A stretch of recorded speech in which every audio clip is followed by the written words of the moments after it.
Before we start our ceremony this morning, I would like to remind all attendees to make sure your microphone is in silent mode throughout the ceremony. Attendees are also asked to scan the check-in QR code that is placed on the screen to record your attendance.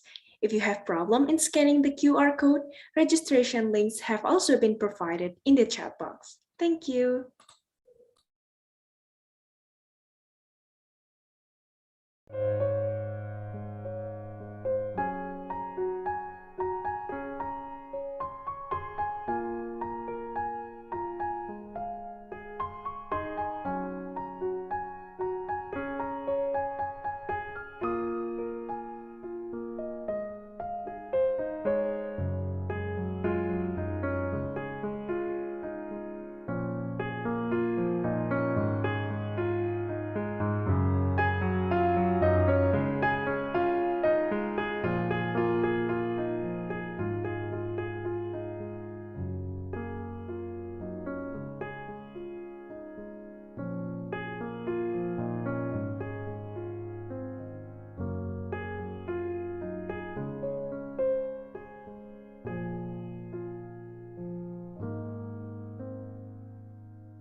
그대 내가 바라던 로맨스 오랫동안 헤맨 듯 해 꿈만 같은 그대 품에 Deep inside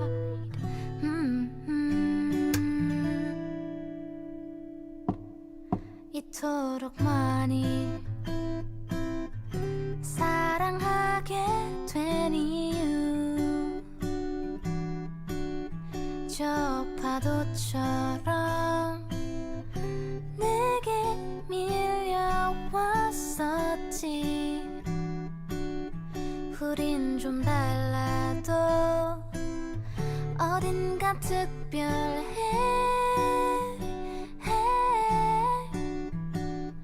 그댄 내게 전부가 된 거죠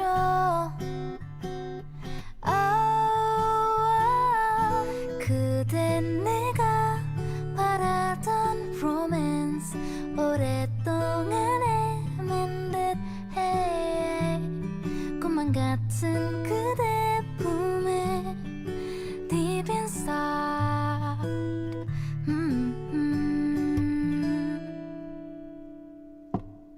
그렇게 우리 서로에게 기대어 그 누구에게도 못한 이야기까지도 커다란 그 품 속에 잠들 때면 모든 게 편해진 거죠 우린 서로의 밤이 되어요 그댄 내가 바라던 로맨스 오랫동안 헤맨 듯해 꿈만 같은 그대 품에 Deep inside 그대와 난 내일을 그려가요 영원히 둘이서 사랑이라 부를게요 My romance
Before we start our ceremony this morning, I would like to remind all attendees to make sure your microphone is in silent mode throughout the ceremony.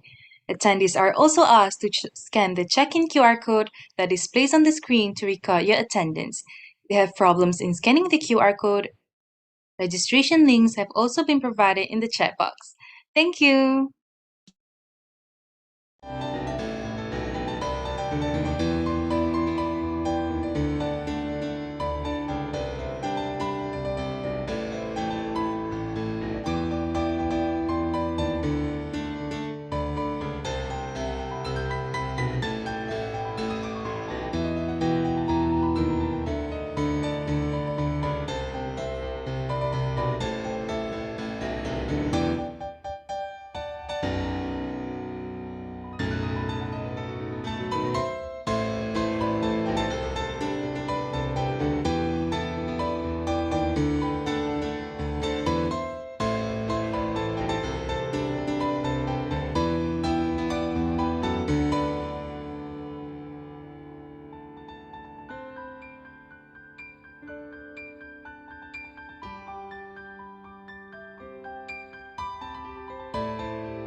We were undergrad, stayed out late, never made it to class.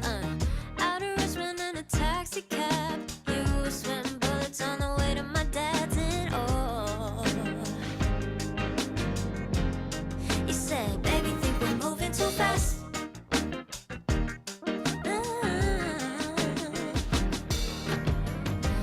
I swear the magnolias flashed a smile. And that's when you caught me, hoping you'd stay a while.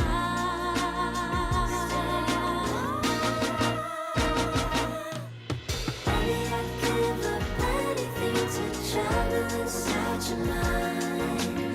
Maybe I'll fall in love again come every summertime. Daddy taught me to choose it wisely, but you don't have to try. 'Cause maybe I'll fall in love every summertime. 25 and we're missing church. Laugh about everyone we're hating at work. Dinner with your sister and the joke's gonna hurt. Cry the way home and you're putting me first. Oh, yeah. You just always know what to say.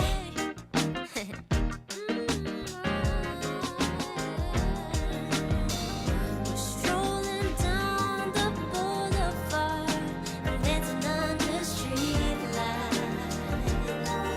Oh, yeah. Every year we get older and I'm still on your side.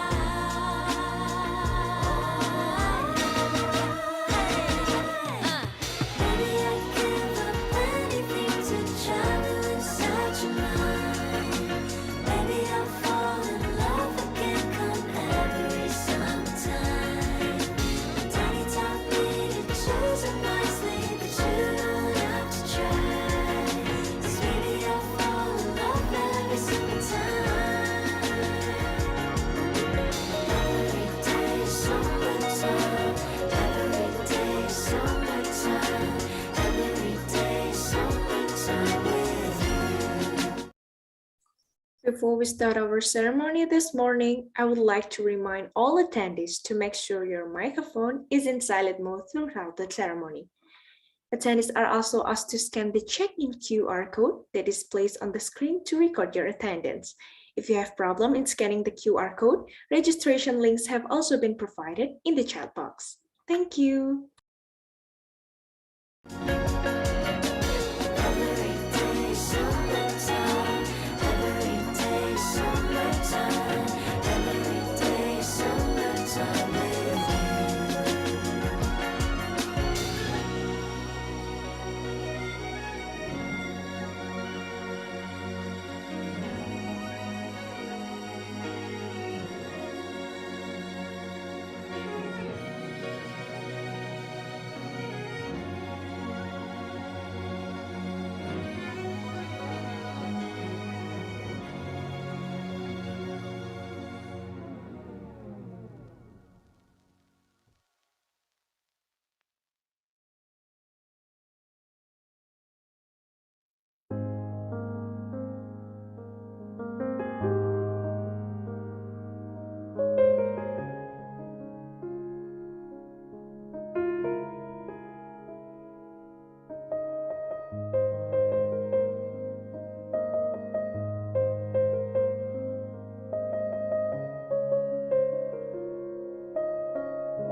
Bismillahirrahmanirrahim. Assalamualaikum warahmatullahi wabarakatuh.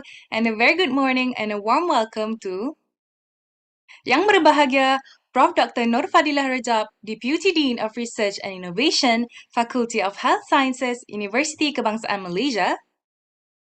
Yang dihormati Dr. Siti Syahara binti Zulfakar, Head Program of Environmental Health and Industrial Safety Program, Faculty of Health Sciences, Universiti Kebangsaan Malaysia. Yang dihormati Mr. Suparmin, Head of Environmental Health Diploma 3 Study Program, Politeknik Kesihatan Kemenkes Semarang.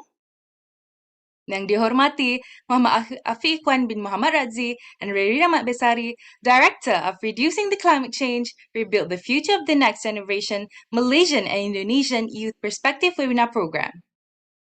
Our distinguished honorable speakers, beloved lecturers, support staff, and fellow friends. Welcome to Reducing the Climate Change, Rebuild the Future of the Next Generation, Malaysian and Indonesian Youth Perspective Webinar Program. Before we proceed with our next tentative of the day, let's bless our ceremony with the recitation of prayer that will be led by Muhammad Adib Asman bin Qasim. Al-Fatiha. A'udzubillahi minasyaitonirrajim. Bismillahirrahmanirrahim. Alhamdulillahi rabbil alamin arrahmanirrahim maliki yaumiddin. Iyyaka na'budu wa iyyaka nasta'in. Ihdinas siratal mustaqim. Siratal ladzina an'amta 'alaihim ghairil maghdubi 'alaihim waladdallin. Amin. Bismillahirrahmanirrahim. Alhamdulillahi rabbil alamin wassalatu wassalamu ala asyrafil anbiya'i wa mursalin wa ala alihi wa sahbihi ajma'in. Allahumma innaka khallaqul azim, innaka sami'un alim, innaka ghafurur rahim, innaka rabbul arsy azim, innaka barrul jawadul karim. Ya Allah, ya Tuhan kami, Engkaulah yang mempunyai segala kepujian, Engkaulah yang berhak menerima segala kepujian, Engkaulah yang berhak menerima segala kesyukuran, Engkaulah yang memiliki segala pemerintahan. Di tangan Engkaulah segala kebajikan, kepada Engkaulah kembalinya segala urusan.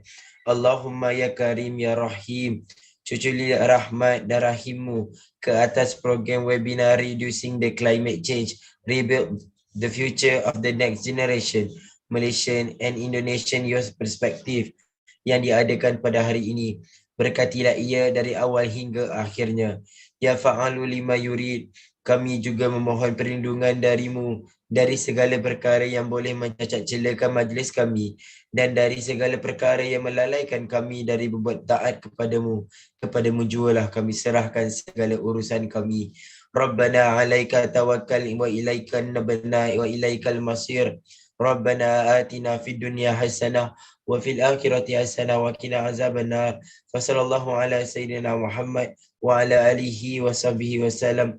Walhamdulillahi rabbil alamin. Amin amin ya rabbal alamin. May our praises now be blessed by Allah subhanahu wa ta'ala. Thank you to Adib Ashman for leading the praises now. Ladies and gentlemen, to kick off this morning's program, I am pleased to invite Yang Berbahagia Prof. Dr. Nur Fadilah Rajab, Deputy Dean of Research and Innovation, that will represent the Dean of the Faculty of Health Sciences, Universiti Kebangsaan Malaysia, to deliver the welcoming speech. Assalamualaikum warahmatullahi taala wabarakatuh. Bismillahirrahmanirrahim. Very good morning, and I'm very grateful to come representing Prof. Dr. Suzana Saha, the Dean of the Faculty of Health Science UKM, and she sent her warmest regard to everyone that attending this webinar. Yang Berbahagia Dr. Marsum, Director of Politeknik Kesihatan Kemenkes Semarang. Am I pronounce it right? Yang dihormati Dr. Siti Syahara binti Zulfakar, Head of the Program of Environmental Health and Industrial Safety, Faculty of Health Sciences, UKM. Yang dihormati Mr. Suparmin, I saw his name here, Head of the Environmental Health Diploma 3 Study Program, Politeknik Kesihatan Kemenkes Semarang. Yang berusaha Muhammad Afiq Ikhwan bin Muhammad Razi and Reri Rahmat Besari, Director of Reducing the Climate Change, Rebuild the Future of the Next Generation, Malaysian and Indonesian Youth Perspective webinar program. Guest speakers, respected lecturers from UKM, from both UKM and Polytechnic Kesihatan Kemenkes Semarang or Polkesma, members of the both faculties, committee members of the program, students from both UKM and Polkesma, Indonesia, and also to all audience of the webinar today. Alhamdulillah, first and foremost, I would like to express my gratitude to Allah Subhanahu wa Ta'ala, the most gracious and most merciful, for His blessings in giving us the opportunity to gather here in the program, which is conducted entirely online. I would also like to express my utmost gratitude and appreciation to all committee members who have worked very hard in ensuring the success of the event. Ladies and gentlemen, this webinar program of Reducing Climate Change, Rebuild the Future of the Next Generation, Malaysian and Indonesian Youth Perspective is an international collaboration program between students from both Institute Universiti Kebangsaan Malaysia as well as Polytechnic Kesihatan Kemenkes Semarang, Indonesia. It is hosted by both programs, Environmental Health and Industrial Safety Program, together with Environmental Health Students Club UKM. The objective of this program is to identify factors that may have an impact and to create of both climate change and environmental degradation on children's health and well-being based on Malaysian and Indonesian youth perspectives.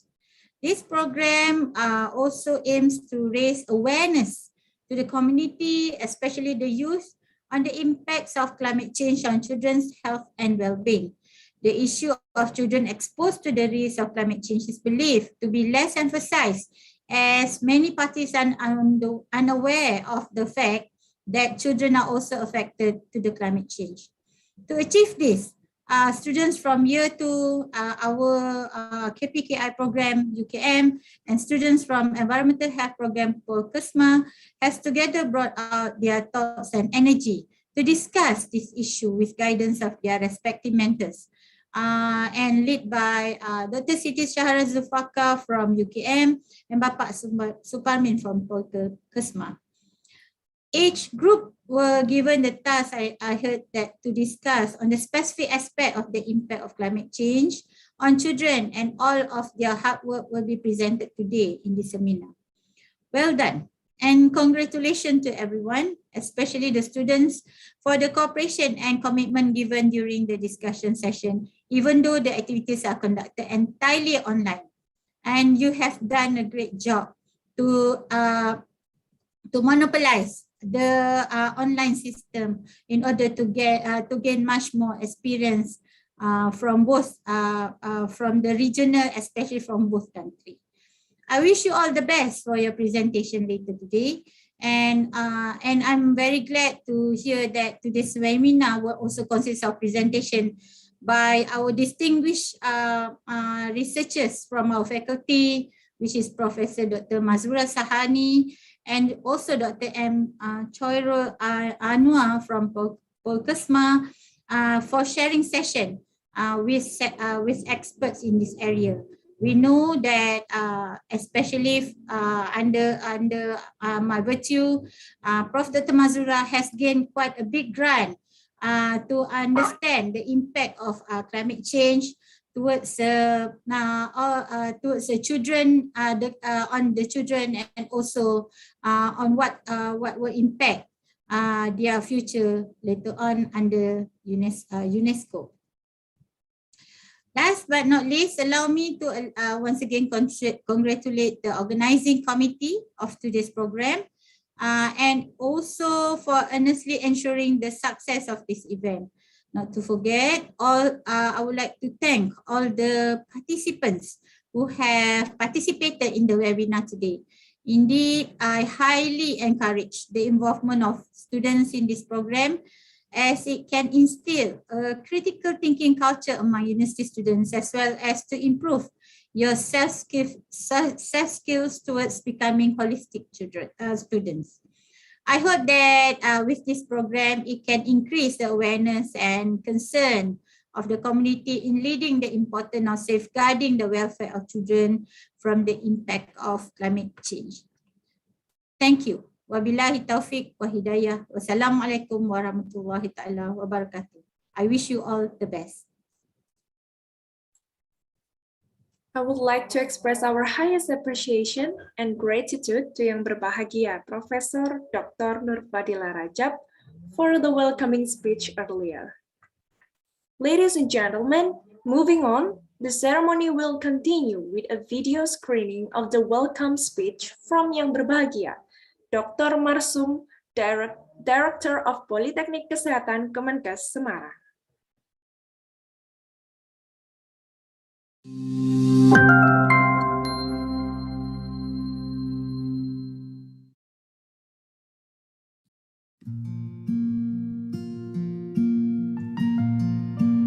Assalamualaikum warahmatullahi wabarakatuh.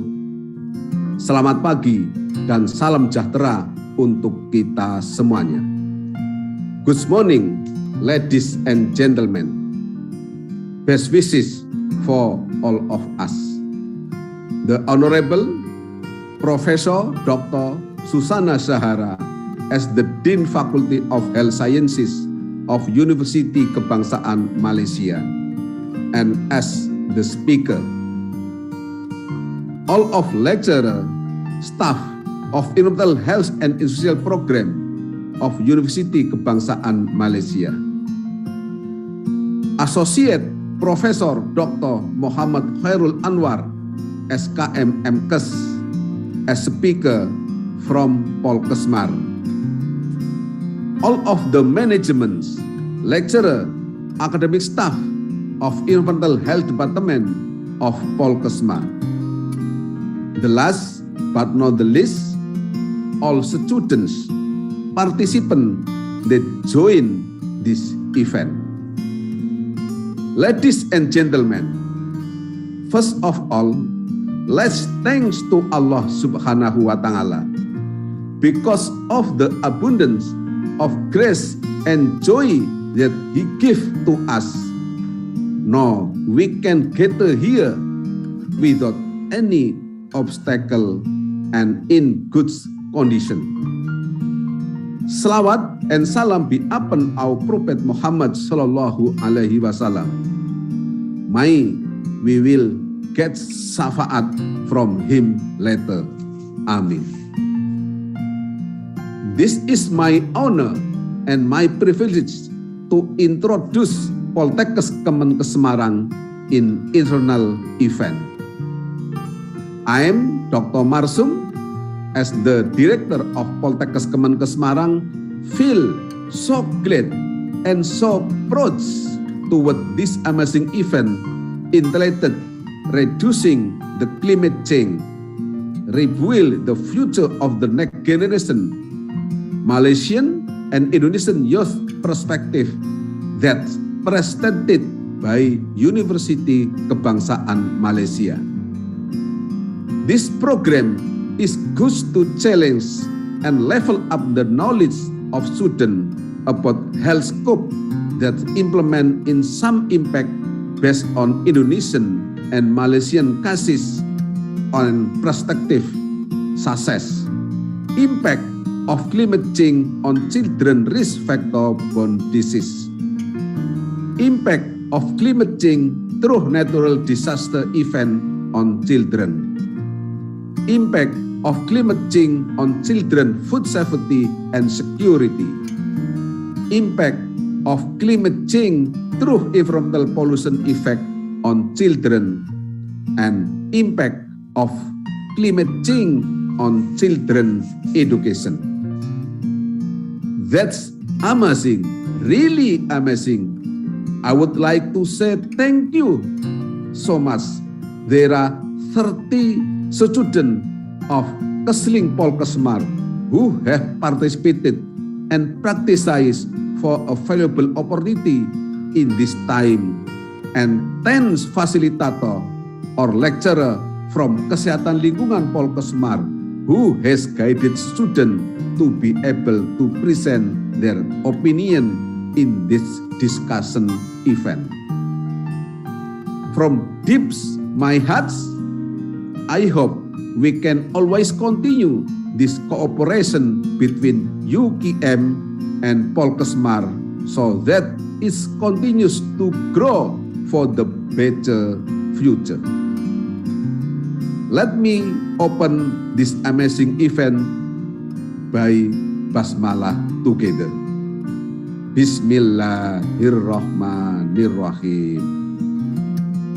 Hopefully, this event can run smoothly and bring great benefit to all of us.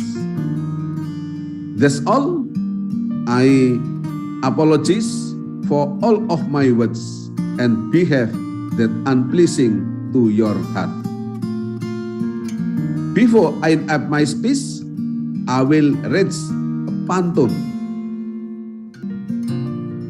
Pantun in English and pantun in Indonesian.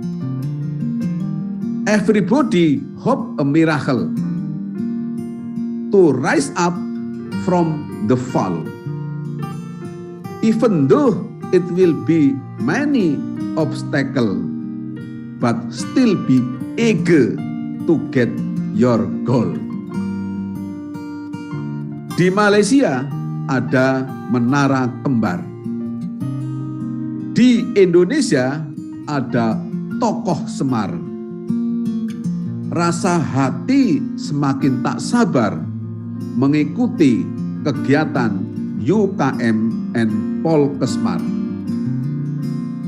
Terima kasih. Thank you very much. Wassalamualaikum warahmatullahi wabarakatuh.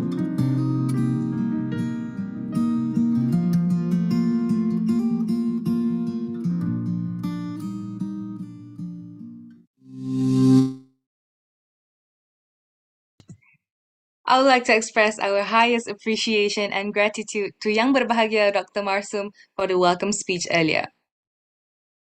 Ladies and gentlemen, moving on to our next tentative of the program. Now please allow me to introduce our guest speaker this morning, Prof. Dr. Mazura Sahani. A little bit about Prof. Dr. Mazura Sahani. She serves as a physician since 1991, then as medical and public health researcher from 1994 to 2006, and became academician in UKM since 2006.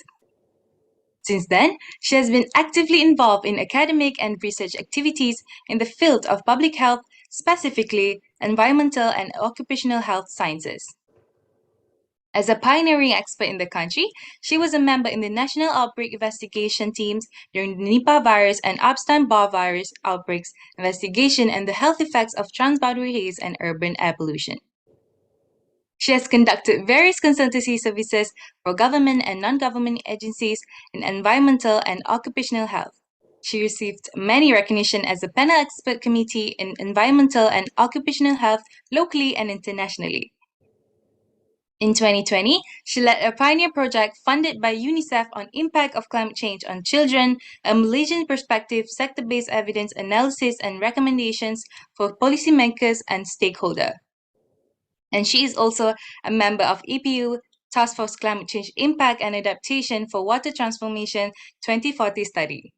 It is now my pleasure to welcome Prof. Dr. Mazura Sahani to deliver her speech and insights on the topic Exploring Disaster Risk Reduction and Climate Change Adaptation Measures Through a Child-Centric Approach, the Malaysian Perspective. Terima kasih Madam MC. Bismillahirrahmanirrahim. Assalamualaikum warahmatullahi taala wabarakatuh. Salam sejahtera, selamat pagi. Alhamdulillah dapat kita bersama pagi ni. Okay, thank you very much for inviting me as the first speaker for this webinar. First of all, I would like to congratulate Dr. Shahara for organizing this webinar, and also Politekes Kesihatan Semarang for joining us to organize this seminar. I know that all the lecturers and the students are working very hard to ensure that this seminar goes well. So without further ado, I would like to share my slide.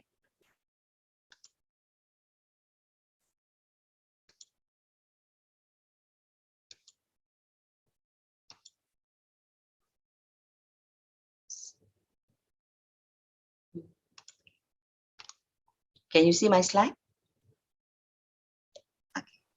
Yes, Prof. Yes, Prof.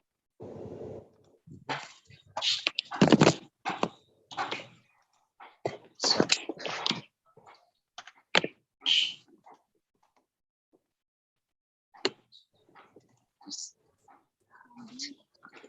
I don't know. Okay, so sorry. I have to reduce this slide. Okay, as you can see that the title of my talk today is Exploring Disaster Risk Reduction and Climate Change Adaptation Measures to a Child-Centric Approach, the Malaysian Perspective. I know that this title is so mouthful, but basically it is, we want to see what, I know that most of us understand about the climate change impact to public health, to the physical environment, but we have to move forward from this impact assessment. We have to work together to ensure that we are ready to face the climate change issues that we are facing today. And one of the main efforts that we can work together is to do the disaster risk reduction, and we have to know what are the best adaptation measures to counter back the climate change, and we focus on a child-centric, on children, because children's are future generation. The one that we are going to share are mainly from the Malaysian perspective, and also I will provide an overview of a little bit of Indonesia, but I think our colleagues in Polytechnic Semarang can explain it better than me. So let me bring you all to this topic. Okay. This is the outline of my presentation. First, I would like to bring you to the climate observation and projection. And second, the impact of climate change and disaster risk. Third, the climate change adaptation and DRR, disaster risk reduction. Then overview of the impact of climate change and disasters risk to children in Malaysia. This is based on our observation and our studies that we had just completed last year. And fifth, the exploring climate change-centered approach in CCA and DRR and in Malaysia and the way forward. Based on the climate change observation and projection, this IPCC report, the Intergovernmental Panel on Climate Change, the sixth assessment report is actually just fresh from the oven last year. They, especially in physical science, the IPCC has projected that at 1.5 global warming, heavy precipitation and associated flooding are projected to intensify and be more frequent in most regions, especially in Africa and Asia. There are a lot of evidence saying that most of us, especially in the Southeast Asia region and Africa, we are going to face a lot of extreme weather events, name it, either it is heavy precipitation or heavy prolonged drought. So and that means it shows that the climate change are real. And this monsoon precipitation is projected to increase in mid to long term at the global scale, particularly over South and Southeast Asia, East Asia, and West Africa, apart from far West Sahel. So we have high confidence because all these regions, with Southeast Asia region, East Asia, and West Africa, we are in developing stage. We see a lot of development going on, and there is a lot of anthropogenic activities that also give rise to this, that facilitates the process towards climate change.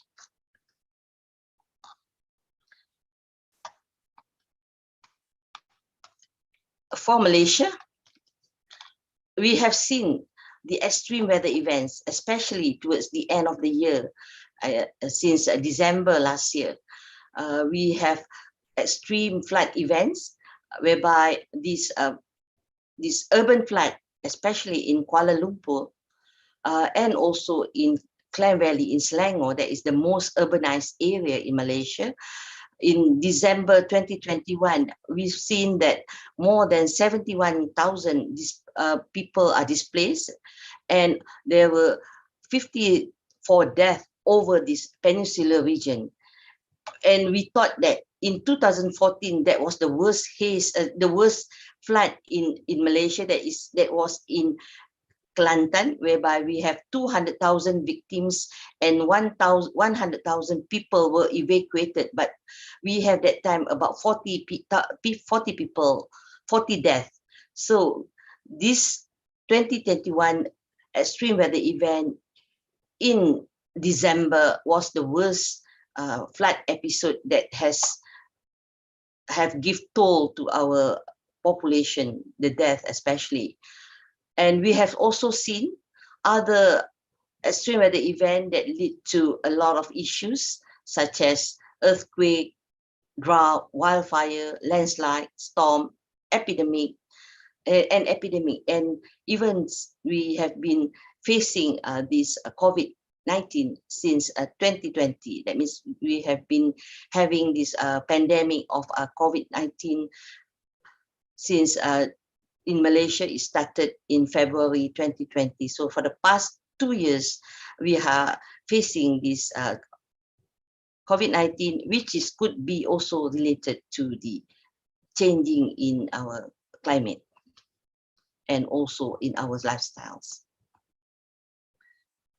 For Indonesia, the Disaster Management Handbook have reported that the economic loss can total up till $3 billion annually. And from the source of EMDATS, that is the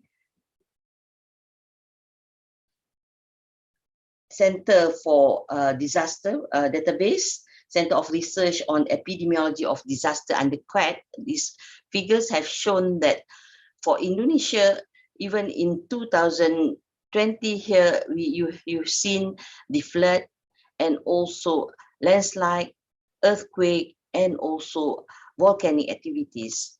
And in history, there was in 2004, the earthquake, and from the earthquake and tsunami, we can see that the epidemic also arise, especially from dengue in Jakarta in 2004. And there were more than 650 fatalities that time.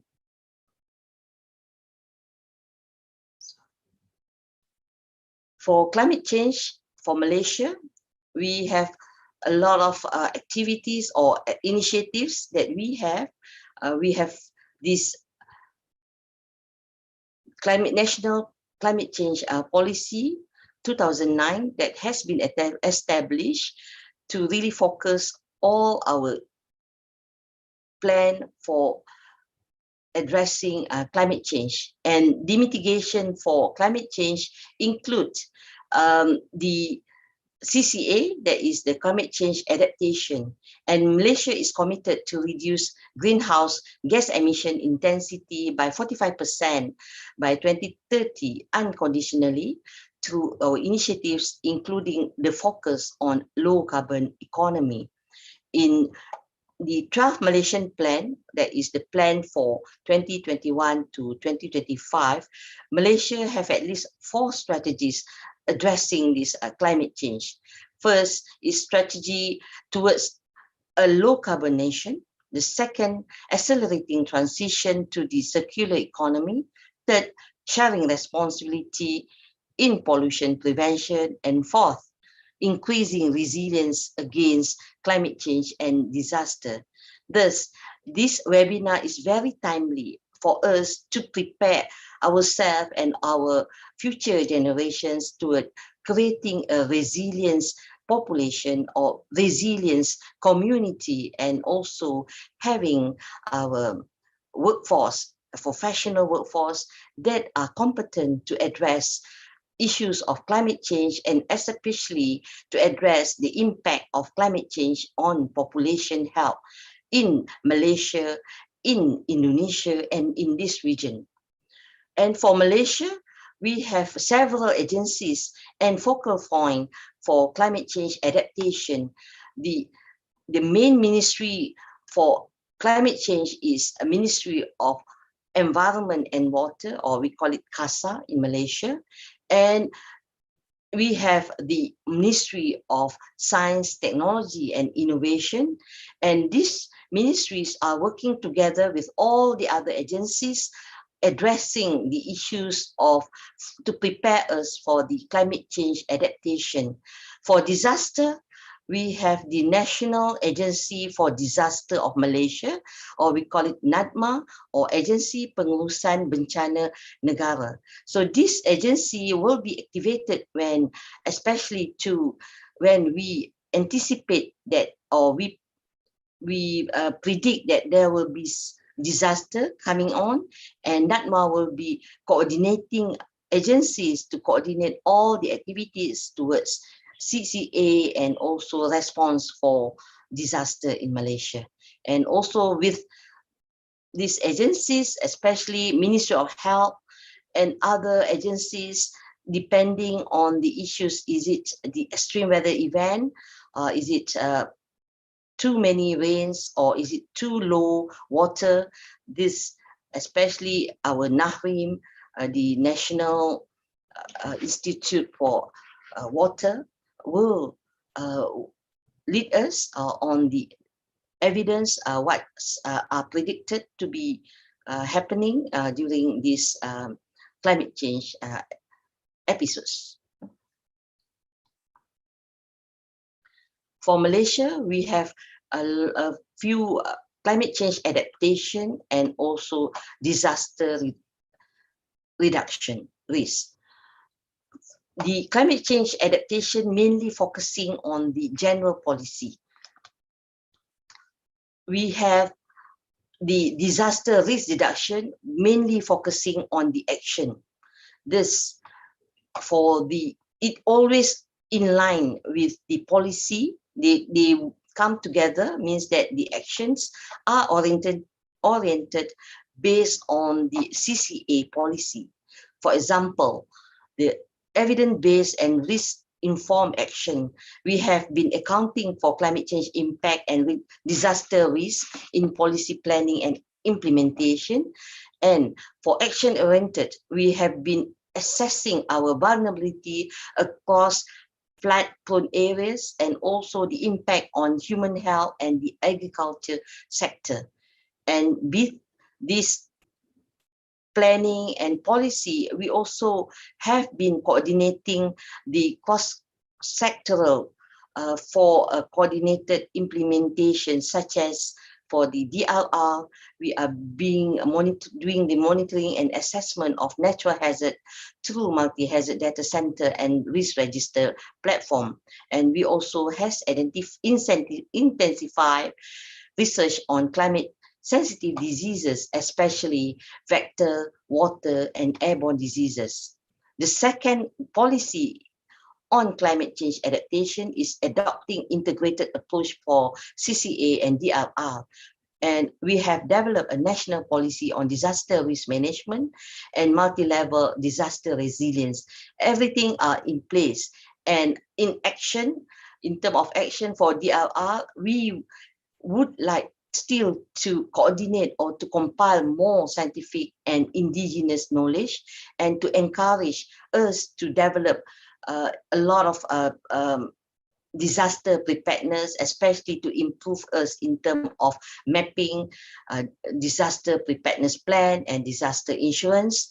And also we would like to have a nature-based adaptation and disaster risk measures. The third policy on enhancing early warning system and disaster response, we have been collaborating with not only with the government department, but also with the private sector to effectively disseminate early warning information to public. And we have seen that during this 2021 flood, the private sectors or the NGOs are being very active, assisting the government to respond to the disaster. And finally, for the policy on CCA, or is the enhancing disaster preparedness and recovery, especially to reconstruct and adhere to resilient construction guidelines and building standards. And we are going to develop new assessment methods for high-risk, flood-prone and environmentally sensitive areas so that it could be strictly regulated. And for the action, we want to build better approach to facilitate affected communities to recover from the aftermath of disaster.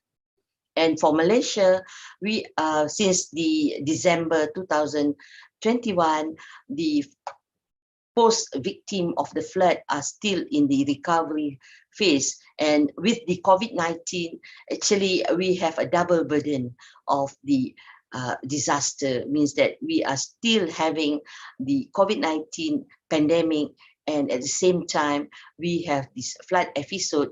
Thus, all of us are facing the climate change issues more, and it has intensified. And that's the more reason that we need to work together and increase our capacity and training for us to become more resilient community towards climate change impact. Sorry.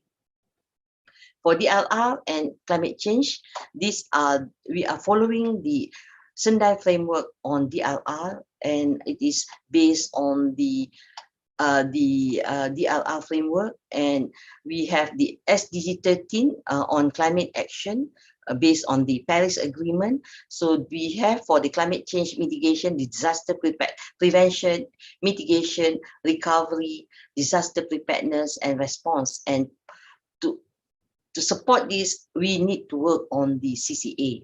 For Malaysia, we have MyDLR, that is the National Action Plan for Disaster Risk Reduction.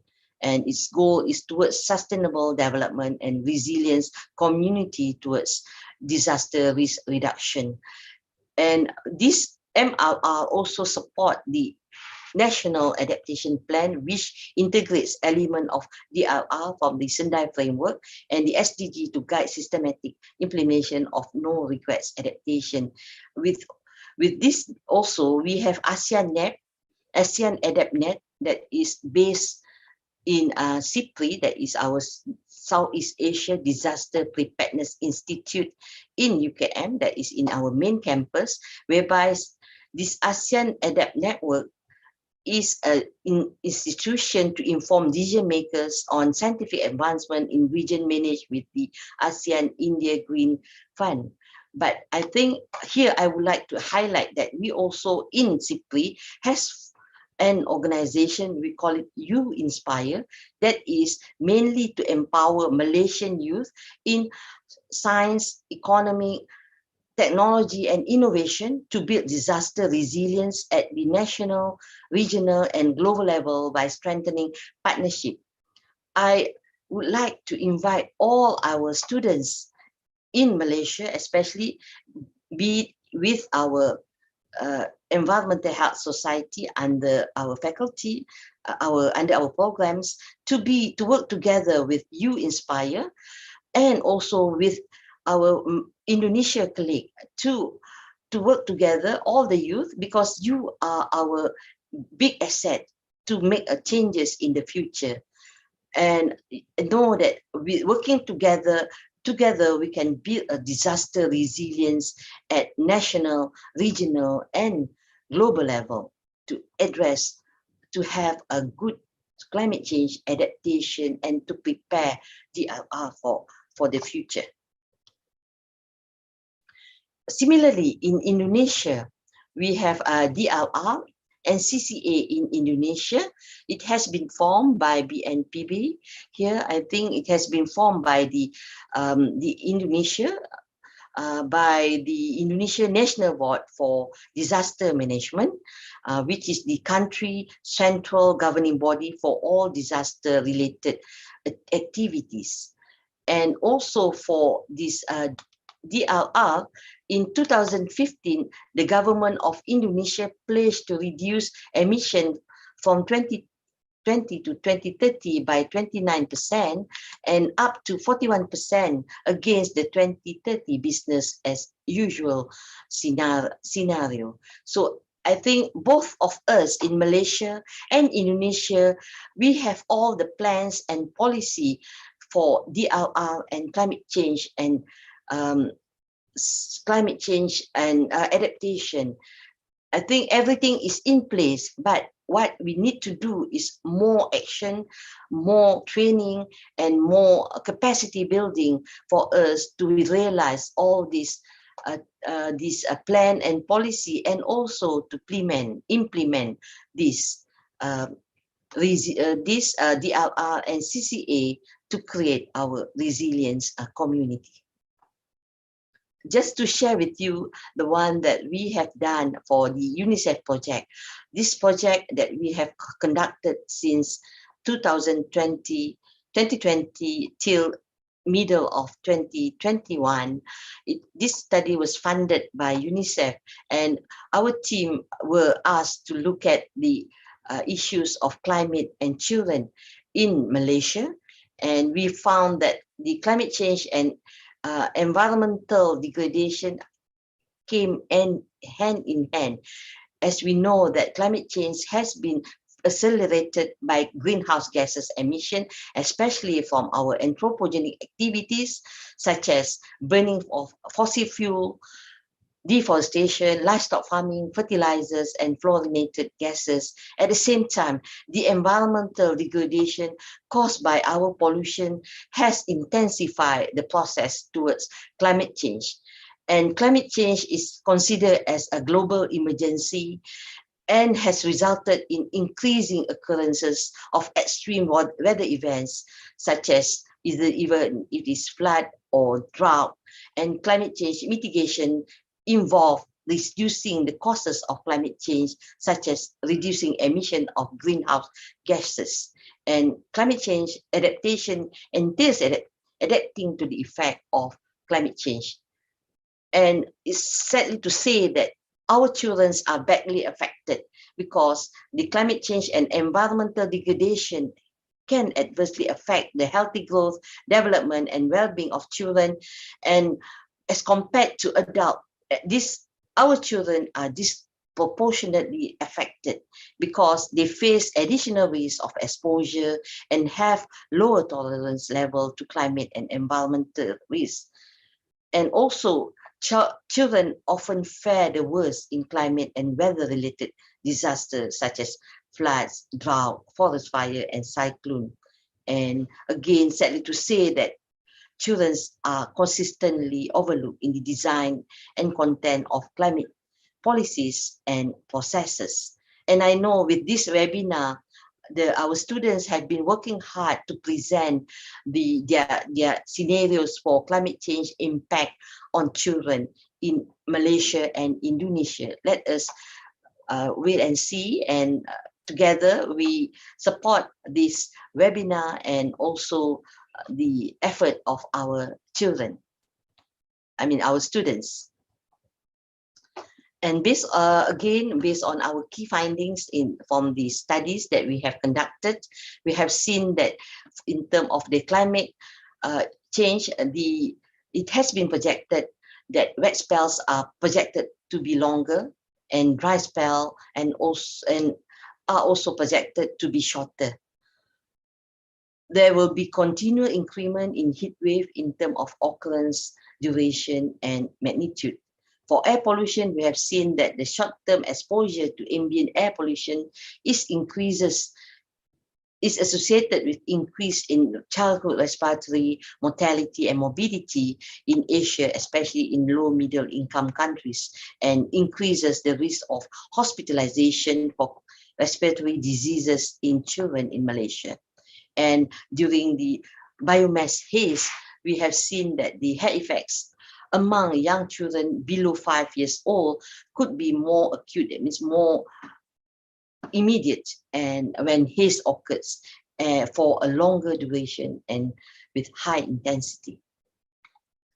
And from our studies, we found that there are main impact of climate change on the health and well-being of children, basically in 4 ways. That is, focusing, we found that the climate change has impacted our children in terms of waterborne diseases, linking to the flood, especially AGE, acute gastroenteritis, even leptospirosis. Then on vector-borne diseases, we anticipate and we have found that all these vector-borne diseases, we call it, which are climate sensitive, such as malaria and dengue, are increasing due to the climate change impact. And for air pollution, we have just now as mainly the respiratory and cardiovascular diseases that are linked to air pollution. And from the chemicals, especially, we are worried about the risk for children from exposure to chemicals, hazardous substances, and waste. And especially for marginalized children, they are more vulnerable because all this impact, that means they are having the worst impact when they are in the vulnerable stage. The vulnerable children are vulnerable because they increase their vulnerability due to their increase in the susceptibility to infectious diseases. They have limited access to school and education. They also have limited access to basic services and supply. They have issues of families' income instability, and also they have the issues, they have the impact from the health hazards and general well-being.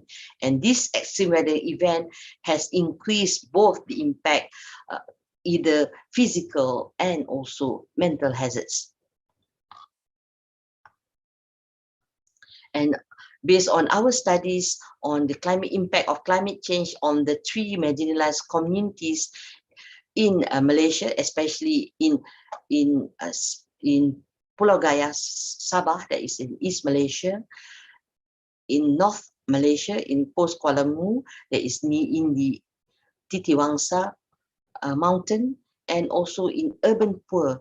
We have seen that although they are from different settings, but the challenges that our children in this marginalized community, the challenges that they face, although they are different, but they are all facing a lot of challenges in terms of the survival during this climate change event.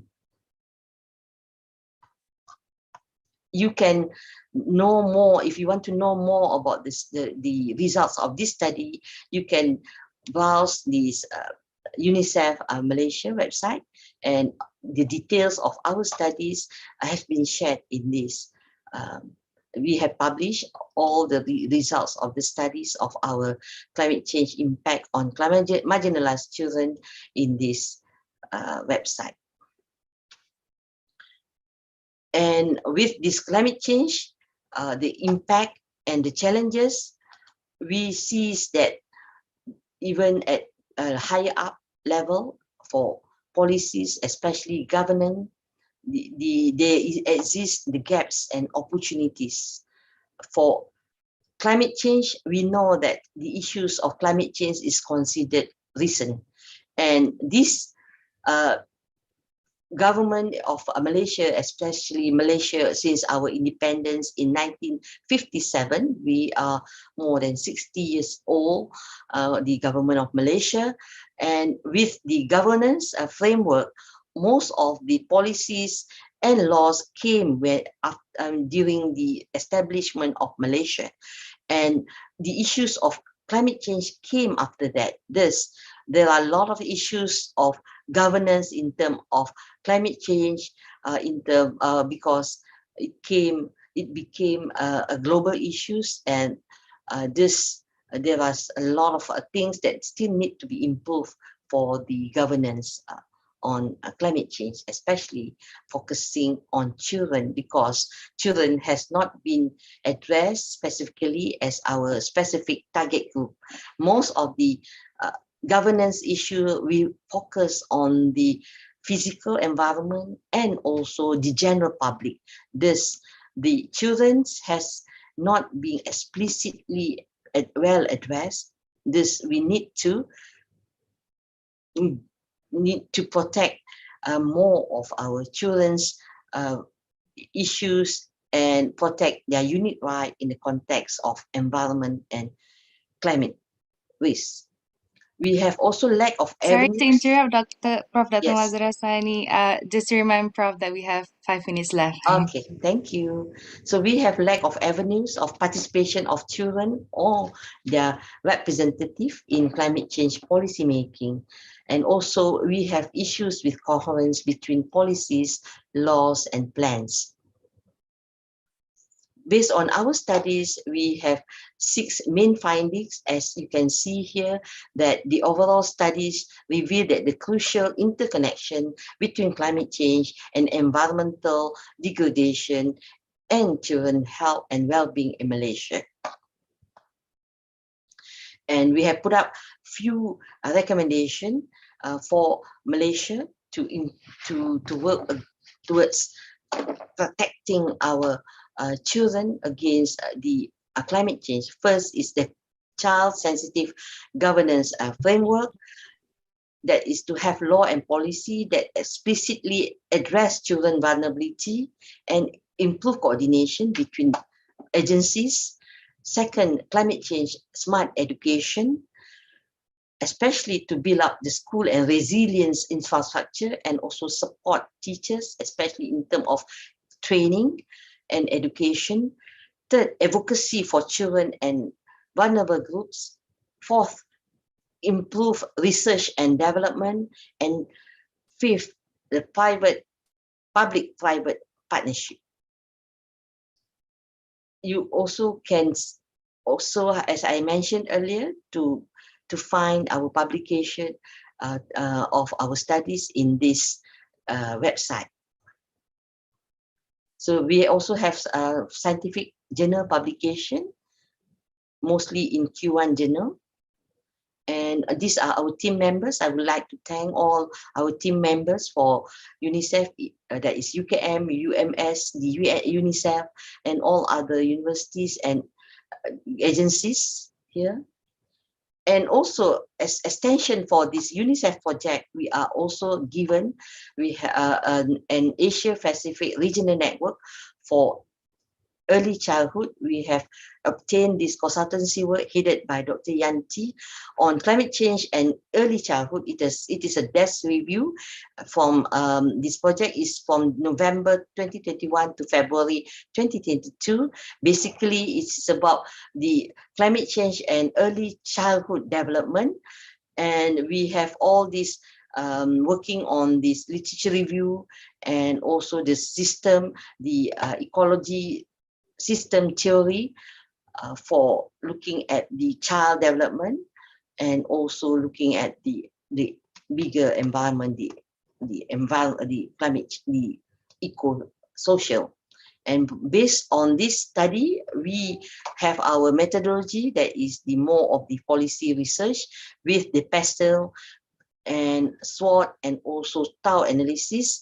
And from our early plenary results, we would like to recommend that we need to have new screening protocols in children Second, to tailor more of our health promotion activities, and we need to have more protocols for care for all children and anticipate guidance and for climate exchange, and finally to have our community resource network.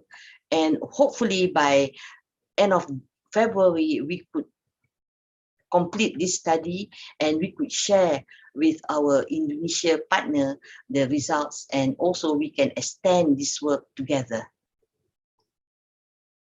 I think that's all for me. Thank you very much for your attention. Thank you for the inspiring talk, Prof. Dr. Mazura Sahani. I hope we gain as much input as possible and be inspired by the talk that Prof. Dr. Mazura Sahani delivered just now. Ladies and gentlemen, now we will be having a short question and answer session. Anyone who would like to ask any question to Prof. Dr. Mazura Sahani, please switch on your microphone and state your question, or you can type the question in the chat box. We have roughly 10 minutes for the Q&A session, so anyone that have any question in regards of topic we discussed today is highly encouraged. So I see we have a question from YouTube from Miss Shah. The question is, Assalamualaikum, Prof. Azura.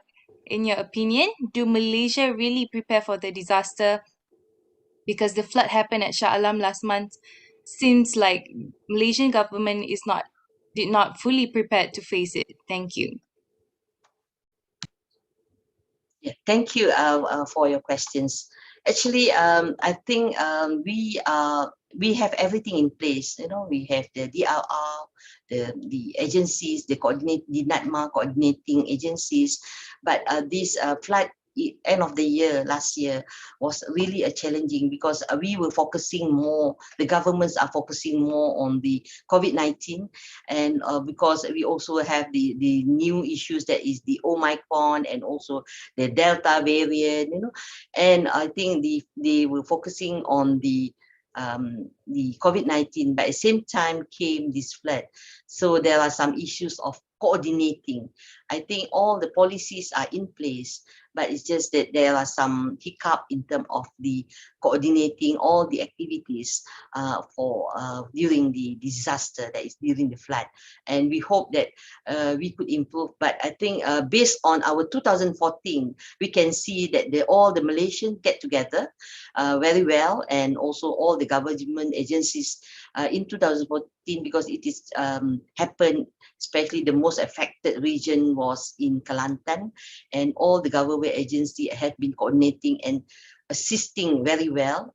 But however, with this 2021 flood event, we can see that more NGOs has been doing very well. This, I think they take turn, the government and the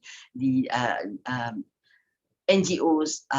This, we hope that in the future, the government and the NGOs can work closely together to address the disaster issues together. There's no, hopefully there's no gap between the implementing body, either it is from the government side or the private side or NGO side. The most important thing is we need to work together so that we can reduce the fatalities, the worst impact of this disaster, or either it is flood, or if it is, and also the drought, that is, especially when drought, we anticipate the haze. So together we can minimize all the impact. That means we are creating the resilience when we work together. Thank you. I hope I answered that. Yes, thank you, Prof. Dr. Mazura.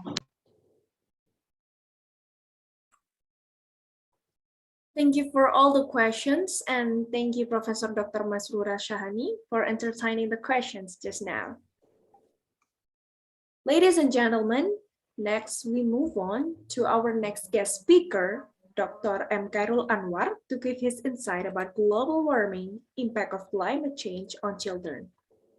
For your information, Dr. M. Khairul Anwar is Associate Professor at Politeknik Kesehatan Kemenkes Semarang and also a Chief of Research Department. He specializes in the epidemiology field, which he graduated from Diponegoro University. Some of his research experience in the last 5 years are child tuberculosis transmission network model in Banyumas Regency and the relationship between house humidity and the incidence of pulmonary tuberculosis, in which he also publishes scientific articles about it. Moreover, he also released scientific articles about a structural equation model of tuberculosis infection in children and the relationship between environmental sanitation to the incidence of hepatitis A in rural areas of Central Java, Indonesia, for Indian Journal of Public Health, Research and Development. He also participated in community services, such as take part in making compost using waste in Bringin Village, Bringin District, and involved in community assistance to apply the Healthy Living Community Movement, Kermas, in the assisted village of the campus partner village. Furthermore, he also actively participated in scientific seminars as a speaker on the topic pulmonary tuberculosis infection in children, and lastly, topic about prevention and control of non-communicable disease in the COVID-19 pandemic. Without further ado, we welcome Dr. M. Khairul Anwar on the platform to give his talk.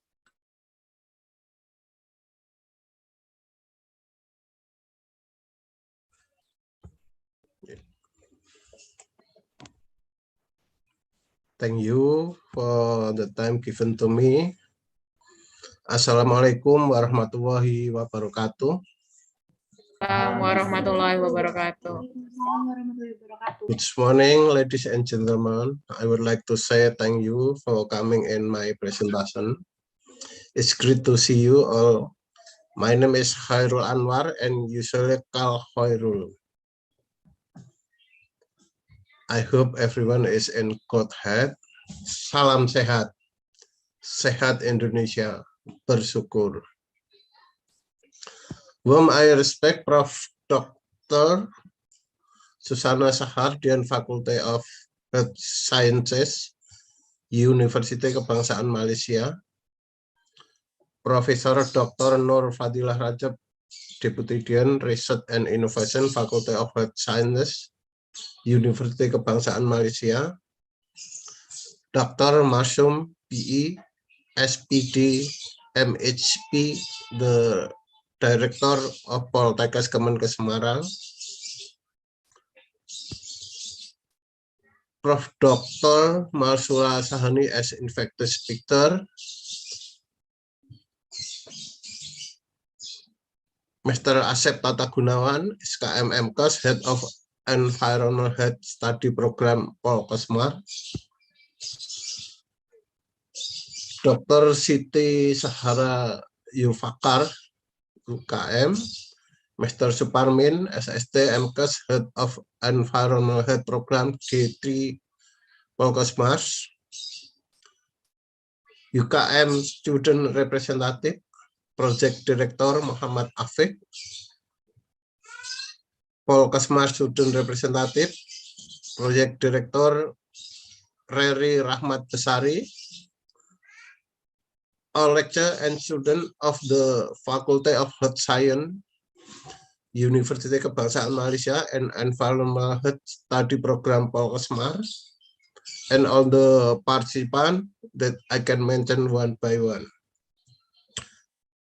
Good morning and best wishes for all of us. Let always give praise and gratitude to the presence of Allah Subhanahu wa Ta'ala, who has bestowed His blessing and mercy, so that this morning we can attend, gather together, and participate in the webinar Impact of Climate Change on Children by Environmental Health and Industrial Safety Program, Faculty of Health Science, University Kebangsaan Malaysia, collaboration with Environmental Health Program Politeknik Kesehatan Kemenkes Semarang. I do apologize. in this presentation, I will present using Indonesia, and this presentation I will present impact climate change on children.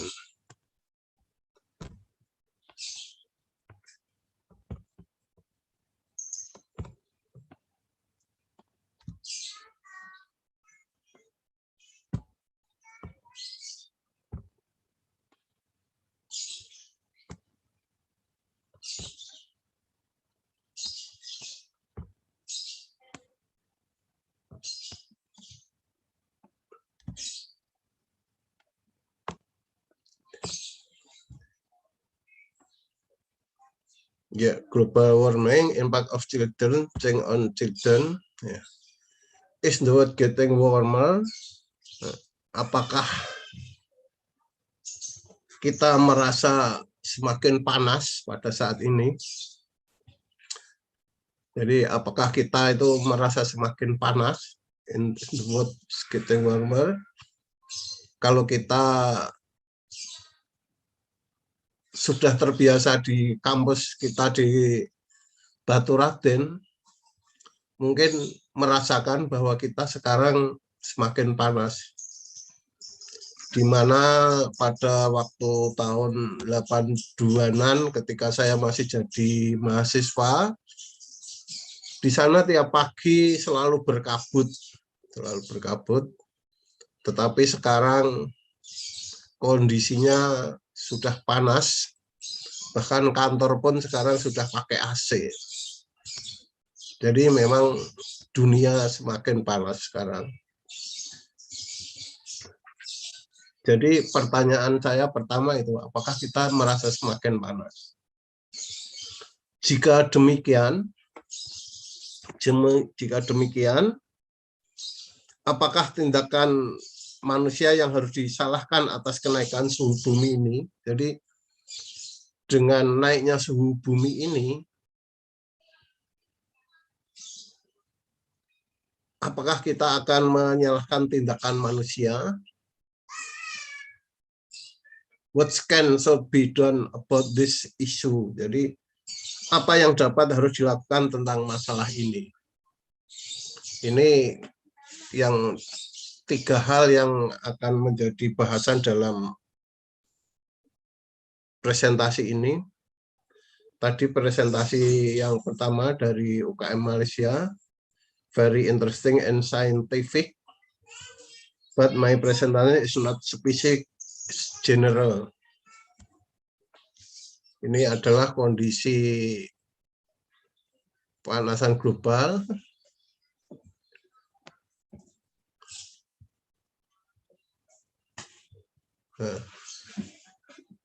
Gas-gas yang ada di atmosfer, ini ada yang non-green gas dan ada yang greenhouse gas. Ini yang greenhouse gas meliputi air, karbon dioksida, dan metan. Ini terjadinya greenhouse effect. Ini faktor penyebabnya, banyak sekali terjadi industri-industri. Ini industri banyak mengeluarkan asap, kebakaran hutan.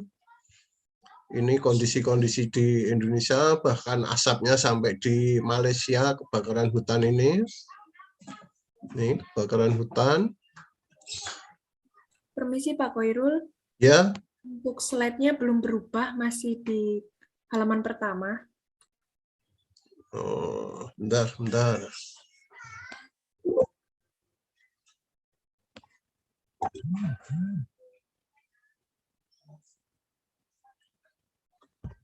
Caranya merubah gimana?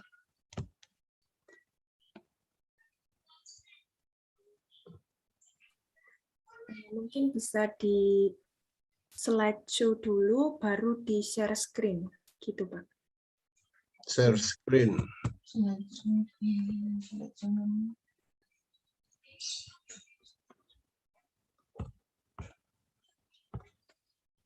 Apakah sudah bisa? Sudah Pak. Udah ya.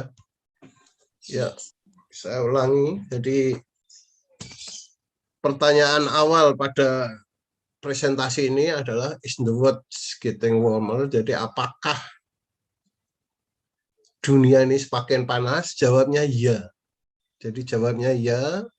Seperti tadi saya ceritakan, di mana ketika saya kuliah di Batu Raden tahun 82, di sana masih berkabut, tapi sekarang di sana tidak pakai baju pun berani. Di tahun 82 saya harus pakai jaket, kaos, dan macam-macam, tapi sekarang dengan tidak pakai baju bisa. Bahkan kantor pun sekarang sudah ber-AC.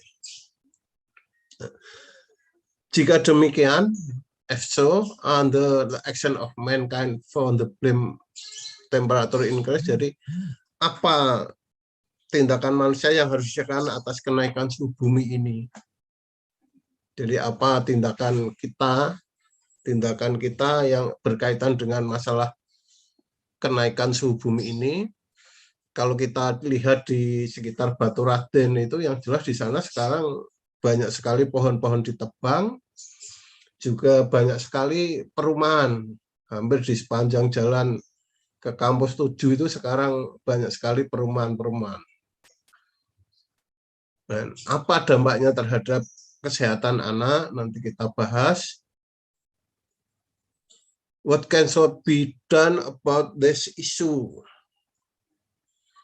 Apa yang harus kita lakukan tentang masalah ini berkaitan dengan global warming ini. Jadi apa yang bisa kita lakukan berkaitan dengan global warming ini. Ini kejadian-kejadiannya.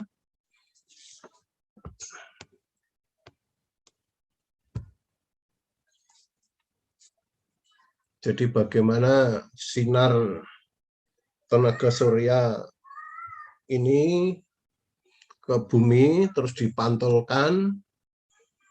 Ini kejadiannya. Ini terjadi global warming. Greenhouse effect. Jadi sebetulnya greenhouse effect ini sebetulnya menguntungkan juga bagi bumi, karena tanpa adanya greenhouse ini bumi itu akan dingin sekali. Tetapi karena greenhouse effect-nya itu terlalu tebal, di mana CO2 dan gas metan dan lain-lain itu terlalu tebal, akhirnya sinar matahari yang mantul itu terlalu banyak, sehingga bumi menjadi sangat panas itu.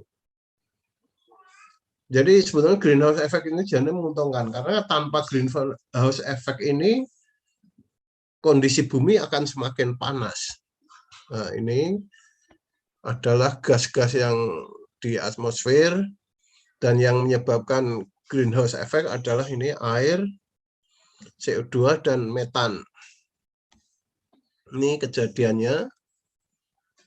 Ini faktor-faktor penyebabnya adalah banyaknya perusahaan-perusahaan mengeluarkan cerobong yang tidak diolah dahulu.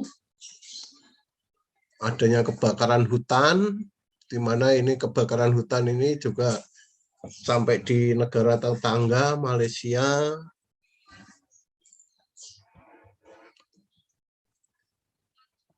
Ini jadi ekspor asap dari Indonesia ke Malaysia. Ini kondisi di Jakarta.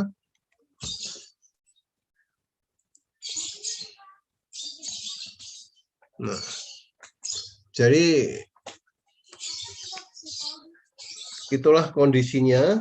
Nah, tingkat karbon dioksida yang akan datang itu adalah meningkatnya CO2 terutama di Cina dan negara berkembang. Kemungkinan berlipat ganda dalam 150 tahun, di mana penggunaan batu bara, peningkatan penggunaan gas alam, penurunan penggunaan minyak bumi, dan seterusnya. Bahwa peningkatan suhu di bumi ini, kontributor terbanyak adalah dari rumah tangga. Jadi dari semua emisi gas rumah kaca, lebih banyak berasal dari rumah tangga, baik dari kendaraan, pemanasan rumah maupun listrik. Ini 40% berasal dari rumah tangga, yaitu dari. Jadi selain tadi kebakaran hutan, terus dari perusahaan-perusahaan, dari tanah perusahaan. 40% ini berasal dari rumah tangga, baik dari kendaraan, pemanasan rumah maupun listrik. Dampaknya adalah ini bermacam-macam, dari kesehatan sampai ini, dan yang paling penting adalah dampak terhadap perubahan iklim pada anak. Jadi perubahan iklim pada anak. Jadi perubahan iklim adalah ancaman besar bagi kelangsungan hidup anak. Di mana saat ini, right now, di seluruh dunia kehidupan anak-anak terancam karena perubahan iklim. Hampir 710 juta anak saat ini tinggal di negara-negara dengan risiko tertinggi menderita dampak krisis iklim. Dan setiap anak akan mewarisi planet dengan peristiwa cuaca ekstrim yang lebih sering daripada sebelumnya. Jadi anak-anak muda, anak-anak kita itu akan mewarisi tanah atau dunia yang dengan cuaca ekstrim yang lebih dibandingkan yang sebelumnya.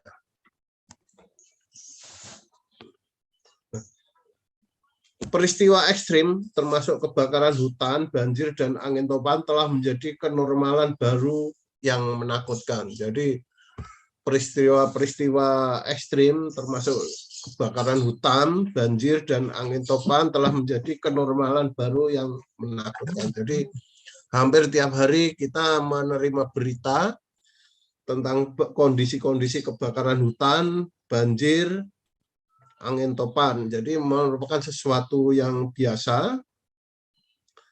Temperatur yang lebih panas, polusi udara, dan badai yang ganas menyebabkan bahaya langsung yang mengancam jiwa bagi anak-anak. Termasuk kesulitan bernafas, kekurangan gizi, dan risiko penyakit menular yang lebih tinggi.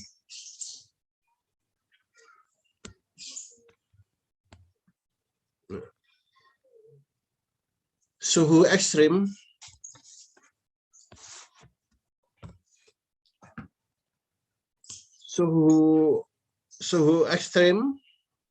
membuat banyak keluarga yang hidup dalam kemiskinan dengan lebih sedikit makanan, lebih sedikit air bersih, pendapatan lebih rendah, dan kesehatan yang memburuk. Di mana sistem kekebalan anak-anak yang sedang berkembang membuat tubuh mereka yang tumbuh cepat lebih sensitif terhadap penyakit dan polusi. Jadi dengan kondisi suhu ini menyebabkan sistem kekebalan anak itu juga berpengaruh. Mungkin berkaitan dengan masalah COVID ini, itu juga berkaitan dengan global warming ini. Tapi kita belum melakukan penelitian, di mana dengan global warming ini dampaknya adalah terjadi mutasi-mutasi, baik virus maupun bakteri terjadi mutasi-mutasi, di mana mereka menyesuaikan diri. Jadi peristiwa ekstrim dapat menghancurkan rumah, sekolah, pusat penitipan anak, dan infrastruktur yang penting bagi kesejahteraan anak-anak. Kekeringan dan banjir dapat merusak tanaman dan memotong akses ke air bersih, dan PBB memperingatkan bahwa banyak keluarga harus memilih antara kelaparan dan migrasi. Seperti yang sekarang terjadi adalah meletusnya Gunung Semeru, ini juga menyebabkan masalah yang luar biasa.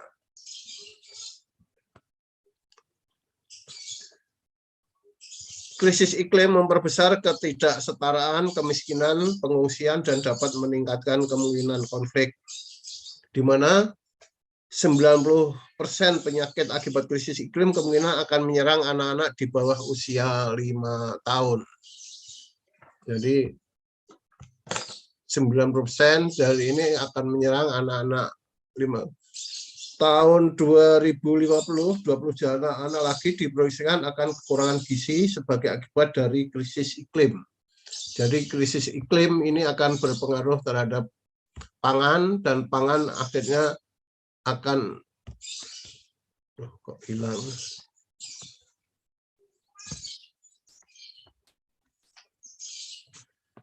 Jadi terjadi krisis pangan, dan krisis pangan akan berpengaruh terhadap kejadian kekurangan gizi. Di mana pada tahun 2040 diperkirakan 1 dari 4 anak akan tinggal di daerah yang sangat kekurangan air. Karena terjadinya perubahan suhu, air menghilang, akhirnya akan terjadi kekurangan air, dan hampir 160 juta anak-anak terkena kekeringan parah dan berkepanjangan. Pendidikan sekitar 38 miliar anak-anak, jadi hampir pendidikan sekitar 30 juta anak terganggu setiap tahun oleh karena krisis iklim. Dan krisis iklim memaksa keluarga untuk bermigrasi. Pada tahun 2050, mungkin ada 142 juta lebih banyak migran karena krisis iklim ini. Ini adalah gambar terjadinya perubahan iklim. Jadi gambar terjadinya perubahan iklim, di mana pada gambar ini merinci bagaimana emisi gas rumah kaca menyebabkan perubahan sistem bumi dengan suhu yang lebih tinggi. Perubahan curah hujan, kenaikan permukaan laut, tingkat keasaman laut, dan peningkatan frekuensi kejadian cuaca ekstrim yang cepat, dan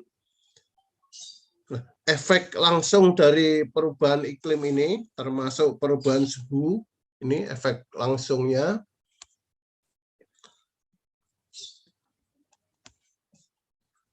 Terjadi perubahan pola curah hujan dengan peningkatan risiko banjir, kekeringan, dan kebakaran hutan.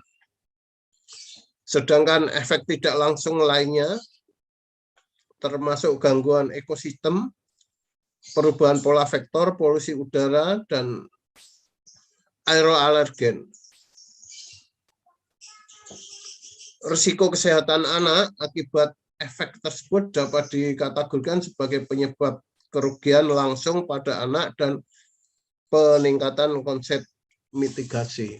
Jadi ini dari efek greenhouse terjadi perubahan climate change ini. Efek langsungnya ini adalah temperaturnya, perubahan temperatur, dan seterusnya. Efek tidak langsungnya adalah perubahan terjadinya ekosistem, polusi udara, dan di mana di sini akan meningkatkan kejadian-kejadian penyakit. Ini terjadi penyakit berkaitan dengan malnutrisi, dan seterusnya. Jadi, morbiditas langsung dari gelombang panas meliputi sengatan panas, menyebabkan terjadinya ketidakseimbangan elektronik, penyakit terkait ginjal, dan penyakit pernafasan, serta infeksi. Sedangkan peningkatan suhu rata-rata berhubungan dengan prevalensi batu ginjal anak dan penyakit lainnya. Itu adalah dampak daripada greenhouse effect. Jadi dia berpengaruh terhadap iklim. Iklim ini akan mempengaruhi secara langsung, ini direct effect maupun indirect effect. Di sini meningkatkan risiko dari penyakit berkaitan dengan macam-macam. Nah,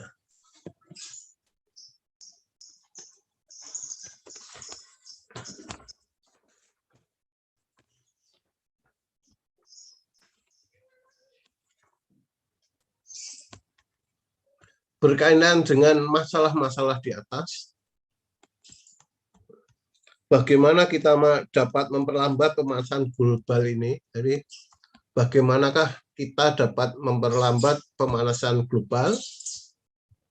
Nah, di sini pertama bahwa 40% tadi, 40% pemanasan global itu berkaitan dengan masalah rumah tangga, maka perubahan terjadi ketika kita mengambil tindakan. Jadi kita harus melakukan tindakan perorangan dan tidak ada cara lain jika tidak dimulai dengan kita-kita. Tidak ada cara lain kalau tidak dimulai dengan kita-kita, di mana tujuannya sederhana, bahwa karbon dioksida adalah musuh terburuk iklim. Ini dilepaskan ketika minyak, batu bara, dan bakar fosil lainnya dibakar untuk energi. Energi yang kita gunakan untuk memberi daya pada rumah, mobil, dan ponsel kita dengan menggunakan lebih sedikit, kita dapat mengekang kontribusi kita sendiri terhadap perubahan iklim sambil juga menghemat uang. Berikut adalah berbagai cara yang dapat kita lakukan secara individu. Pertama adalah mengurangi bahan bakar fosil. Karena emisi gas rumah kaca sangat erat kaitannya dengan konsumsi energi kita, penggunaan energi berbasis bahan bakar fosil yang lebih sedikit menempatkan lebih sedikit gas rumah kaca ke atmosfer. Jadi di tingkat rumah tangga, tingkat individu, mari kita kurangi konsumsi bahan fosil. Berarti ini masalah berkaitan dengan kendaraan. Terus penggunaan lampu-lampu juga diefisienkan. Lampu kalau bisa dimatikan, kalau tidak digunakan. Jadi terus kemudian juga mematikan lampu kalau tidak digunakan. Mematikan lampu itu menghemat energi dan uang. Semakin banyak energi yang digunakan, semakin banyak sungai yang dibendung, atau semakin banyak bahan bakar fosil yang dibakar, menyebabkan polusi udara dan meningkatkan kadar karbon dioksida di atmosfer. Jadi kalau bisa lampu itu dimatikan. Terus mengurangi ketergantungan pada kendaraan. Jadi berapa banyak dari Anda yang berjalan kaki, bersepeda, atau naik kendaraan umum untuk pergi ke sekolah, ke kantor, daripada datang dengan mobil pribadi? Lah, ini permasalahan bahwa sekarang ini justru sepeda motor di Indonesia itu enggak seperti dulu zaman saya di tahun-tahun 2001 saja. Itu namanya mau kredit motor susah. Mau kredit motor susah, harus ada uang muka 4 juta. Tapi kondisi sekarang dengan bawa KTP aja langsung bisa motor lah. Akhirnya sepeda motor berjubel, jalan macet, dan itu menyebabkan terjadinya pencemaran. Jadi ketergantungan kita pada mobil yang membakar bahan bakar fosil adalah salah satu penyebab utama peningkatan kadar karbon dioksida di atmosfer dan merupakan penyebab utama kabut asap perkotaan. Jadi ketergantungan kita pada mobil, sepeda motor itu menyebabkan terjadinya peningkatan kadar karbon dioksida di atmosfer dan merupakan penyebab utama kabut asap perkotaan. Untuk itu, cara menguranginya ya kita mengurangi penggunaan sepeda motor, mobil, dan lain-lain. Kalau bisa kita sekarang jalan kaki ke kantor ataupun naik sepeda. Terus mengurangi atau membuang sampah. Jadi berapa banyak dari Anda ketika Anda minum-minum ringan membuang wadah ke tempat sampah ini. Jadi berapa banyak dari Anda ketika Anda minum minuman ringan membuang wadah ke tempat sampah. Maksudnya di sini adalah minuman kaleng. Jadi minuman-minuman kaleng, membuang sampah apapun membuang energi dari sumber daya menambah masalah limbah kita. Banyak kota kehabisan ruang tempat pembuangan akhir. Kemarin kalau kita masih ingat di Banyumas itu terjadi demo berkaitan dengan masalah pembuangan akhir ini. Nah, untuk menguranginya berarti kita harus dari rumah tangga kita harus mulai memikirkan bagaimana mengurangi sampah ini. Terus juga berapa banyak Anda yang makan segar, berapa banyak dari Anda yang makan sayuran segar bukan kalengan atau beku ini. Ini kalau bisa kita itu selalu makan menggunakan sayuran yang segar, bukan yang di kaleng ataupun yang dibekukan. Di mana sayuran segar dimasak lebih cepat dan biasanya lebih bergizi daripada makanan beku atau kalengan. Sayuran kaleng dan beku sering diproses secara berlebihan, mengandung aditif, berkontribusi terhadap polusi udara, pengangkutan dan pengemasannya, dan menambah masalah limbah kita.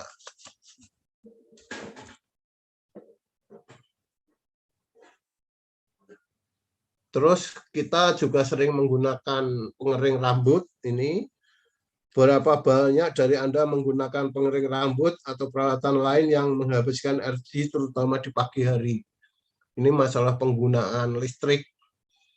Jadi ini kalau pagi kita menggunakan pengering itu menimbulkan kebutuhan listrik itu semakin banyak, dan kita sedang merasakan listrik kita semakin sering listrik kita sering mati, karena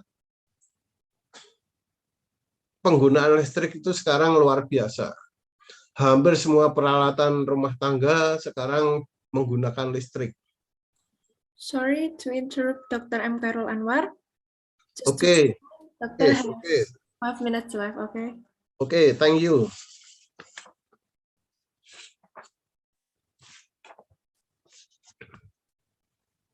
Terus berapa banyak dari Anda ketika pergi ke toko mendapatkan tas lah ini. Kalau kita pergi ke toko itu sebaiknya menggunakan tas kain, sehingga tas itu bisa tidak menyebabkan terjadinya sampah. Jadi membuat kertas kantong plastik menggunakan energi dari sumber daya, kantong-kantong itu menambah masalah sampah dan limbah kita. Dan plastik tidak dapat terurai secara hayati, daur ulang bukanlah jawaban terbaik karena mengumpulkan dan mendaur ulang bahan membutuhkan energi. Sebagai gantinya, bawalah tas kain yang dapat digunakan kembali atau ransel bersama Anda. Jadi setiap Anda pergi ke toko ataupun ke Alfamart itu kalau bisa Anda dari rumah bawa tas, sehingga akan tidak menimbulkan sampah lagi. Terus kemudian ketika membawa makan siang itu juga kalau bisa barangnya tempatnya itu yang bisa dibawa pulang lagi dan bisa diisi lagi. Jangan sampai membawa makan siang itu barangnya akan dibuang menjadi sampah. Jadi wadahnya itu misalnya pakai tas kresek, tas plastik, terus kemudian dibuang menjadi sampah. Ini jadi poliesen dan wadah plastik lainnya berbuat dari petrokimia yang bergaya tidak terurai di tempat pembuangan sampah dan melepaskan gas beracun saat dibakar di insinerator. Terus berapa banyak dari Anda yang menggunakan sapu tangan? Nah, ini kalau bisa sapu tangan dari kain. Jangan sampai menggunakan tisu, karena tisu itu dibuat dari pohon. Semakin banyak pohon yang kita tebang akan semakin menyebabkan terjadinya perubahan di dalam iklim kita. Nah, ini misconception atau terjadinya kesalahpahaman bahwa gas yang menyebabkan pemanasan global itu hanya karbon dioksida. Tetapi juga selain karbon dioksida ada metan dan air. Jadi ini bahwa masing-masing dari kita harus mengambil langkah untuk melindungi iklim di bumi kita. Jadi pemanasan global itu dapat dikurangi dimulai dari kita karena hampir 40% faktor penyebabnya itu berasal dari rumah tangga. Itu yang dapat sampaikan. Terima kasih. Thank you very much. Is for all my presentation. Thank you. Thank you, Dr. M. Khairul Anwar, for contributing your insight in global warming, impact of climate change on children. I'm sure we all received fruitful information and are willing to take part in reducing the impact of climate change.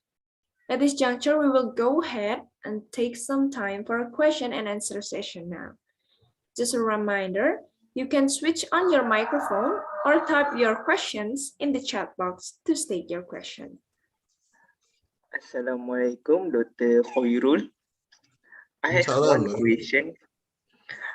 What action by government from Indonesia for protect children from climate change? Thank you. Yeah. Is it clear? Yeah, the protect for. Jadi kebijakan dari pemerintah itu banyak. Misalnya ada penanaman pohon, terus hutan-hutan itu koneksi hutan itu juga dibatasi, dan penanaman bambu, penanaman pohon-pohon yang lain. Jadi kebijakannya untuk ini banyak, tetapi juga banyak sekali kebijakan yang berkaitan dengan dunia usaha justru memperparah kondisi pencemaran di udara itu. Jadi ada kebijakan-kebijakan yang bagus untuk mengurangi global warming ini, tetapi banyak juga kebijakan-kebijakan yang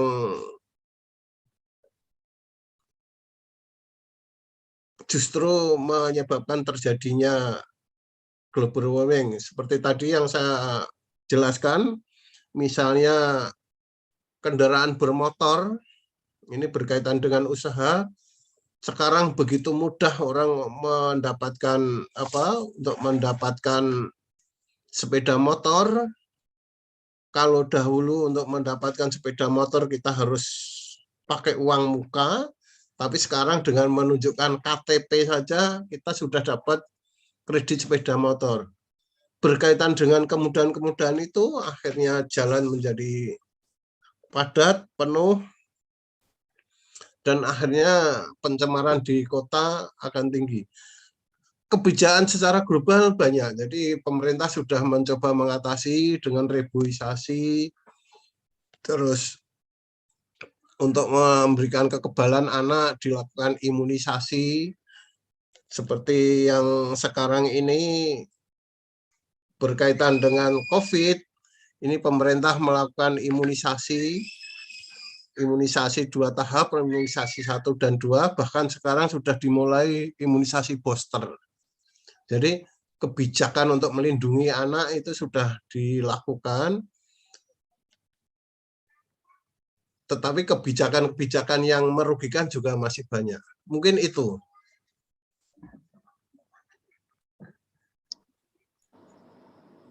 Jadi barangkali ada yang ditanyakan lagi. Jadi sekarang ini taman-taman bermain bagi anak, taman bermain yang sehat juga sudah bermunculan berkaitan dengan masalah itu. Terus anak-anak sekolah itu sekarang juga sudah mulai antar jemput. Orang tuanya tidak lagi mengantarkan untuk mengurangi kemacetan itu. Terima kasih.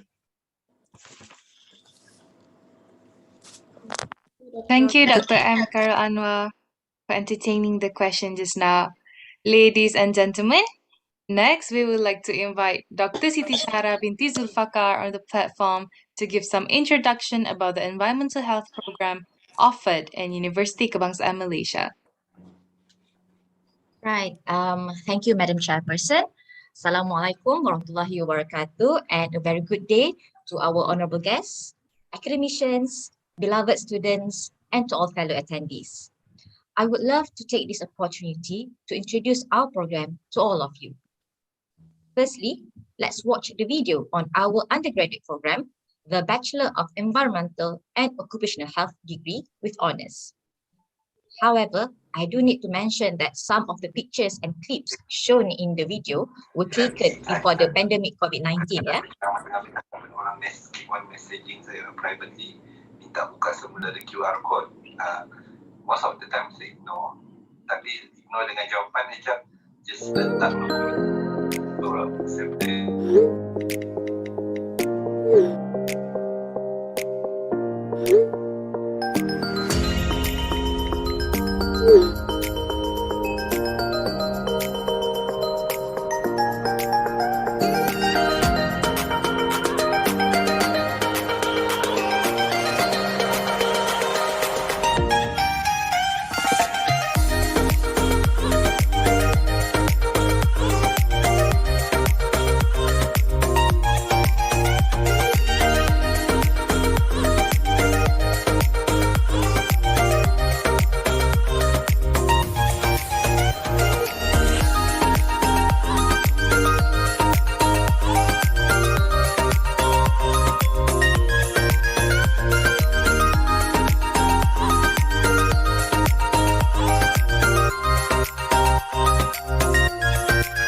So, ladies and gentlemen, that is a brief overview of our program offered here in Faculty of Health Sciences, UKM.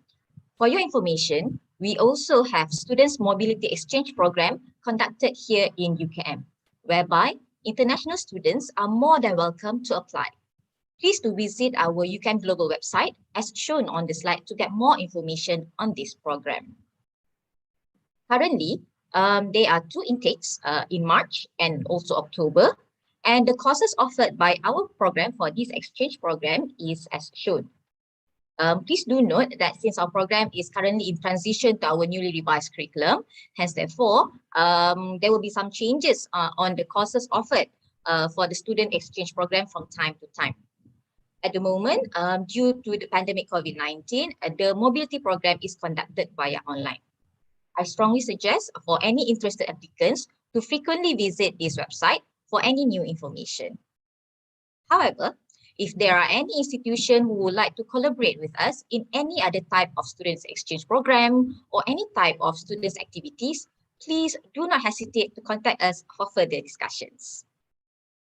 Also, please allow me to give a brief description on the postgraduate studies offered here in our faculty under the environmental and occupational health field. Currently, we only offer postgraduate studies by research, which is the Master of Health Science by research and Doctor of Philosophy PhD. Under this program, we have 3 specialization areas to choose from, which are the environmental health, occupational safety and health, and toxicology. So these are the research areas. Okay, next slide, please. Thank you. Okay, so these are the research areas under the environmental health specialization, for example, air quality, food hygiene, epidemiology. Okay, and then for the research areas for the occupational safety and health specialization. Next slide, please. Okay, yep, these are the research areas. And last but not least, okay, the research areas for the toxicology specialization. Please do note that all of the research areas that I have mentioned just now is just a guidance. So if you're interested to pursue your postgraduate studies, please feel free to contact us, or you can just approach any of our faculty members that has the expertise in the research area that you would like to embark on. For more info on our program, please visit the website and our social media pages. Feel free to contact us at the email address shown, envohealth@ukm.edu.my, for any future collaborations, either for students, undergraduate or postgraduates, research collaborations, and also for academic and non-academic staff exchange program. Let's discuss together. And with that, I thank you for your kind attention. Back to you, Madam Chairperson. To our honorary guests, before we move forward to our next agenda, we will have a short toilet break. We will continue our event back after the videos end. Please don't leave the platform because we have more interesting agendas after this short break.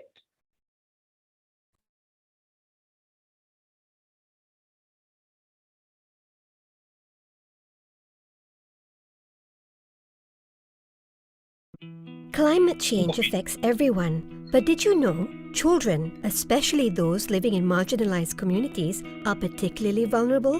Let's take a trip to 3 communities in Malaysia to see how climate change affects children's futures. Our first stop, Pulau Gaya, an island off the coast of Sabah. Meet Dido. He is a Bajau boy. His father is a fisherman. His mother makes salted fish to sell at the market. They live in a village built on stilts above the seawater. To get to school, Dido and his friends take a boat. They are always happy to be at school. Today it is raining heavily. The weather fluctuates frequently due to climate change. When the rain gets too heavy, Dido and his friends cannot go to school. His dad cannot go out to catch fish. Thankfully, they can depend on salted fish to eat. Dido's mum sells crafts made from shells and pearls to supplement their income. For the community in Pulau Gaya, climate change means more rain. While rain provides fresh water, too much rain means children can't go to school and parents don't get to work. With less money, many families cannot afford to buy fresh food. Next, let's visit Pos Kuala Mu in Perak. The village sits in the interior of the Piah Forest Reserve. The forest protects the whole village from extreme heat. Juria is a Temia girl. Like most of her neighbors, her parents have a farm. They catch fish in the rivers. They are blessed with available food all year round. Every day, Juria walks to school. Recently, there are days when the rains don't stop. The rains can make the river water rise and swell. The villagers can't cross the river. The heavy rain also causes landslides. This makes it dangerous for Juria and her friends to go to school. For indigenous communities, such as the Temia in Perak, heavy rain can cause flash floods and landslides.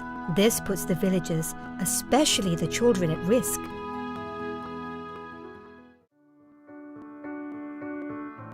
Here's our last stop, Kuala Lumpur. Unlike Juria, Bala feels the extreme heat during the dry season. His parents tell him that it is much hotter these days than before. They live in a city and are surrounded by tall buildings. This traps heat and makes it hotter than the other areas. Together with the higher temperatures caused by climate change, it can get unbearable. Bala's family feels the pinch when extreme weather impacts agricultural farms, as this causes the prices of vegetables and other fresh food supplies to rise. This becomes a burden on Bala's family, who does not have a high income level. Rising prices means less food on the table. Children who live in urban areas enjoy better access to clean water, electricity, education, and health facilities. But they still suffer indirectly from the effects of climate change in other places. Stories like this exist everywhere around the country. Dido, Juria, and Bala are children who enjoy their lives and are happy to take each day as it comes. But wouldn't it be wonderful if they could live a life that is secure in a safe, healthy, and sustainable environment and plan their futures so that they can reach their full potential?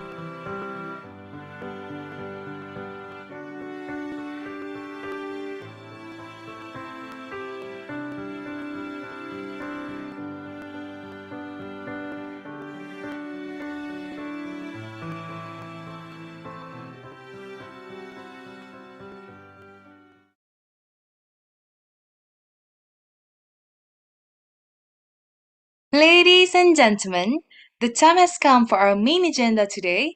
Just to let the audience know, our main agenda for today's event is video presentation about the impact of climate change on children. On this occasion, I would like to remind all facilitators to fill in the form in the link given for marks evaluation. As we go further for the first presentation, I would like to acknowledge that Year 2 Environmental Health UKM students are collaborating with Politeknik Kesihatan Kemenkes Semarang students to create a video about the impact of climate change on children. There are 5 groups formed and each group is given a different topic to present on, which they work hard to prepare for today's event. Let's give them a round of applause. To start our main agenda, we will start with slot 1 presentation, Impact of Climate Change on Children's Food Safety and Security from Group 3. Without further ado, Group 3 may present their videos.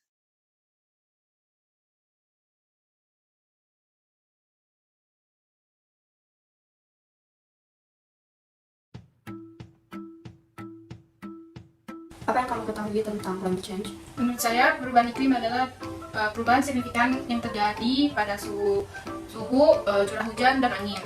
Contoh dari climate change ini adalah mencairnya es di kutub utara dan kekeringan, banjir. Itu aja. Apakah kesan perubahan iklim terhadap kita? Yang menyebabkan pemanasan global dan peningkatan suhu global yang menyebabkan lapisan ozon nipis. Menyebabkan peningkatan suhu dunia yang menyebabkan pencairan glacier di kutub utara dan selatan. Perkenalkan, nama saya Mutiara Kirania Basuki, umur 10 tahun. Pernah dengar nggak isu tentang perubahan iklim? Udah tapi lupa. Ada cara untuk mengelak dari keracunan makanan. Mencuci tangan sampai bersih. Kena tengok dari luput dia. Mencuci makanan dengan bersih. Ada apa itu makanan tak sihat? Ha? Berikan contoh makanan tak sihat. Maggi, coklat, Asmia Salvia Rasya. Pertanyaannya, kamu kalau sebelum makan suka cuci tangan nggak? Suka. Oke, makasih.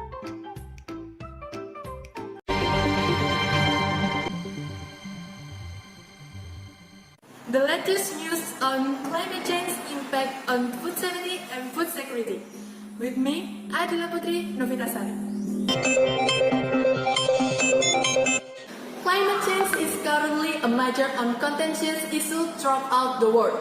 Rising global average temperatures, ocean warming, rising sea levels, extreme weather events, are such as drought, heat wave, heavy rains, and strong surges.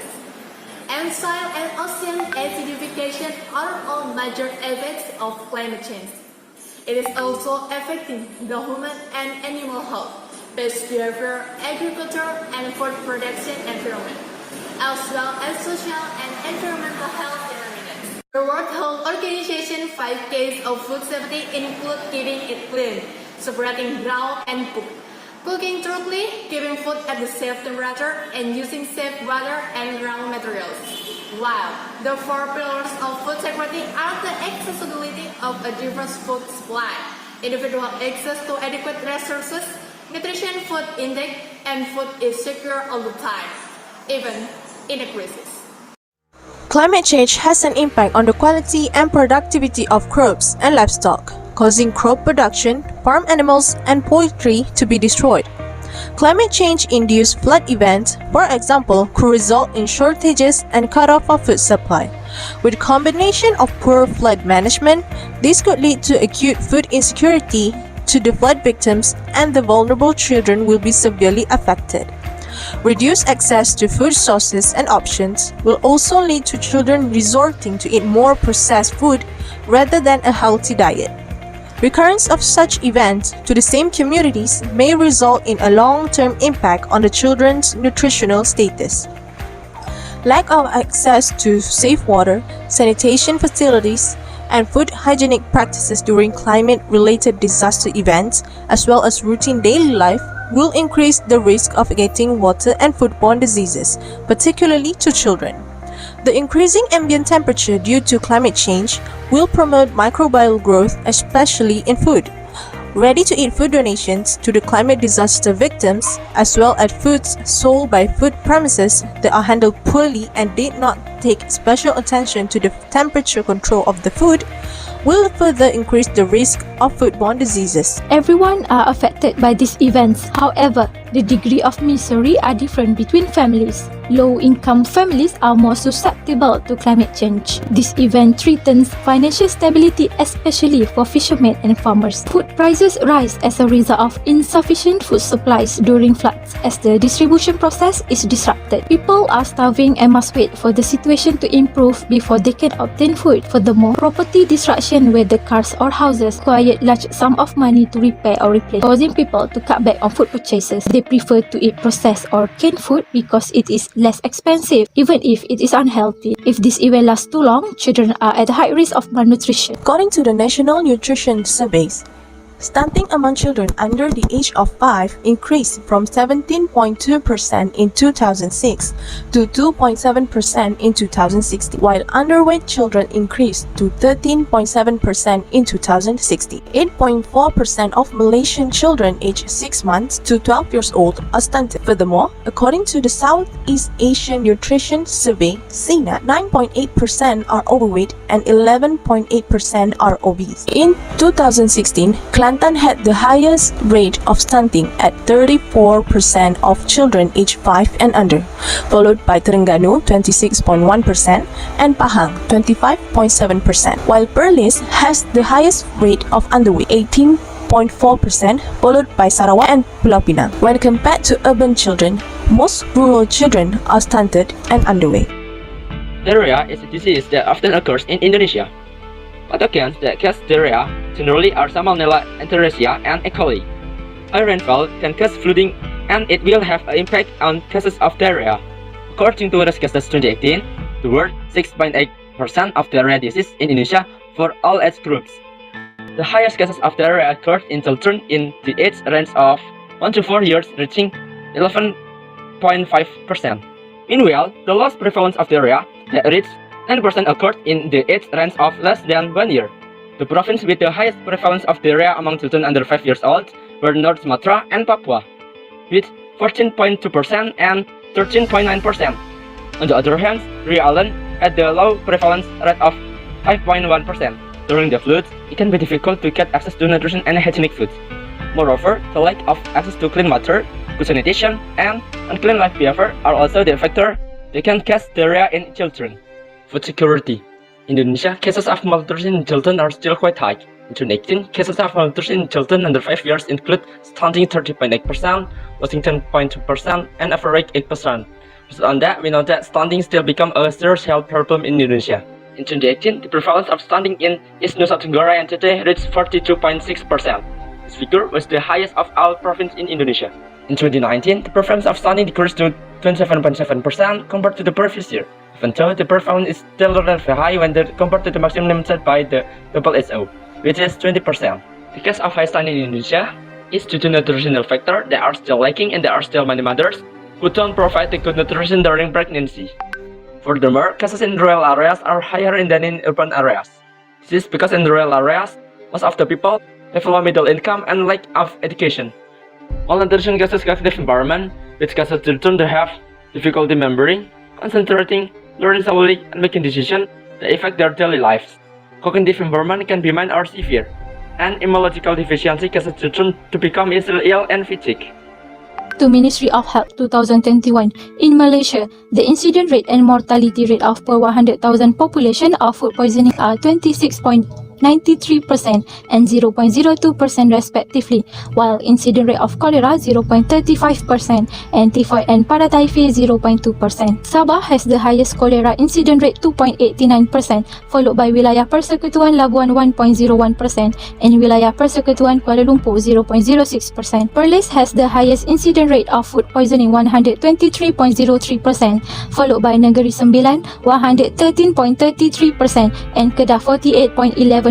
Furthermore, Kelantan had the highest rate of typhoid and paratyphi 0.69%, followed by Sabah 0.64% and Perlis 0.39%. Children under the age of 12 are predominantly infected with cholera, accounting for 1,704 cases. These microbes are common in estuarine and coastal ecosystem, particularly in Sabah. People in this area are at high risk because they consume more seafood, particularly mussels and oysters, which may be contaminated with Vibrio cholera. Furthermore, temperature is one of the factors contributing to cholera cases, as it promotes replication of cholera. Moreover, flood is the medium for cholera to spread from human or animal feces to drinking water sources, increasing the risk of getting cholera. As a result, children rely on adults to maintain their hygiene. Strategies for improving food security and safety include develop and strengthen infrastructures for a green revolution in farming, install advanced technologies, encourage communities to produce their own fresh food, increase research and development in agriculture, develop sustainable agriculture and good animal husbandry practice, as well as promote food safety and hygiene education in school. What can youth do for climate change? Youth? Yes, you! Youth can reduce climate change in their own simple yet purposeful ways, such as use public transportation, use reusable bag while shopping, picking up garbage while walking, practicing food composting at home, promote environmental education program in school, and lastly, use social media to raise public awareness. Climate change has significant impacts on children and worsen every year due to rapid human activities. However, we still have time to take action to limit the impact. If humans play a role in controlling global warming, this world would be cooler and the high temperatures we currently have would decrease. If everybody as one takes stand and tries to reduce climate change that are occurring, this world would be a safer place for children to live on. What is your action to make their dreams and future better? Apa tindakan kamu untuk menjadikan impian dan masa depan mereka lebih baik? Apakah tindakan anda untuk merealisasikan impian dan masa depan anak-anak terjamin. Protecting our planet starts with you.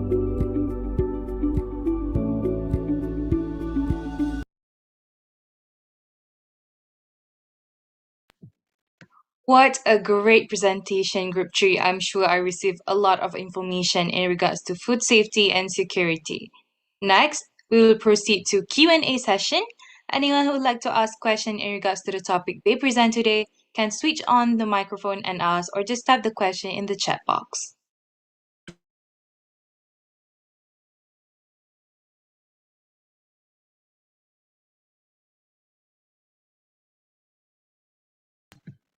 Okay, we have some question from YouTube from Mace Aina. The question is, hi, saya ada persoalan for Group 3. Macam mana sebenarnya kes banjir yang berulang pada komuniti yang sama boleh mengganggu nutritional status kanak-kanak?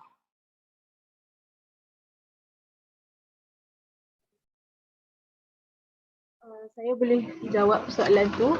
Dengar ke suara? Dengar. Repeated flood events to the same community can affect children's nutritional status if there is no proper and efficient flood management.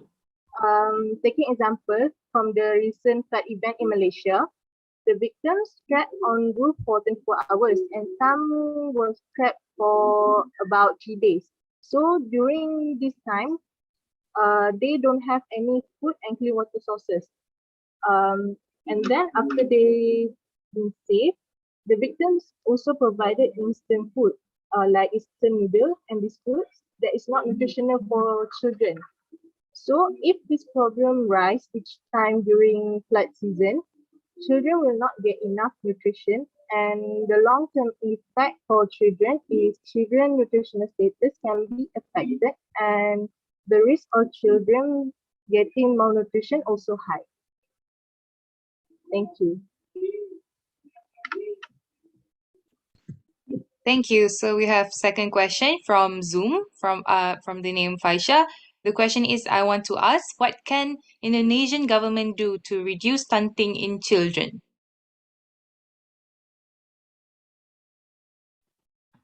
Okay, I will answer the questions from Faisha.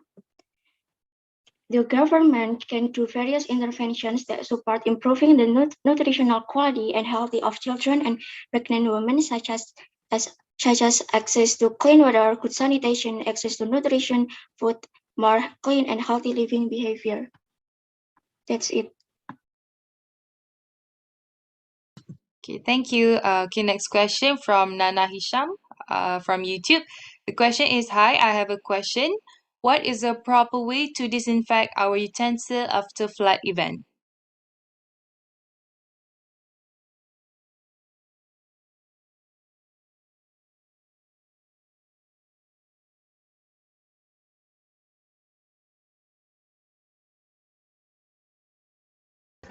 Okay, I will answer the question.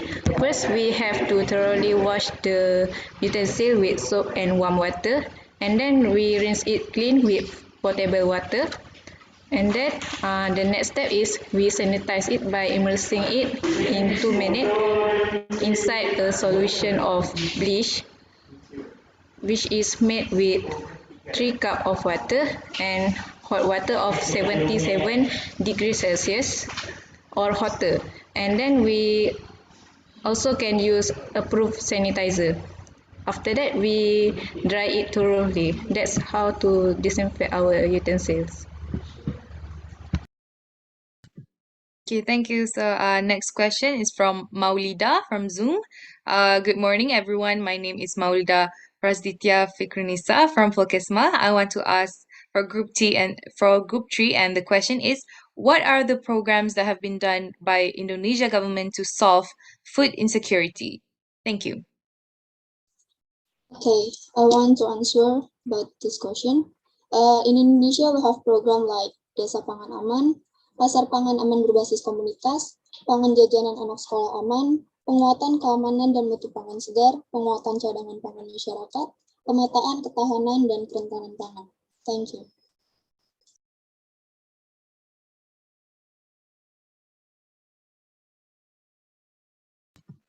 Thank you. So we have more question. The question is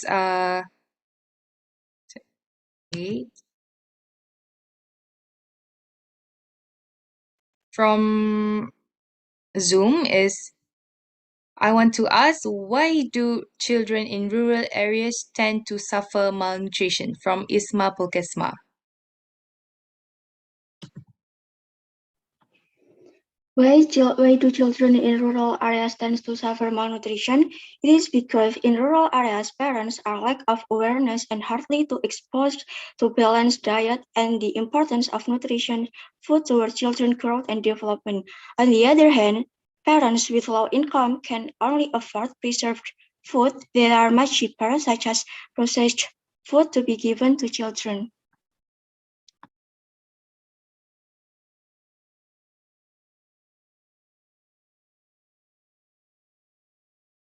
Yeah, that's it.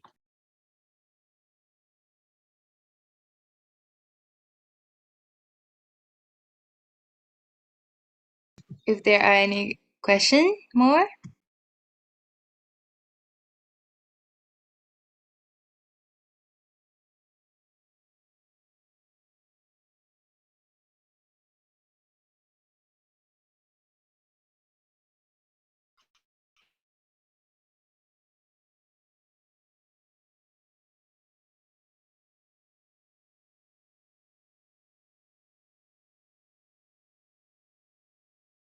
Okay, so I think that's it for Q&A session for group 3.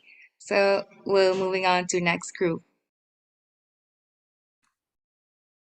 Thank you, Group 3, for your presentation and entertaining the question just now. Moving on to the slot 2 presentation, Impact of Climate Change on Children's Education, presented by Group 5.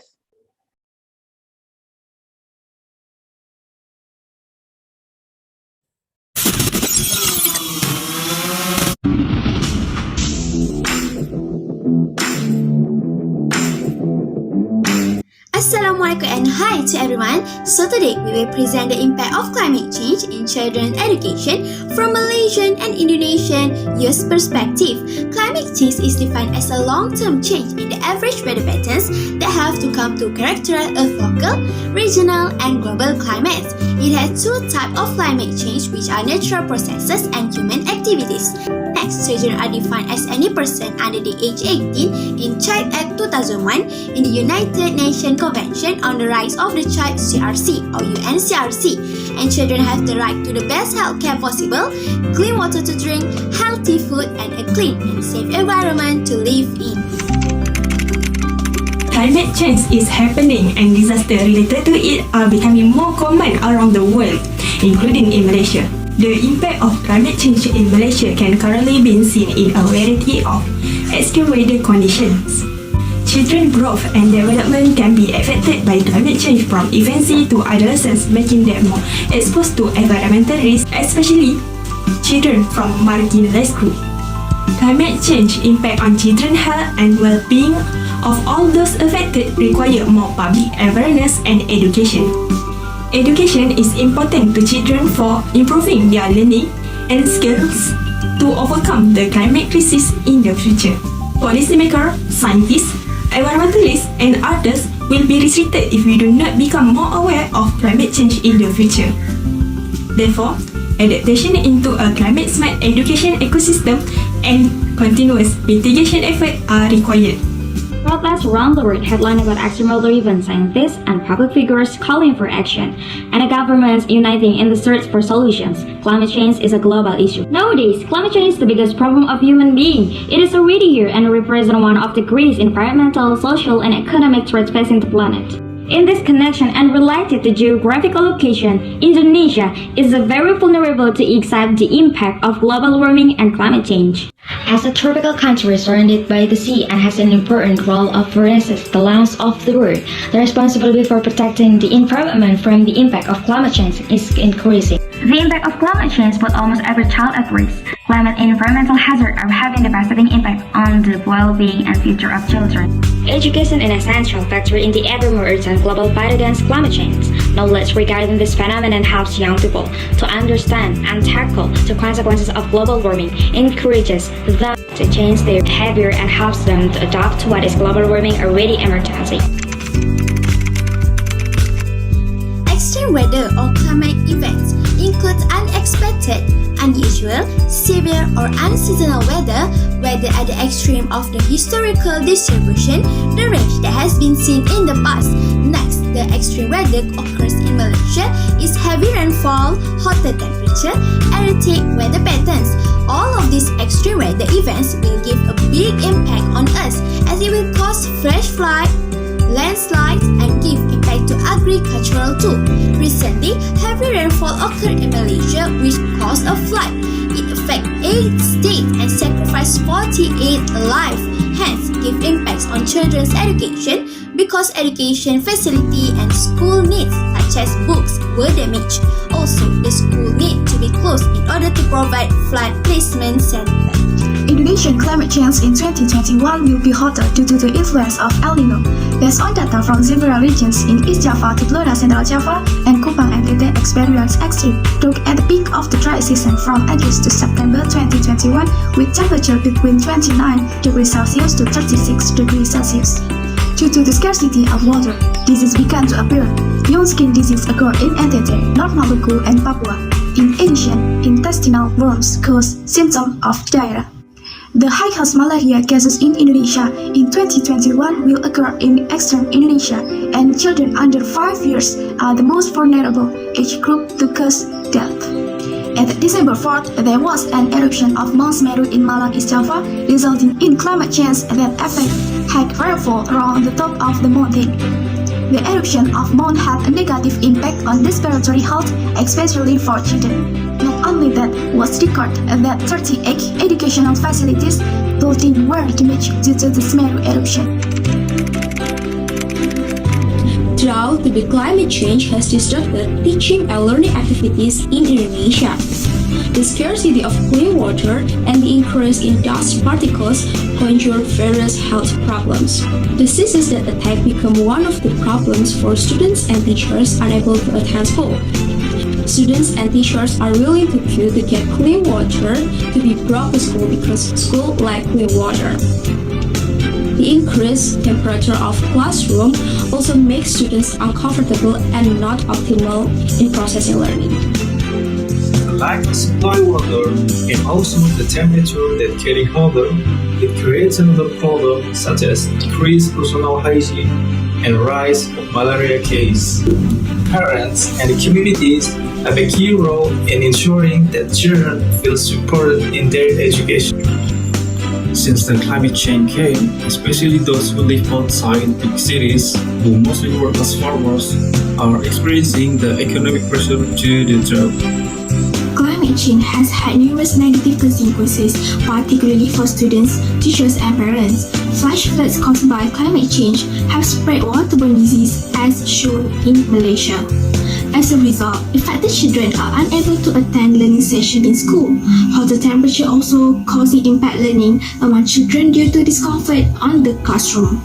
Same goes to affected children, infected teacher unable to teach due to illness. Furthermore, disasters such as flash floods cause parents to lose their source of income. Therefore, parents unable to cover their child's education expenses because of damage or loss of shelter, the affected family will also forced to relocate.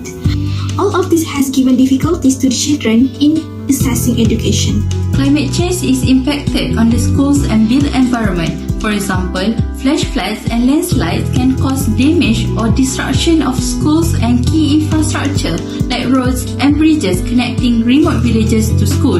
It will have an impact on children's education since the route to school and the conducive surroundings for learning have been damaged. Moreover, education authorities and the government should work harder to do mitigation actions. As climate change happens, it will add cost to the government to address the impacts of climate change on education and learning. Lastly, they must update risk assessments and policies based on the latest scientific understanding. It is crucial to avoid mortality and injury. Several solutions have been put in place by both countries to reduce climate change. From the Malaysian perspective, students use eco-friendly items to preserve the environment and reduce waste production. They're also involved in environmental programs to spread awareness about climate change that is happening now. Next, teachers and school staff have knowledge of climate change content and acquire the latest information on local climate change impacts, science, and solutions. They also ensure that these topics can be taught to the students so that the students can deeply understand about climate change as a future generation. Besides, we can see that parents are also involved and support in their children's education, such as providing a conducive place for them to study. Communities in Malaysia have great awareness in social media regarding the effect of climate change on children's education. Schools in Malaysia also have improved. For example, most of schools have covered walkways, connecting corridors and blocks to prevent students from being exposed from hot weather and rain. The government also has taken action for this issue. They have developed policies that address issues related to climate change. They also provide money such as Bantuan Keluarga Malaysia for families who are affected with disaster such as flood that happened back in December 2021. Solution in Indonesian perspective. First, student do reforestation by planting trees in their respective environments, and student hold socialization to the community to be more aware of the El Nino disaster. Second, teachers and school staff. Teacher must educate students what El Nino is, how to prevent and how to overcome the impact that occurs, and updates on news about climate change and the impact on Indonesia. Third, parents and communities. Processing liquid waste in order to be reused as clean water, and apply the habit of washing hands on children, and make sure the nutritional needs in children are fulfilled so that physical health does not decrease. The fourth, schools and built environment must prepare safe and comfortable classroom with complete facilities, and then provide shared facilities such as bathrooms, hand washing, canteens, mosques with clean conditions so that students are comfortable and avoid various adverse effects. And the last is from education authorities and government. The government should conduct early warning to the community so that the community can make preparation in all sectors. And the last one is holding a green bond program. The conclusion from the impact of climate change on children's education in general is that climate change has caused various impact on disease and that has an impact on children's education. Therefore, the government and other stakeholders need to play a role by making active program with disaster-safe education unit providing protection to students and education staff from the impact of disasters. In addition, it is necessary for the participation of parents in providing disaster management education to their children.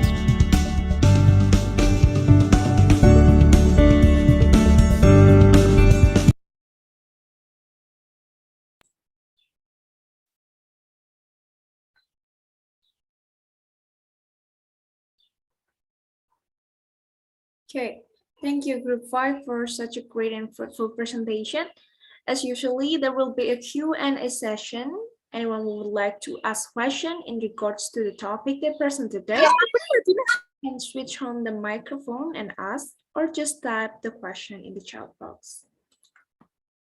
Okay, for the first question from YouTube, why aren't we taught them rich and share their fairness to help the poor? We know this climate is caused by them irresponsible and carelessness, right?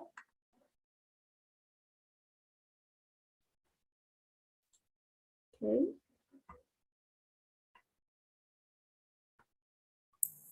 Okay, to answer this question, yes, I agree that this climate change happened because of irresponsible people that do some example for deforestation and so on. But as we can see from the example flash flood that happens in Malaysia recently, many people from the NGOs that come and help the people that affected by flash flood. So I can say that there are many people willingly to help who was affected by the climate change. I hope it answers your question. Okay, thank you. Okay, for next question, Other than hotter temperature and the spreading of water burn the sea due to flash flood that happened recently, what are other impacts that can disrupt learning session in school? Okay. Thank you for the question. Actually, hotter temperature might cause drought and will lead to a reduction of agricultural product such as paddy and vegetables. So it can give an impact on our economy as well. Hence, the price of food tends to get more expensive. So as a result, parents from low-income families, of course, cannot afford to provide nutritious food to their children. If the children did not get enough nutrients, they might lack of energy and cannot focus during the learning session. So besides, in Malaysia, it's also affected by severe air pollution from the haze, smokes from vehicles and industry, which air pollution can also disrupt learning session in students. Okay, next, the third question. As mentioned in the video, parents are involved in supporting their child education to provide conducive place, but how about the parents who has low income? What are the other ways that parents can do to support their children education? Okay. First of all, thank you for the question. So, for low-income family, as for Malaysia, our government actually has provided the money aid, which is Bantuan Keluarga Malaysia, the one that we call BKM, and it is intended to relieve the financial burden of those of the family, particularly those from socioeconomic group B40 and M40. So with this kind of bantuan, it is help them in purchasing school supplies for their children. And other ways for parents to support their children's education is to give not only physical support but also mental support for their children's education, so that their children will always have motivation to study. And not only that, parents also need to make sure their child have a proper meal with enough nutrition, so they will not easily fall sick due to environmental factors, and they can focus better in during learning session. I hope that will answer the question. Thank you. I want to add something. For the low-income family, they can send their children to the boarding school because in Malaysia we have so many boarding schools that support children from low-income family. Yeah. Okay. Okay. Next. I will answer the question with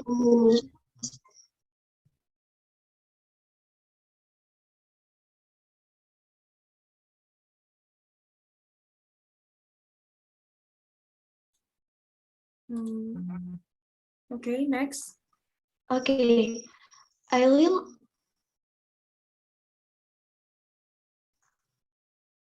Okay, I will answer the question with Indonesian perspective.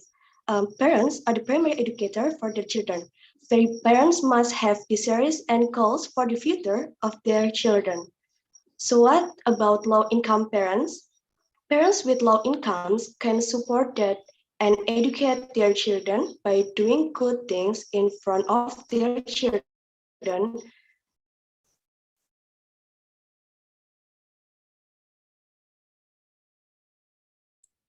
Okay, thank you for the answer.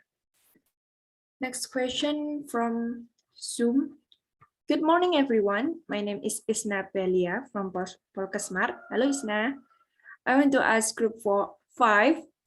Does climate change has big impact on children education?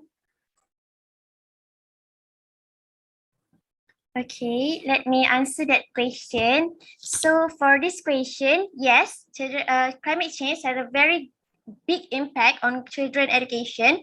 As we mentioned before in the video, climate change such as flood, it will make the facility and the school needs damage. So the student can't go to the school and don't have a very good environment to study.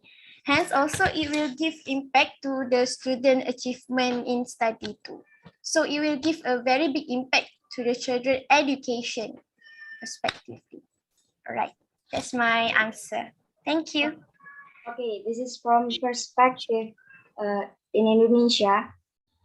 Education is an essential factor in the ever more urgent global fight against climate change. Knowledge regarding this phenomenon help young people to understand and tackle the consequences of global warming, encourages them to change their behavior and help them to adapt to what is already a global emergency.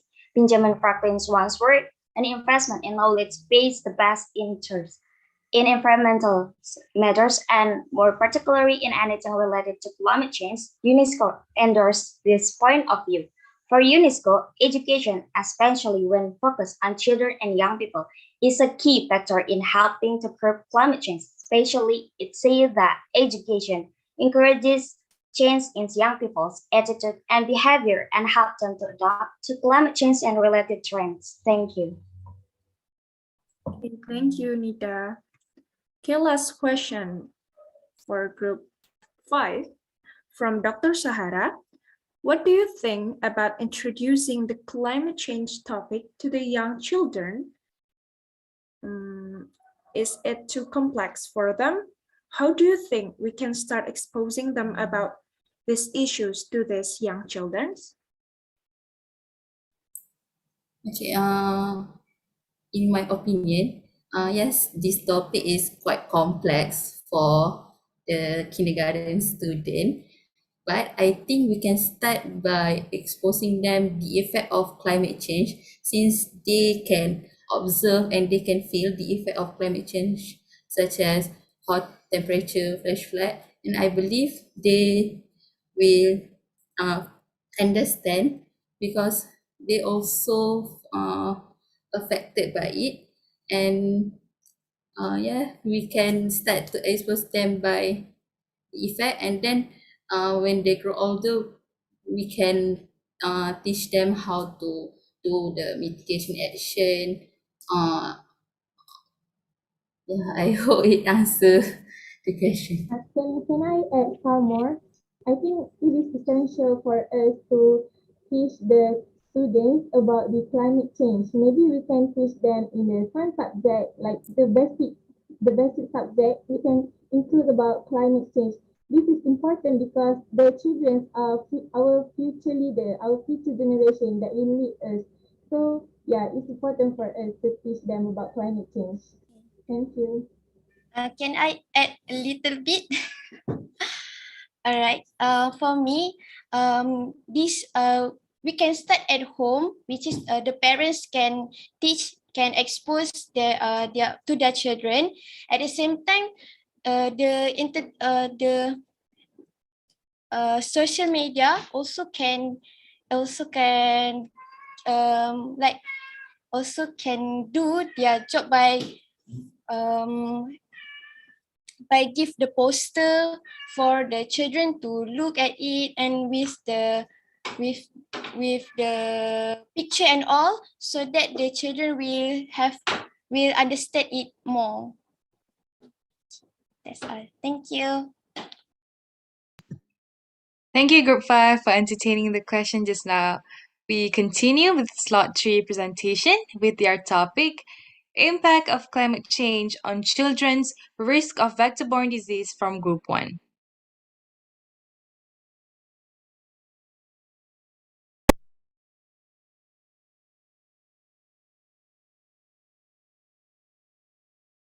Hi everyone, I'm Pok Hui Ting as the Malaysia representative for Group 1. Hello, I'm Firda Talia as the Indonesia representative for Group 1. Climate change has a major impact on vector-borne disease. So basically, we study on how climate change actually can affect or increase the risk of vector-borne disease, especially on children which are below 18 years old. So sharing knowledge and solution between Indonesia and Malaysia will be very useful.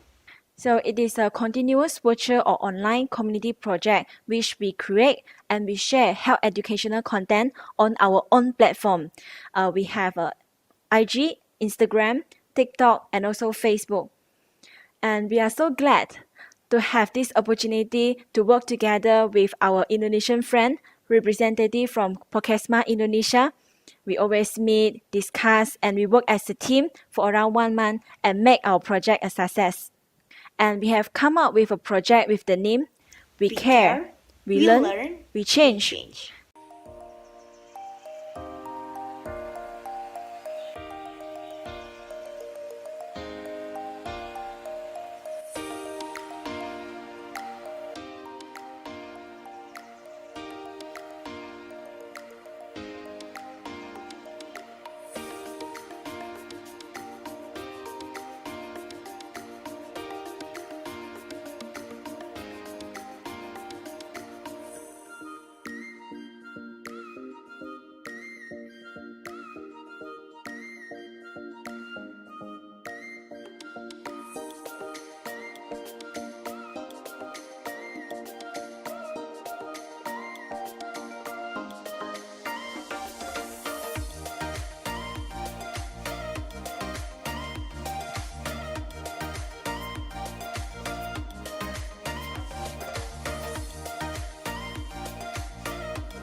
short interview about climate change and vector-borne disease. Setahu saya, penyakit tersebut disebabkan oleh serangga.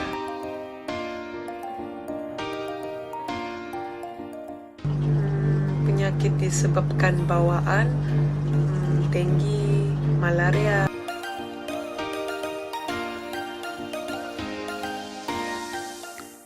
Kita dapat mencegah dan mengawal penyakit tersebut menggunakan insect repellent ataupun secara selamat menggunakan kelambu dan memastikan tiada tempat takungan air. Perubahan iklim itu perubahan drastis yang terjadi terhadap iklim, curah hujan, dan udara. Dampaknya adalah cuaca ekstrim dan timbulnya penyakit. Vektor adalah binatang yang membawa penyakit seperti nyamuk. Setahu saya, penyakit itu demam berdarah dan malaria. Mencegahnya itu memakai kelambu saat tidur, memakai obat anti nyamuk, dan membersihkan lingkungan sekitar. Dikenalin nggak namanya siapa? Nama saya Siva. Oke Siva, aku boleh untuk mewawancarai ya, sebentar saja. Sebelumnya kamu tahu nggak apa itu perubahan iklim? Tahu. Perubahan iklim yaitu perubahan cuaca yang disebabkan oleh salah satunya yaitu pemanasan global. Oh iya ya, oke. Kamu tahu nggak apa itu penyakit yang ditularkan oleh vektor? Nggak tahu. Oke, aku jelasin sedikit ya. Penyakit yang ditularkan oleh vektor itu penyakit yang ditularkan oleh salah satunya itu hewan seperti nyamuk, yaitu seperti penyakit DBD atau malaria. Siva tahu nggak penyakit DBD dan malaria ini sekarang kasusnya lagi tinggi di Indonesia? Tahu. Apa yang perlu dilakukan Siva untuk mencegah terjadinya DBD di sekitar Siva? Yang pertama yaitu membuang genangan air, terus memakai body lotion dan membersihkan lingkungan sekitar. Oke, terima kasih Siva. Sama-sama.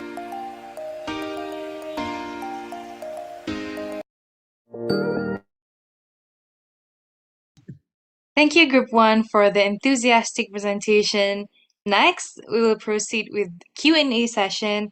Anyone who would like to ask any question in regards to the topic they present today can switch on the microphone and ask, or just type the question in the chat box. So I see we have some question from Zoom, platform Zoom. So the question is from Miss Elinda. The question is, hello, I'm Elinda from Polkesma. I'm going to ask to your group, how is the management to deal with dengue in Malaysia? Hi, I think I will take on this question. So the dengue management in Malaysia, normally we will have fogging strategies at the affected area or at the high-risk area. And we also have local authorities and NGO which will carry out the community cleanliness program, such as the anti-mosquito campaign. And we will also have officers to have a continuous monitorings of cleanliness and the mosquito breeding area. So actually in Malaysia, our strategies is a combination of larvicide, which we kill all the larvae, and a community-based environmental control. Yeah, I hope I answer your question. Okay, thank you. So next question is from Aiden. The question is, good morning. My question is, why children is more susceptible to the vector-borne disease? Is there any vector control program in Indonesia? Oke, aku izin menjawab untuk pertanyaan dari Aden. Untuk program dari Indonesia, yaitu untuk menanggulangi DBD, itu ada program Jumantik, yaitu singkatan dari Juru Pemantau Jentik, yang artinya responsible for monitoring Aedes aegypti mosquito larva in his area as well as reporting to village regularly and continually. Kemudian ada 3M, yaitu menguras, menyikat dinding tempat penampungan air, menutup tempat penampungan air, dan mendaur ulang. Untuk program dari nyamuk malaria yaitu ada penggunaan kelompok insektisida. Ibu anu ame nangis nak terapi.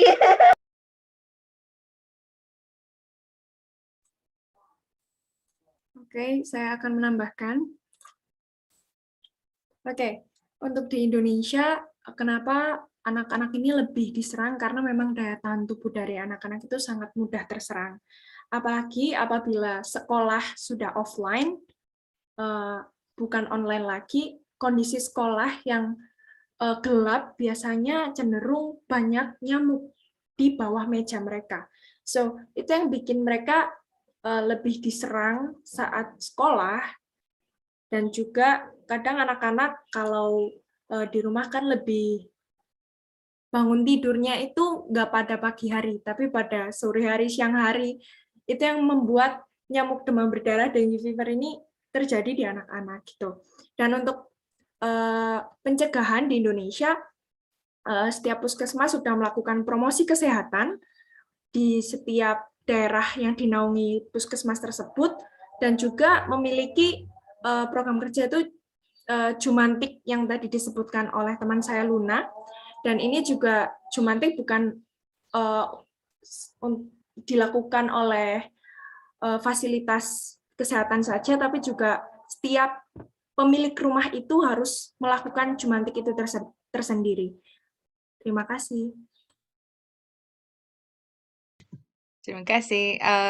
Okay, next question is from platform YouTube, from Aiden Park. The question is, Salam, what do you think about the awareness level in the society regarding this topic? Let me take over the questions.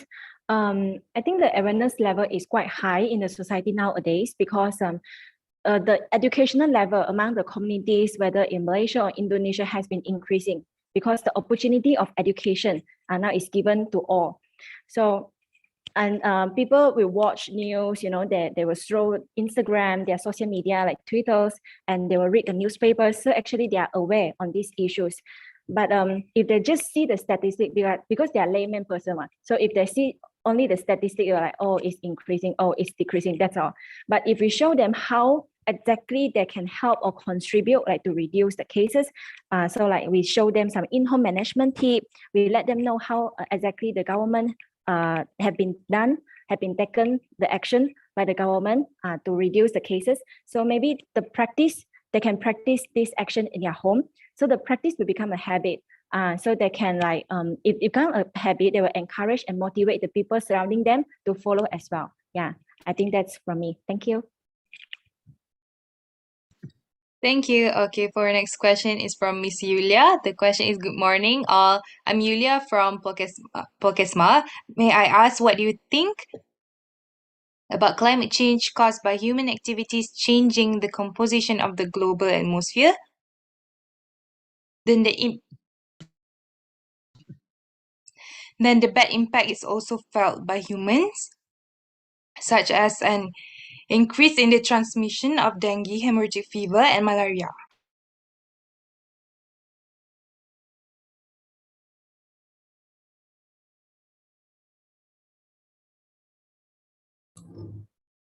Izin menjawab, tapi sebelumnya saya minta maaf karena saya lebih nyaman menggunakan bahasa Indonesia.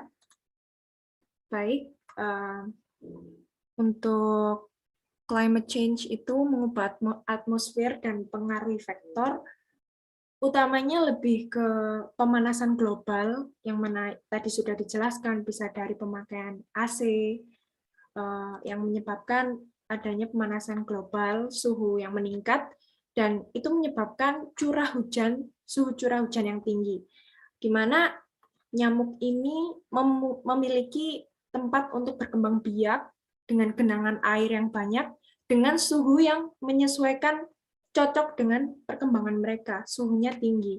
Jadi itu yang membuat perkembangan biakan nyamuk itu berkembang pesat, dikarenakan climate change. Mungkin dari teman-teman ada yang membantu menjawab, silahkan. Seperti ada yang seperti apa yang Fida beritahu tadi, ya betul. Karena macam pemanasan global adalah greenhouse effect, right? We have the carbon dioxide emission. So dia memang akan dan temperature suhu akan menjadi tinggi. So inilah akan increase the breeding process, increase the reproductive rate of the vectors. Yes, that's from me lah. Thank you. If there's any question more, feel free to type the question in the chat box.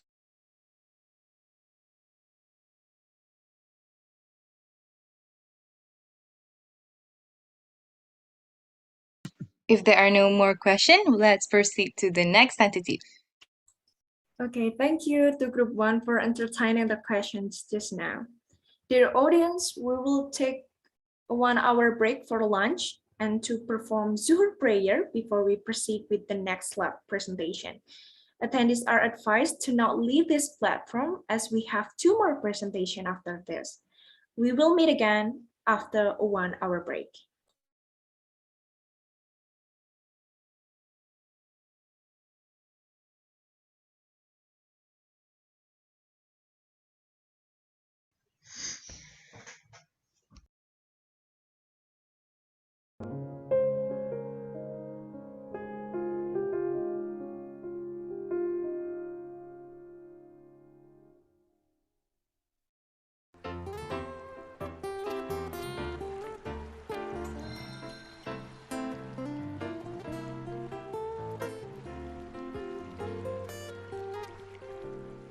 우리들 만나고 헤어지는 모든 일들이 어쩌면 어린애들 놀이 같아. 슬픈 동화 속에 구름 타고 멀리 나르는 작은 요정들의 슬픈 이야기처럼. 그러나 우리들은 알지도 못하고 울지만 사랑은 아름다운 빛결처럼. 고운 그대 손을 잡고 밤하늘을 날아서 궁전으로 갈 수도 있어. 난 오직 그대 사랑하는 맘에 바보 같은 꿈 꾸며 이룰 수 없는 조금의 나라로 길을 잃고 헤매고 있어. 그러나 우리들은 알지도 못하고 울지만 사랑은 아름다운 꽃결처럼. 고운 그대 손을 잡고 밤하늘을 날아서 궁전으로 갈 수도 있어.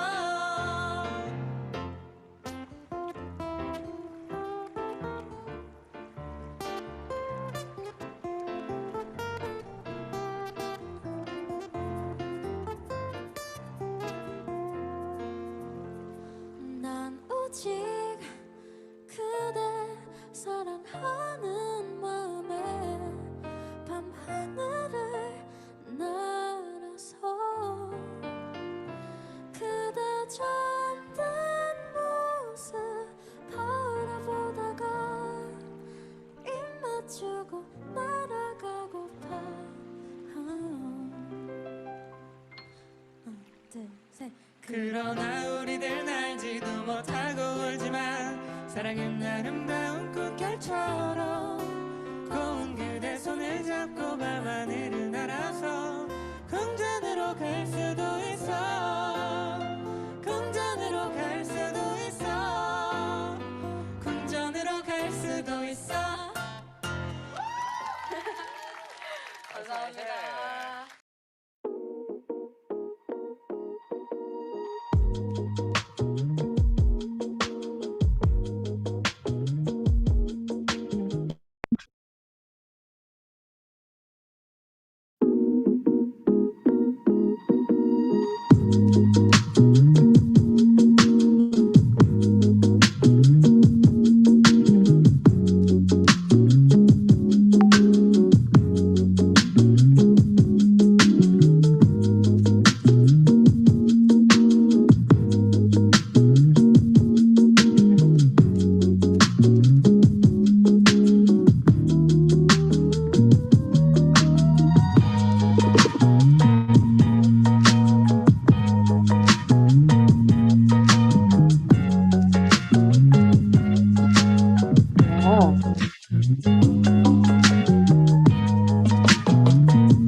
about you I'll never know.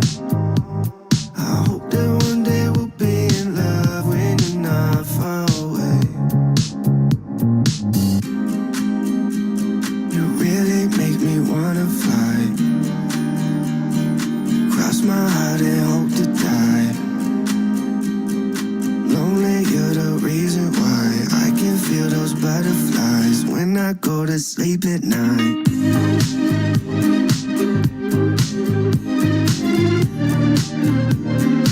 When I go to sleep at night. Lonely, you're the reason why I can feel those butterflies when I go to sleep at night. I finally know the reason why, yeah. I'm never really satisfied, yeah. Waking up a paradise, yeah, without you by my side. Imagine I walk through your doorway. Imagine skipping all the foreplay. Imagine all the stars in one place. 'Cause you really make me wanna fly. Cross my heart and hope to die. Lonely, you're the reason why I can feel those butterflies when I go to sleep at night.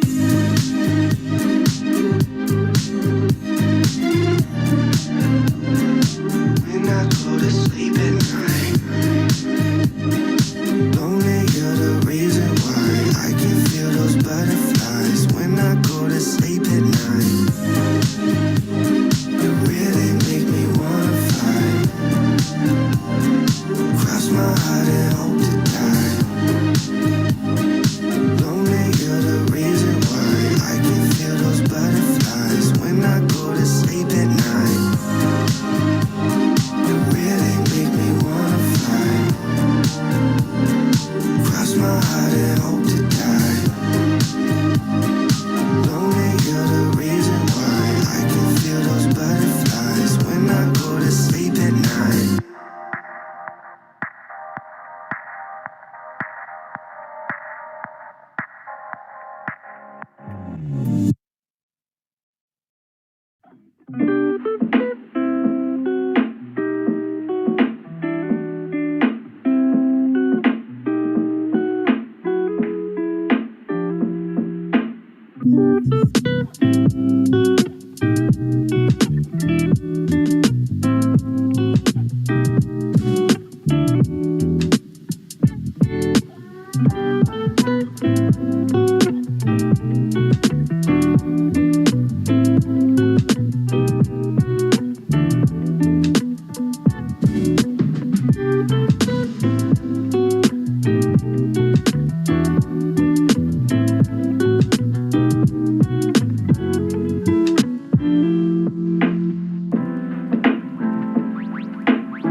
I might lose my mind, waking when the sun's down, riding all these highs, waiting for the calm down. Walk these streets with me, I'm doing decently. glad that I can breathe. Yeah, I'm trying to realize it's alright to not be fine on your own. Now I'm shaking, drinking all this coffee. These last few weeks have been exhausting. I'm lost in my imagination, and there's one thing that I need from you. Can you come through?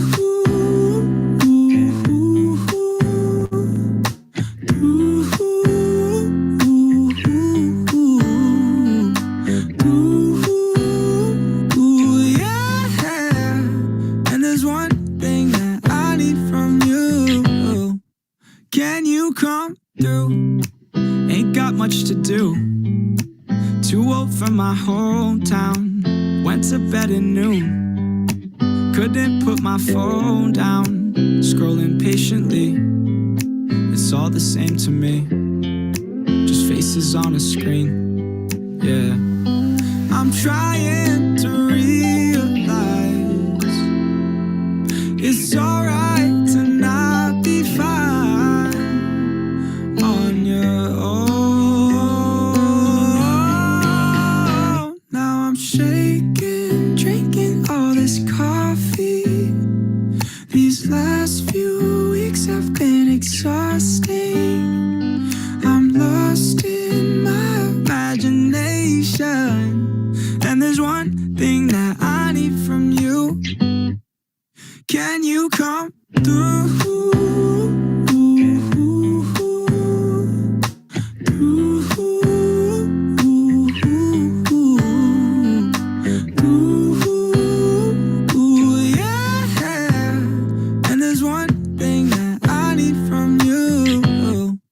Can you come through?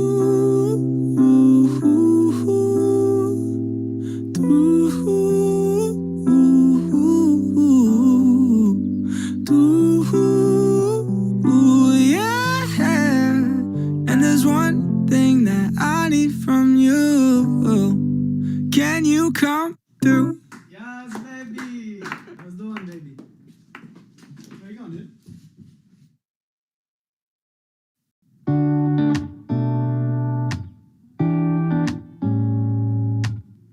When my head is full of questions and the sky is full of rain, when I'm worrying about what I can't change, I take a look at my reflection and try to make a funny face, and for a second all my sorrows melt away.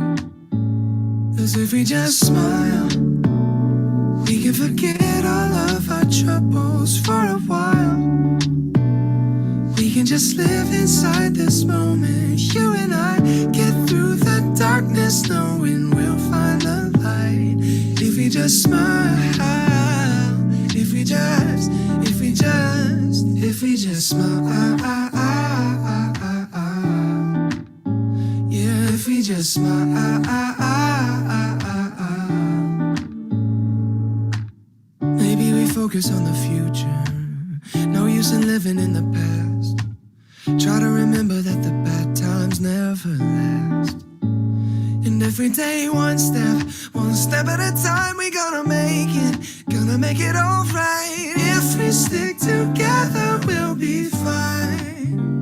'Cause if we just smile, we can forget all of our troubles for a while. We can just live inside this moment. You and I get through the darkness, knowing we'll find the light. If we just smile, if we just smile when the sky is falling, smile when the love comes calling. We can take tomorrow on with style. If we just smile, we can forget all of our troubles for a while.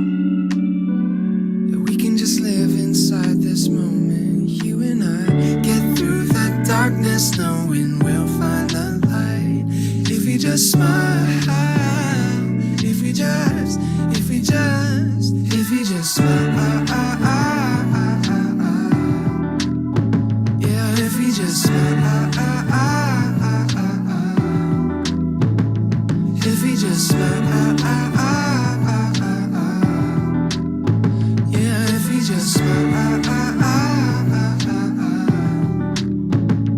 if we just smile.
Is there something after there is nothing to say?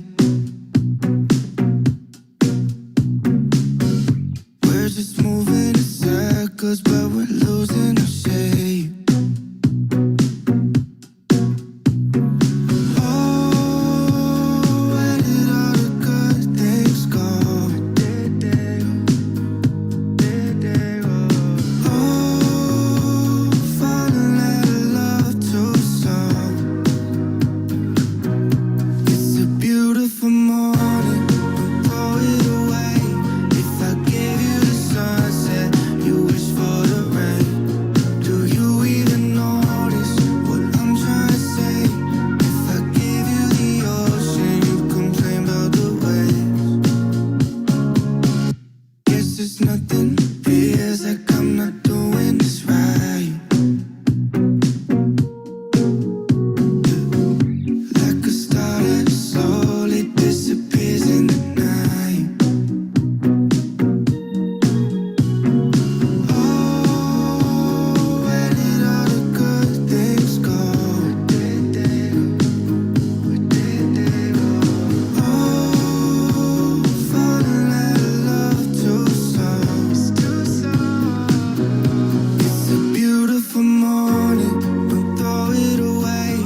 Dance with me in my backyard, boy. Looking super fine in your corduroy. Drive me round the block, we can go in a loop, and we'll turn the volume up on some good boy band tunes. I feel the fresh air, I can feel your eyes staring. I'm not gonna lie, I get a little bit scared. My heart is on wings and living in dreams, and at the top of our lungs we sing.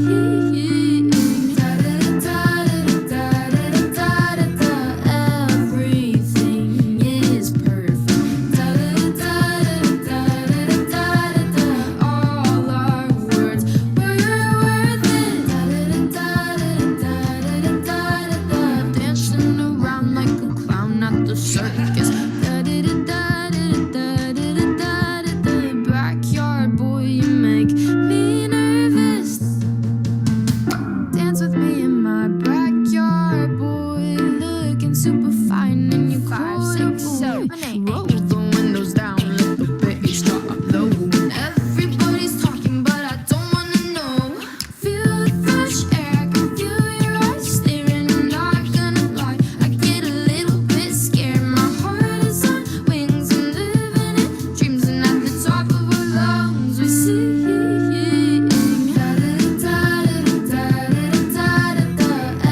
Everything is perfect.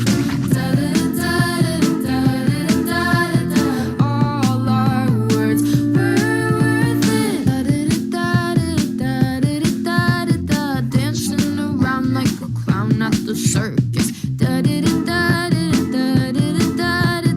Backyard boy, you make me nervous.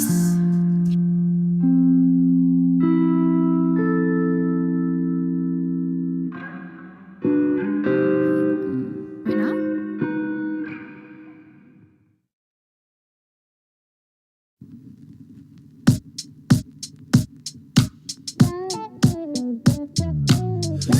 가끔씩 나도 모르게 짜증이 나. 너를 향한 마음은 변하지 않았는데 혹시 내가 이상한 걸까? 혼자 힘들게 지내고 있었어. 텅 빈 방 혼자 멍하니 뒤척이다.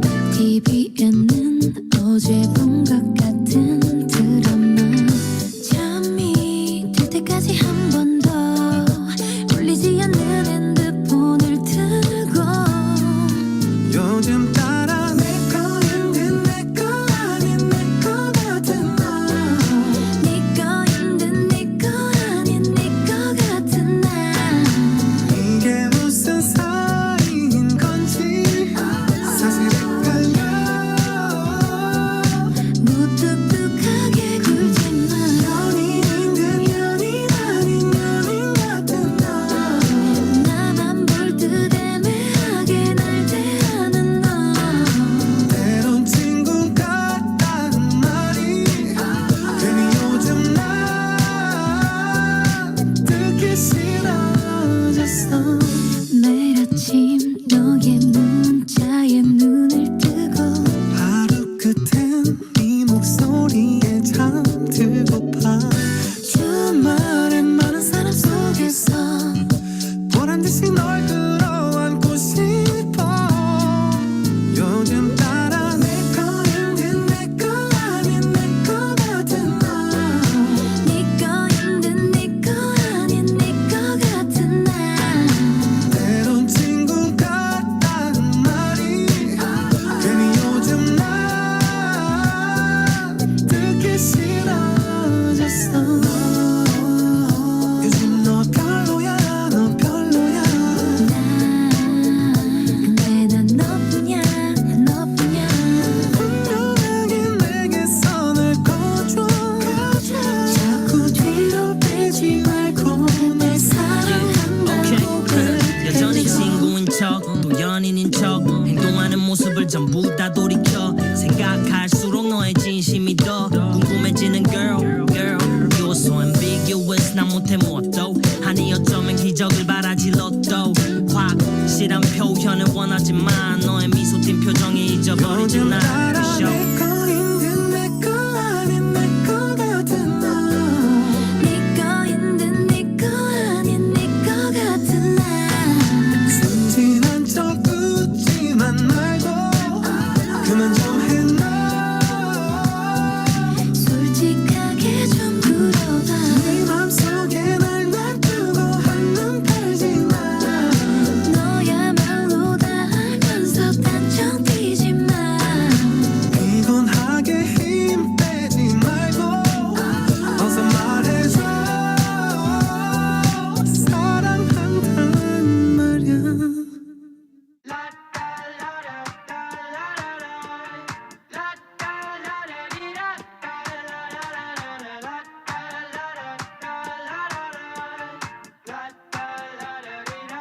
I got my head out the sunroof. I'm blasting our favorite tunes. I only got one thing on my mind. You got me stuck on the thought of you. You're making me feel brand new. You're more than a sunshine in my eyes. You got those pretty eyes in your head. You know it. You got me dancing in my bed, so let me show it. You are exactly what I want. Kinda cool and kinda not. Wanna give myself to you. Yeah, we're driving down the freeway at night. I only got one thing in the back of my mind. I'm feeling like this might be my time to shine with you, with you, with you. I got my head out the sunroof. I'm blasting our favorite tunes. I only got one thing on my mind. You got me stuck on the thought of you. You're making me feel brand new. You're more than a sunshine in my eyes. I got my head out the sunroof.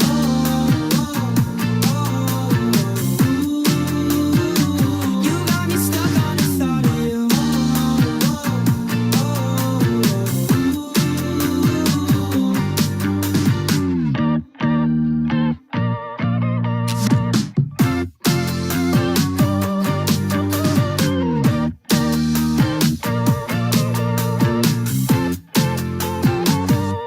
Yeah, we're driving down the freeway at night. I only got one thing in the back of my mind. I'm feeling like this might be my time to shine with you, with you, with you. I got my head out the sunroof. I'm blasting our favorite tunes. I only got one thing on my mind. You got me stuck on the thought of you. You're making me feel brand new. You're more than a sunshine in my eyes. La da la da la la la da da da dee da da la la la la la da la la la la la la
Kisses on your body were like heaven, we were taking it slow.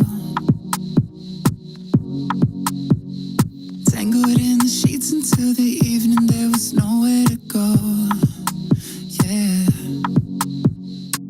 We were in a daze, learning each other's shapes, tracing shadows of rain down your back. Oh, kisses on your body in my memory, baby, nothing comes close. It was the summer of love,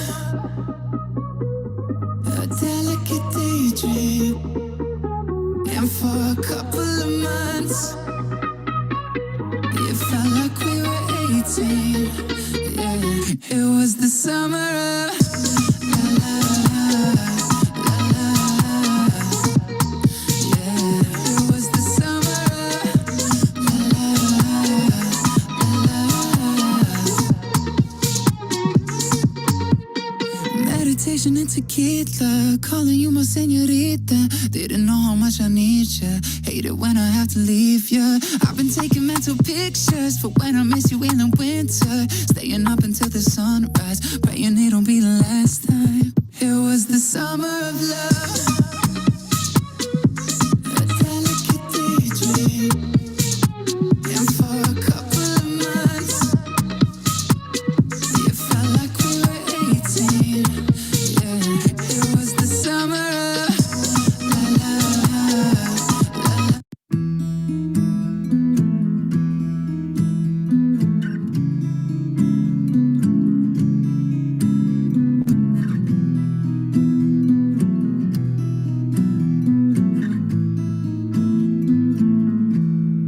Loving can hurt. Loving can hurt sometimes, but it's the only thing that I know. When it gets hard, you know it can get hard sometimes. It is the only thing that makes us feel alive. We keep this love in a photograph. We made these memories for ourselves, where our eyes are never closing, our hearts are never broken, and time's forever frozen still. So you can keep me inside the pocket of your ripped jeans, holding me closer till our eyes meet. You won't ever be alone. Wait for me to come home. Loving can heal. Loving can mend your soul. And it's the only thing that I know. I swear it will get easier. Remember that with every piece of you. And it's the only thing we take with us when we die.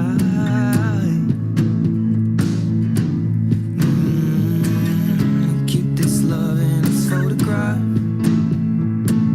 We made these memories for ourselves, where our eyes are never closing, our hearts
on 6th Street, hearing you whisper through the phone. Wait for me to come home.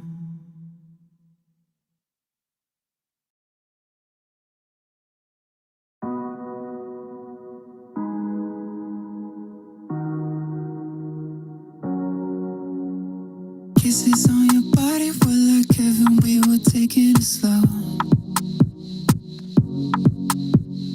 Tangled in the sheets until the evening, there was nowhere to go. Yeah. We were in a daze, learning each other's shapes, tracing shadows of rain down your back. Oh, kisses on your body in my memory, baby, nothing comes close. It was the summer of love, a delicate daydream. And for a couple of months, it felt like we were 18. Yeah, it was the summer of la la la la la. Yeah, it was the summer of la la la la. Meditation and tequila, calling you my señorita. Didn't know how much I need ya. Hate it when I have to leave ya. I've been taking mental pictures for when I miss you in the winter. Staying up until the sunrise, praying it'll be the last time. It was the summer of love, a delicate daydream. And for a couple of months,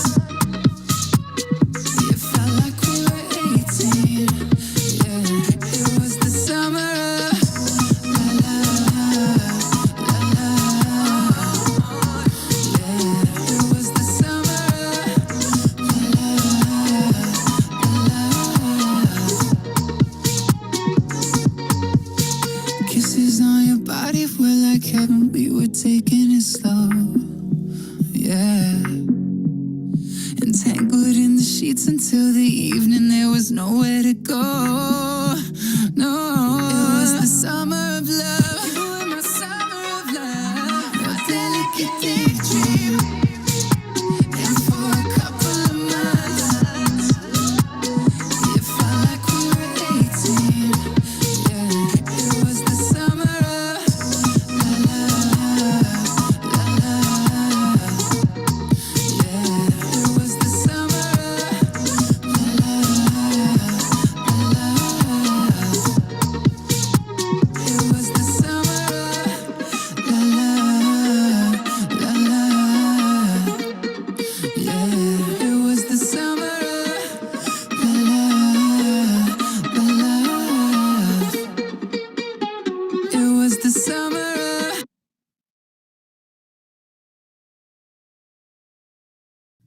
Look in my eyes, can you see my heartbeat?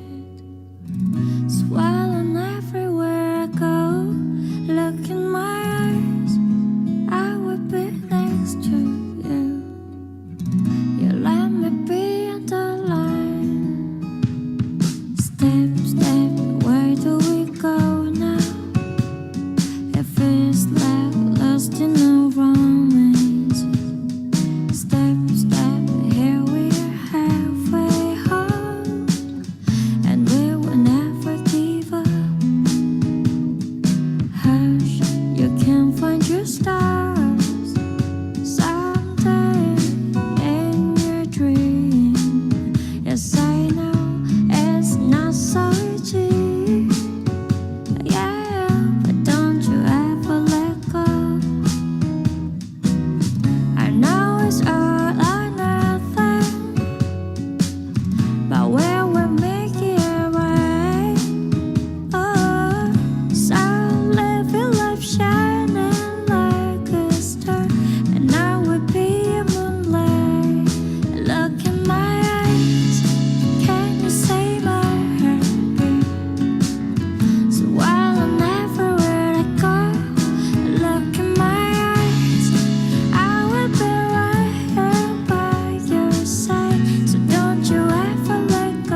or tell me that we can get it over. Even if it's gonna hurt me in the end, I will always be yours. Look in my eyes, can you see my heartbeat? Swallowing everywhere I go. Look in my eyes, I will be right here by your side. So don't you ever let go. Look in my eyes, can you see my heartbeat? Swallowing everywhere I go. Look in my eyes, I will be right here by your side. So don't you ever let go. Look in my eyes, can you see my heartbeat? Swallowing everywhere I go. Look in my eyes, I will be right here by your side. So don't you ever let go. Step, step, where do we go now?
supposed to be.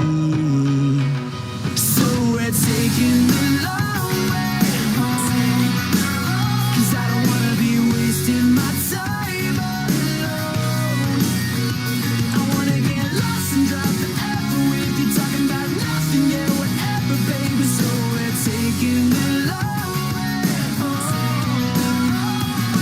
tonight. We're taking the long way home.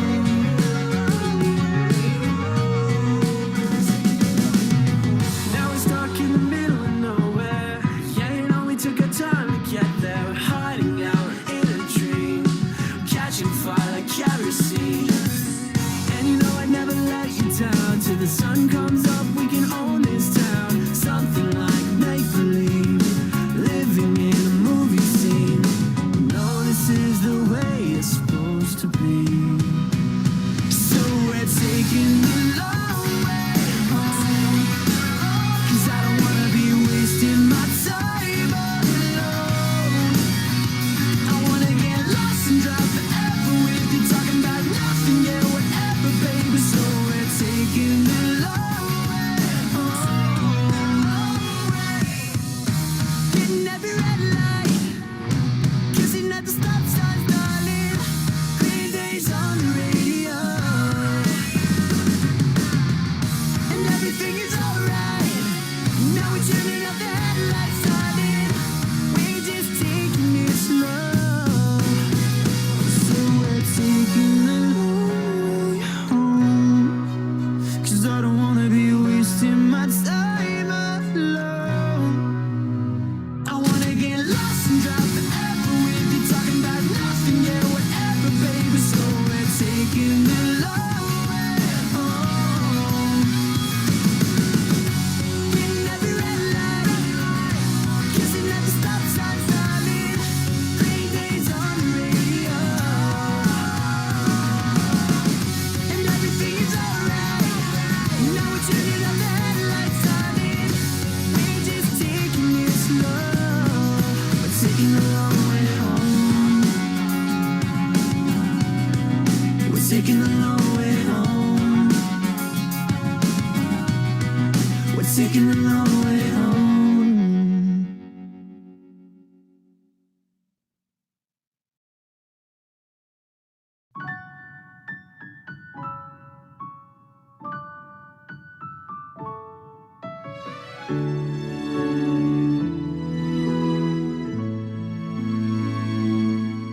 시간을 되돌리면 기억도 지워질까.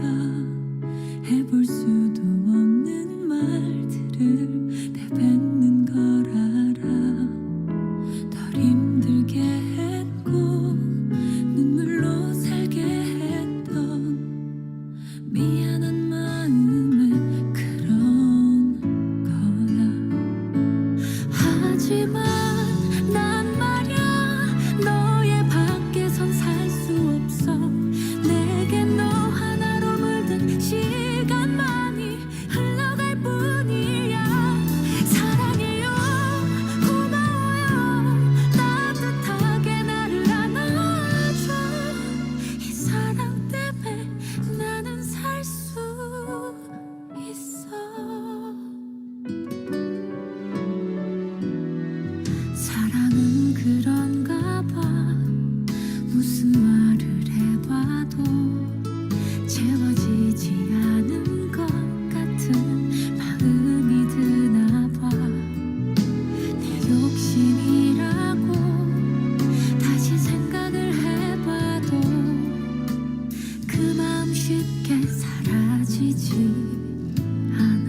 I got my head out the sunroof. I'm blasting our favorite tunes. I only got one thing on my mind. You got me stuck on the thought of you. You're making me feel brand new.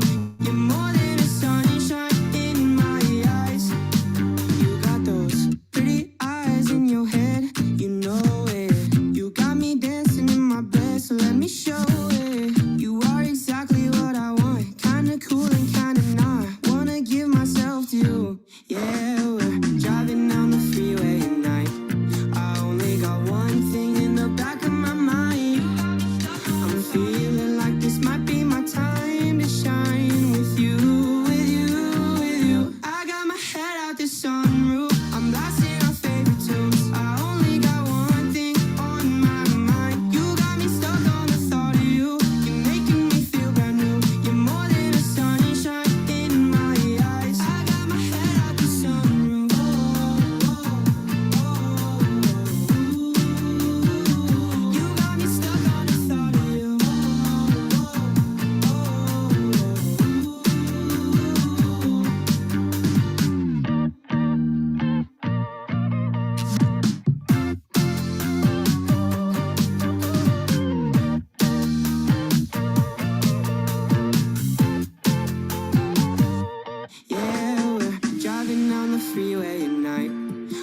Good evening to all our attendees. Before we begin our next lot presentation, I would like to remind you to make sure your microphone is in silent mode, and we are more than welcome if students want to turn on their video camera.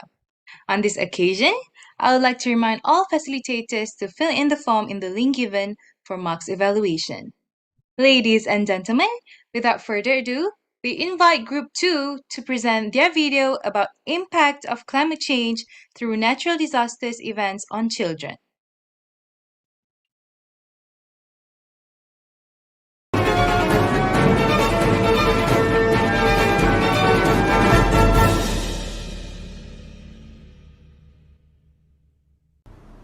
Assalamualaikum dan salam sejahtera. Bersama saya, Ania Sofia dalam Berita Dunia. Hujan lebat yang berlarutan sejak 17 Disember 2021 telah menyebabkan beberapa siri banjir kilat di beberapa buah negeri di Malaysia. Kematian yang dicatatkan iaitu seramai 50 orang telah melepasi kematian Bah Kuning 2014 dan banjir besar 1971.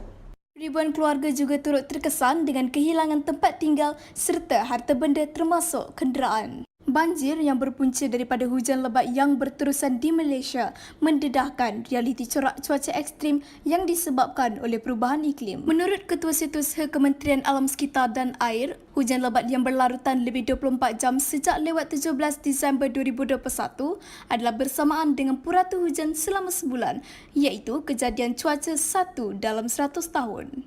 Seterusnya, kita bersama rakan tugas di Indonesia bagi perincian banjir di sana. Silakan Saudari Maulida. Terima kasih untuk Ani Sofia, rekan kami dari Malaysia atas waktunya. Dapat kami laporkan banjir setinggi 2 hingga 3 meter merendam 12 kecamatan di wilayah Kabupaten Sintang, Kalimantan Barat selama hampir sebulan. Banjir di Sintang telah menjadi lokasi banjir terparah di Indonesia selama 40 tahun terakhir.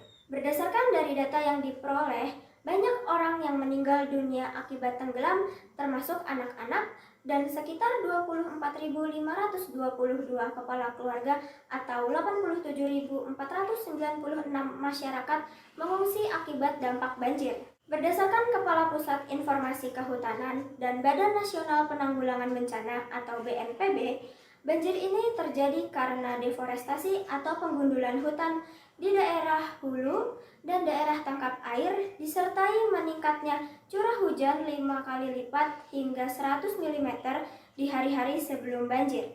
Selain itu, Ketua Greenpeace Indonesia menyatakan banjir di Sintang disebabkan karena faktor manusia, yaitu deforestasi dan perubahan cuaca yang ekstrim akibat perubahan iklim. Flooding is one of the most common types of natural disaster, and the results are often fatal.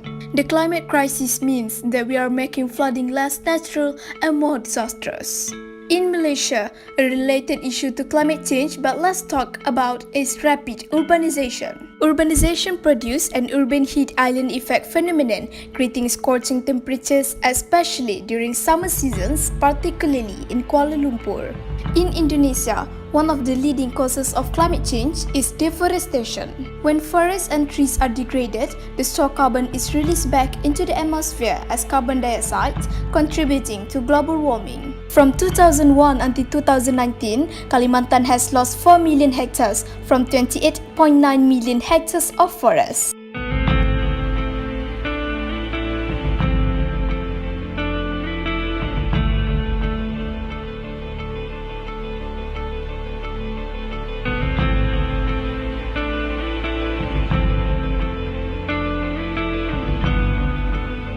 It is no longer false but true that the impacts caused by flood on individuals are extensive and have ranked children as the most exposed class. In Malaysia, the impacts of climate change on children can be seen in several ways. Here, we divide the impacts into 3 aspects: health and safety, education, and psychology. Children are most vulnerable to falling ill from waterborne diseases that are often spread by floods. The top waterborne diseases include typhoid fever, cholera, dysentery, and hepatitis A. Major flood events also increase the risk of leptospirosis and typhoid outbreaks. Climate change has also affected climate-sensitive vector-borne diseases like malaria and dengue. Floods have disrupted access to basic services and supplies such as healthcare, clean water, and food. The latest flood event also reported a 23-month-old child was found weak from acute gastroenteritis and dehydration after being trapped for days in floods in Taman Sri Muda. When the COVID-19 pandemic was still not over, the situation became worse. Children are more prone to COVID-19 infection at the flood relief centers because social distancing was impossible and most failed to observe the SOP.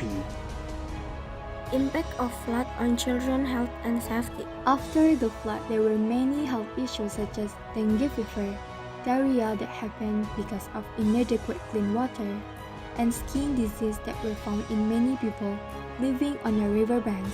Children are considered highly vulnerable to floods on account of their unstable immune system and smaller size, and often their inability to swim, presenting a heightened danger of drowning.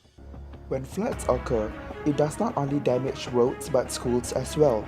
Research indicates that floods cause loss of learning hours, high absenteeism, and low syllabus coverage leading to children's poor academics. Problems in teaching such as lack of time to finish all lessons, poor motivation and concentration of students, a non-conductive learning environment and difficulty in preparing lessons are one of the many problems faced by children as well as teachers. Besides that, the poor internet connection makes learning hard for children as due to power shortage. It affects the connection. In addition, the damage of laptops, books, and other electronic devices will really impact the children's education.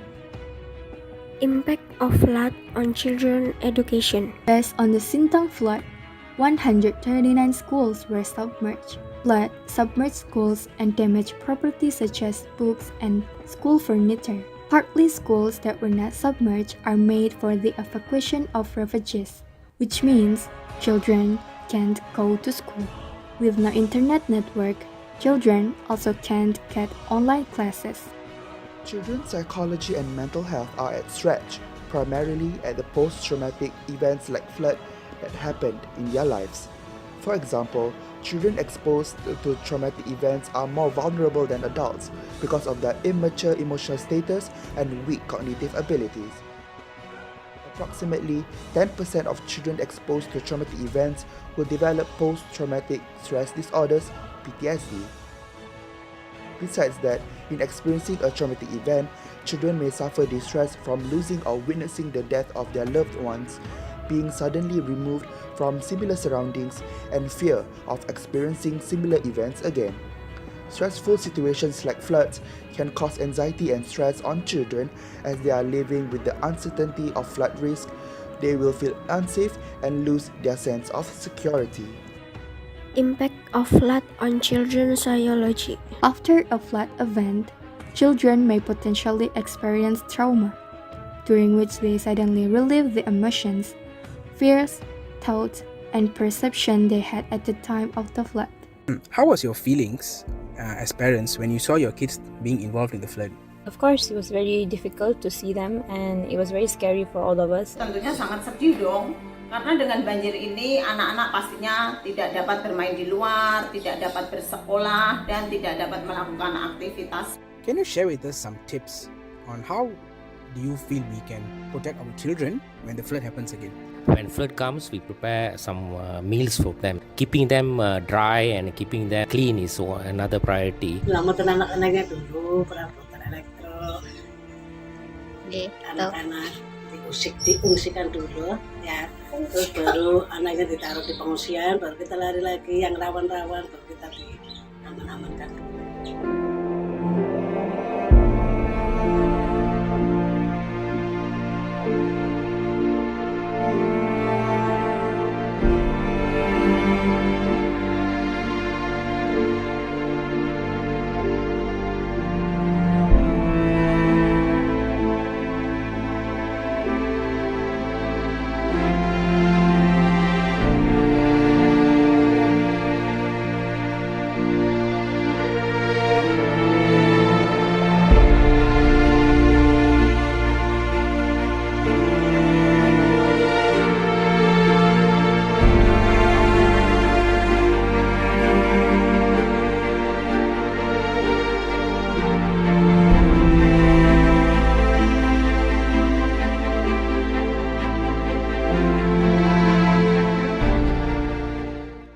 perasan adik terhadap banjir? Takut lah. Takut juga. Sedih. Sedih. Takut sebab takut rumah tenggelam. Enggak takut. Senang. Apa yang adik tidak dapat buat apabila terdapat banjir? Nggak bisa keluar rumah. Saya tak dapat pergi sekolah dan bermain dengan kawan-kawan. Tak boleh guna barang elektrik. Tak bisa belajar. Saya tidak boleh bermain game. Tak ada internet. Apakah adik merasakan sakit atau gatal-gatal selepas banjir? Ada gatal-gatal. Ada. Ada. It doesn't matter where you are, every child has a right to a clean, safe, healthy, and sustainable environment. Strong laws and policies, if implemented well, play a crucial role in ensuring children's rights are upheld and protected. This has to be supported by a good understanding of the impacts of climate change on the lives of children. They are our greatest treasure, so their future is in our hands. We shall rise together and join forces for their own betterment.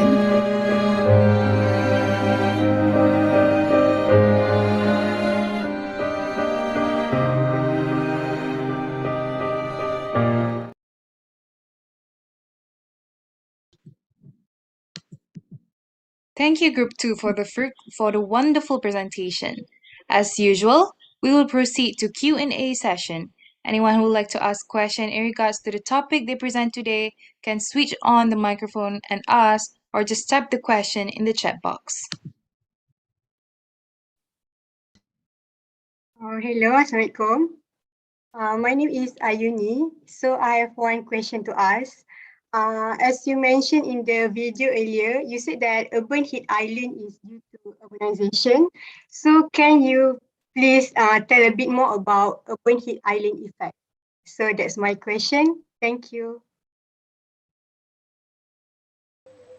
May I answer your question? Okay. For the urban heat island effect. So before I explain your answer, I would like to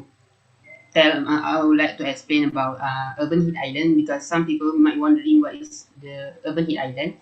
So urban heat island occur when the city replaces natural land with dense concentration of pavement, buildings, and other surface that retain or absorb heat. So back to the question, an urban heat island arises when temperature in a city are much higher than the neighboring rural areas. So the ability of the surface in each environment to absorb and store the heat determines the temperature differential between urban and less developed rural areas. So this will affect increase in air pollution level and also heat-related disease and mortality rate increase. So as urban centers increase in size, so we should have a careful planning to make our city remain livable, and we can practice planting trees in or around cities is the best way to decrease the urban heat island effect. So the benefits of reducing the heat island effects, we can improve the air quality, we can decrease the energy consumption, because right now we use air conditioner and else, and also we can reduce the health risk due to urban heat island. So I hope that answer your question. Thank you for the question.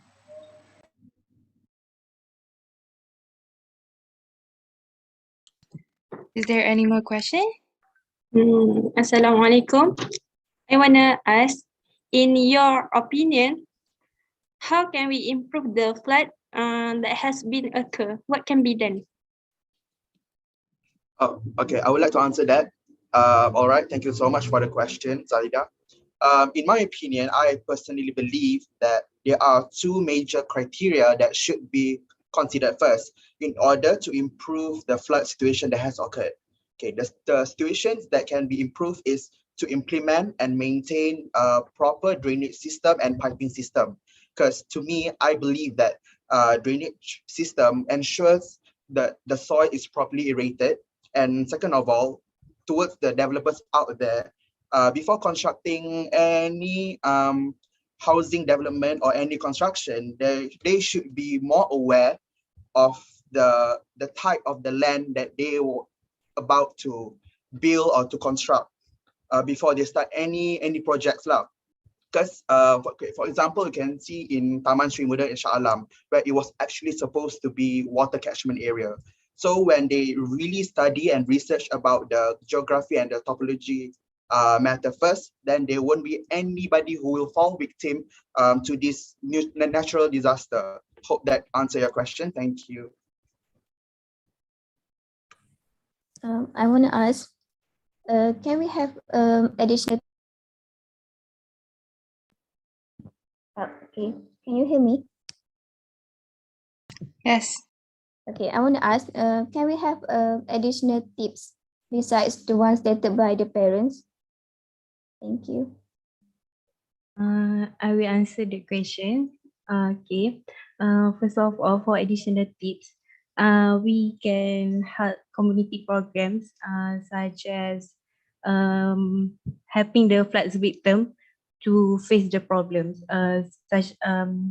For example, in the flood at Sri Muda, let me talk in Malay. Contohnya kat Sri Muda hari tu, ramai NGO yang turun untuk bagi pertolongan macam cuci rumah, bagi makanan, bagi air dan ni baju baru serta sumbangan duit lah untuk diorang. Selain tu, NGO macam boleh juga bagi emotional support kepada flood victims ni supaya diorang positif lah, walaupun ada yang setengah tu rumah hilang, ada yang tak ada tempat tinggal, kereta rosak semua. So emotional support ni boleh diberi oleh kaunselor-kaunselor yang diiktiraf lah. Selain tu, ibu bapa juga macam boleh bagi early exposure to their kids untuk hadapi banjir. For example, ajar berenang ke, sediakan jaket keselamatan dalam rumah, lepas tu sediakan makanan-makanan yang mudah disimpan, contoh macam makanan berpaket lah. Okay, itu je. Okay, does that answer your question?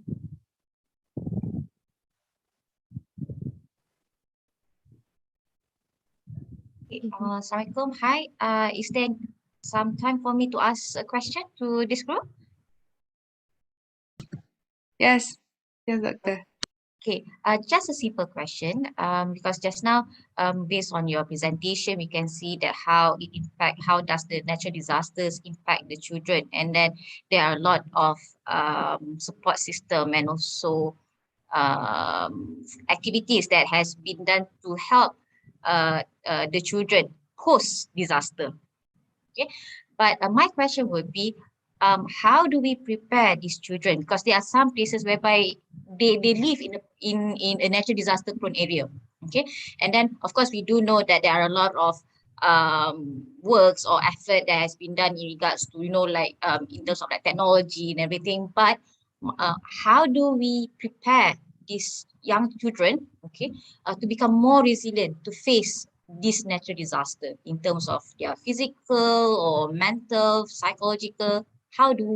What can we do before the natural disaster happens?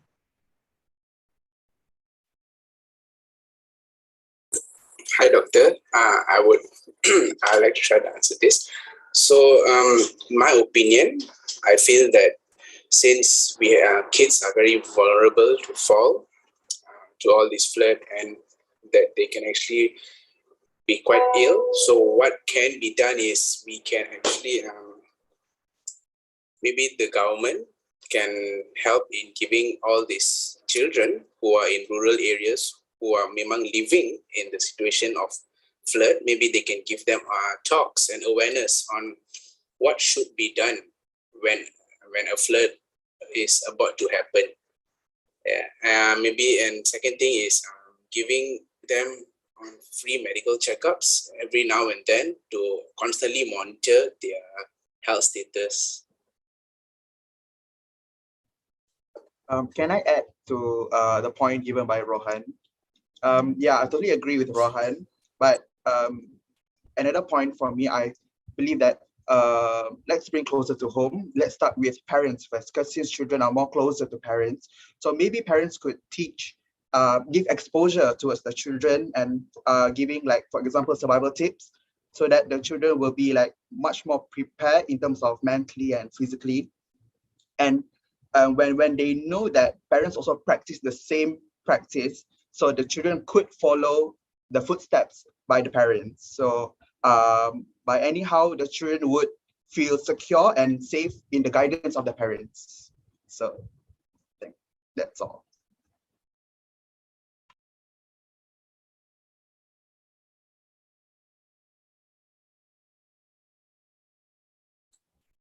Okay, thank you to Group 2 for entertaining the question just now. Last but not least, our last slot video presentation is presented by Group 4 with their topic, Impact of Climate Change through Environmental Pollution Effects on Children.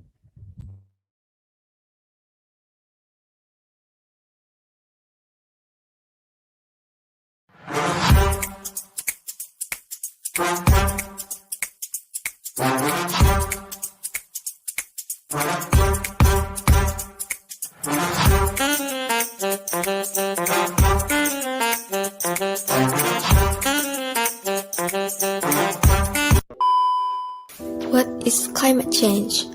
Everyone talk about climate change. Climate change is a long-term shift in weather conditions identified by changes in temperature, precipitation, winds, and other indicators. Climate are complex. Unfortunately, climate change is destroying our planet. But what exactly is causing climate change? These shifts may be natural, such as through variations in the solar cycle. But since the 1800s, human activities have been the main driver of climate change. Some of the human activity that emits greenhouse gases are fossil fuel burning, animal agriculture, deforestation, waste, and recycle pollution. Burning fossil fuels like coal, oil, and natural gas, as well as gasoline, are some of the largest pollutants of carbon emissions.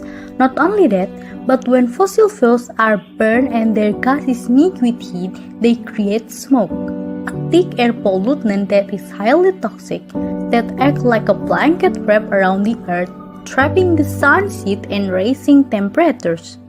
This greenhouse effect causes our climate to get warmer.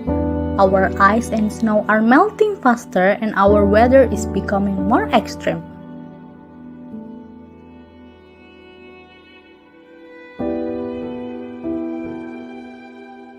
Global warming takes its course in Indonesia with surface temperatures increasing from 0.2 to 0.3 of a degree Celsius per decade. This impacts precipitation patterns, causing a wetter climate in Sumatra and Kalimantan, but drier seasons in Java, Bali, and Nusa Tenggara. Climate change in Indonesia will produce stronger and more frequent El Nino or La Nina events. Do you know how a climate change can make forest fire case in Kalimantan? Climate change also causes extreme and unpredictable weather. Human-produced greenhouse gases have fueled an increase in Earth's average temperature of about 1 degree Celsius since the 19th century. High temperatures, especially due to global warming, can cause forests to burn. Usually, the hot temperatures start to burn dry twigs or leaves, which then expand due to the wind and low rainfall. Smoke will be derived from early fires and air pollutants, which also has an impact on human respiratory health. In this condition, cases such as respiratory infections will often be found.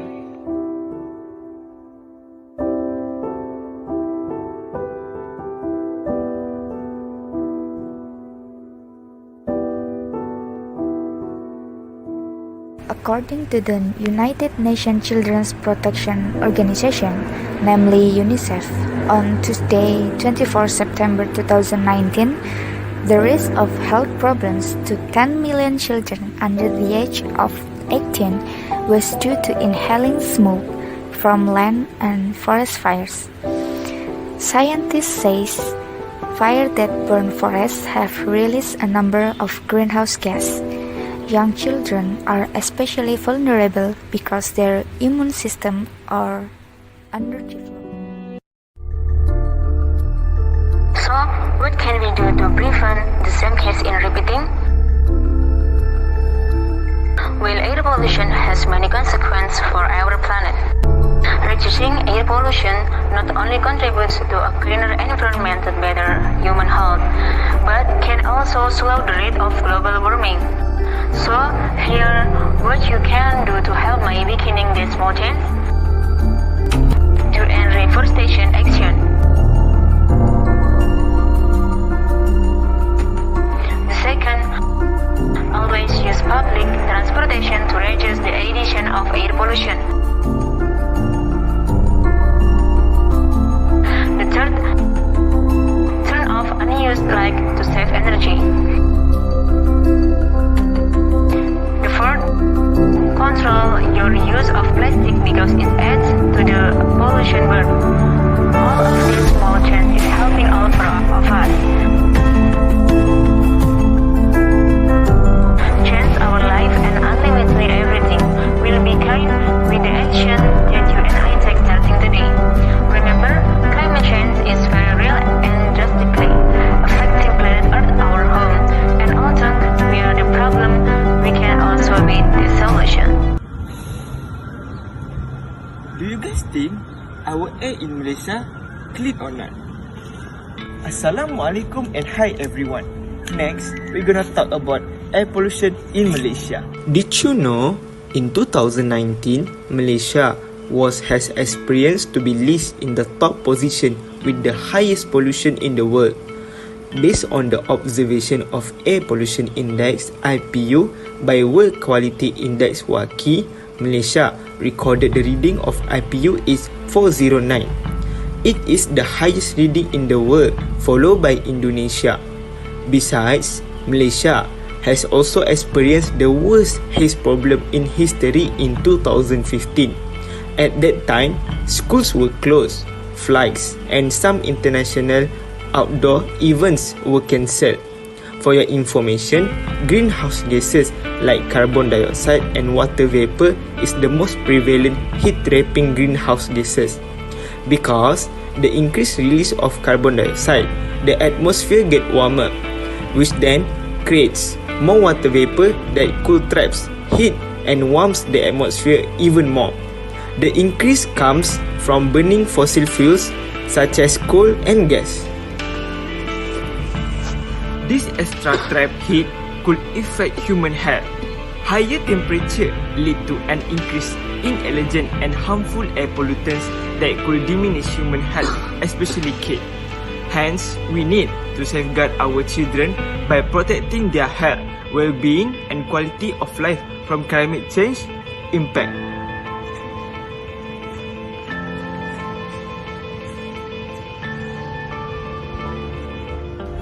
Impact of climate change on children through environmental pollution in Malaysia.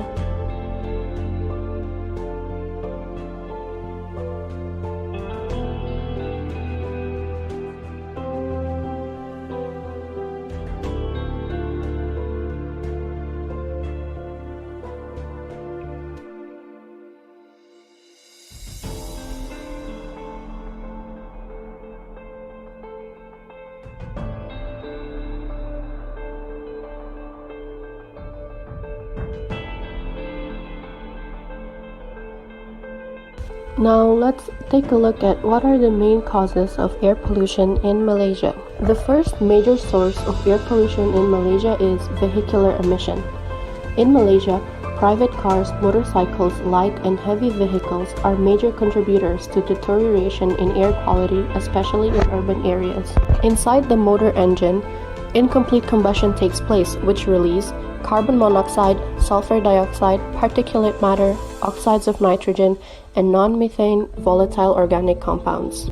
The International Energy Agency specified that energy consumption from the global transport sector and greenhouse gas emissions are expected to increase by approximately 50% by 2030 and 80% by 2050. The next major source of air pollution in Malaysia is industrial activities.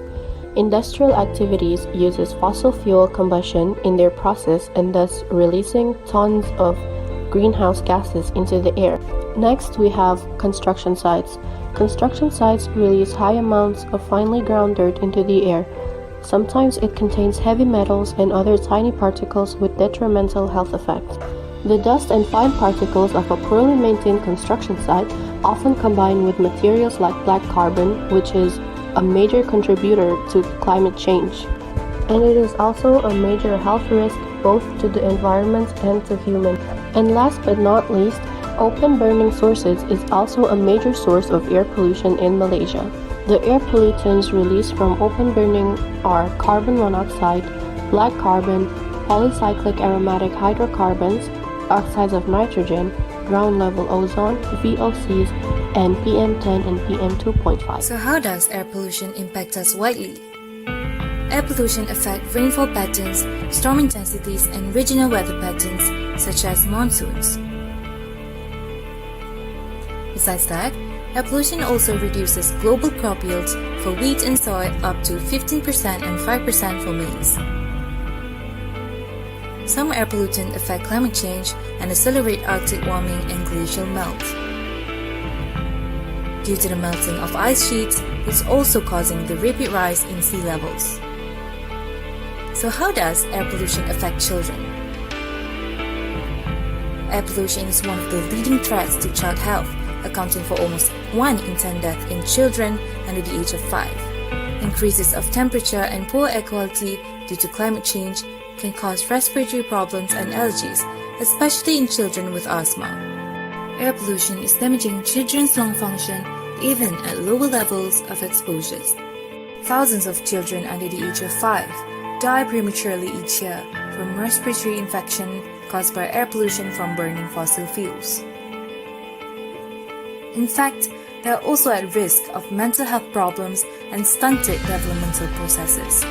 Climate change has led to an increase in infection such as Lyme disease, diarrhea, and parasites, which are more dangerous to children than adults. Together, let us stop climate change before it changes our children. Let's love and protect our Earth together. Thanks for watching!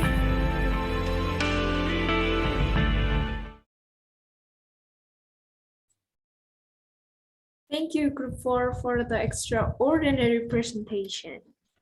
Moving on to the Q&A session. Anyone who would like to ask questions in regards to the topic they present today can switch on the microphone and ask, or just type the question in the chat box.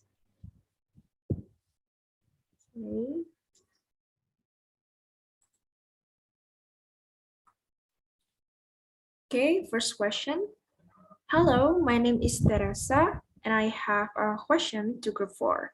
How can we tell whether the air around us is polluted or not?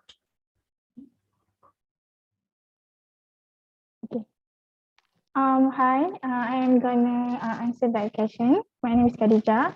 Okay, the most obvious sign will be the discoloration of air due to smoke. Prolonged coughing or wheezing, or just difficulty when breathing could all be signs of air pollution too.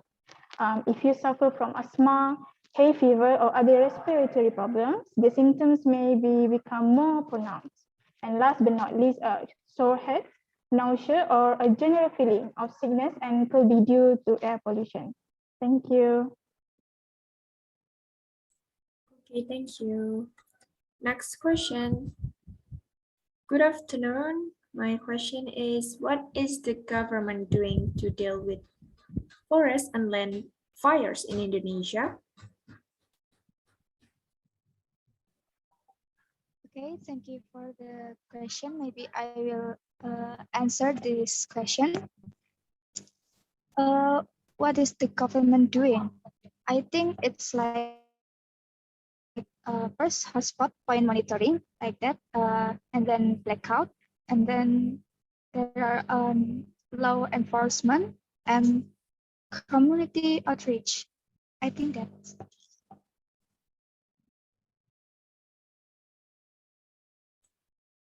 Okay. Next question.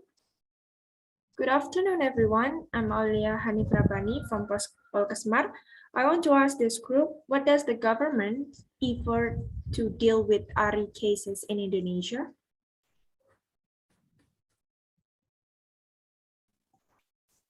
okay. Thank you, Aulia Hanif, for the question.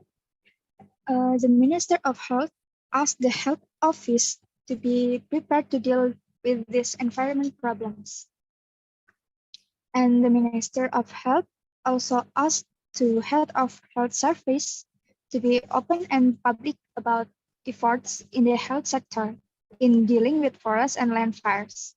The number of affected residents who complain of ARI,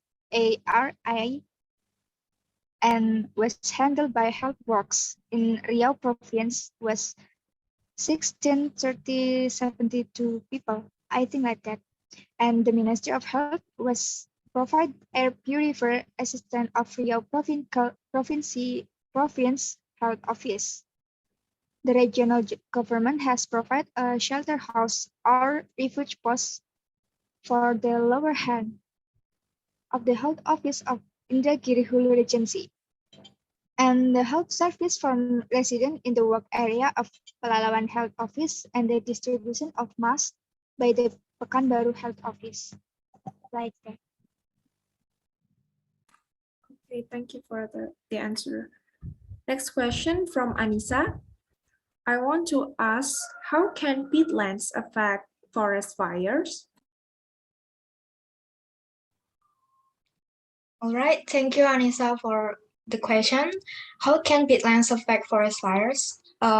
Peat drainage results in high fire rates. The function of water absorption in very dry peat will be difficult because in that condition, peat no longer functions as soil and has the same properties as dry wood. Meanwhile, when the water content decreases in the dry season, peat drainage activities carried out by humans increase the potential for fires on peatlands. In such condition, the fire will burn material that are on the surface of the land, such as trees, shrubs, and others. Furthermore, the fire spreads erratically beneath the surface, both vertically and horizontally, and burns organic matter through the peat pores. Burning peat produces more heat energy than burning wood or charcoal. Thank you. Okay, next question from Zulfikar. How does Indonesia reduce temperature rise?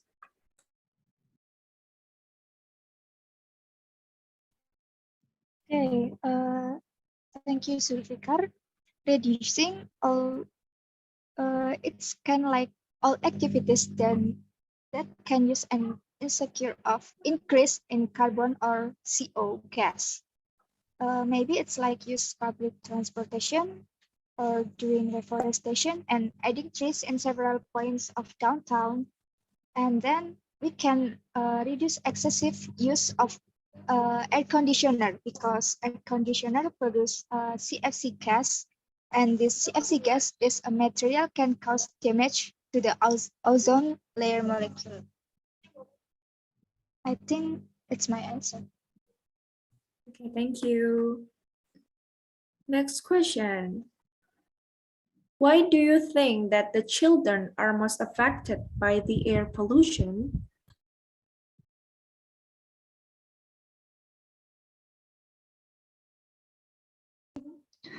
Assalamualaikum.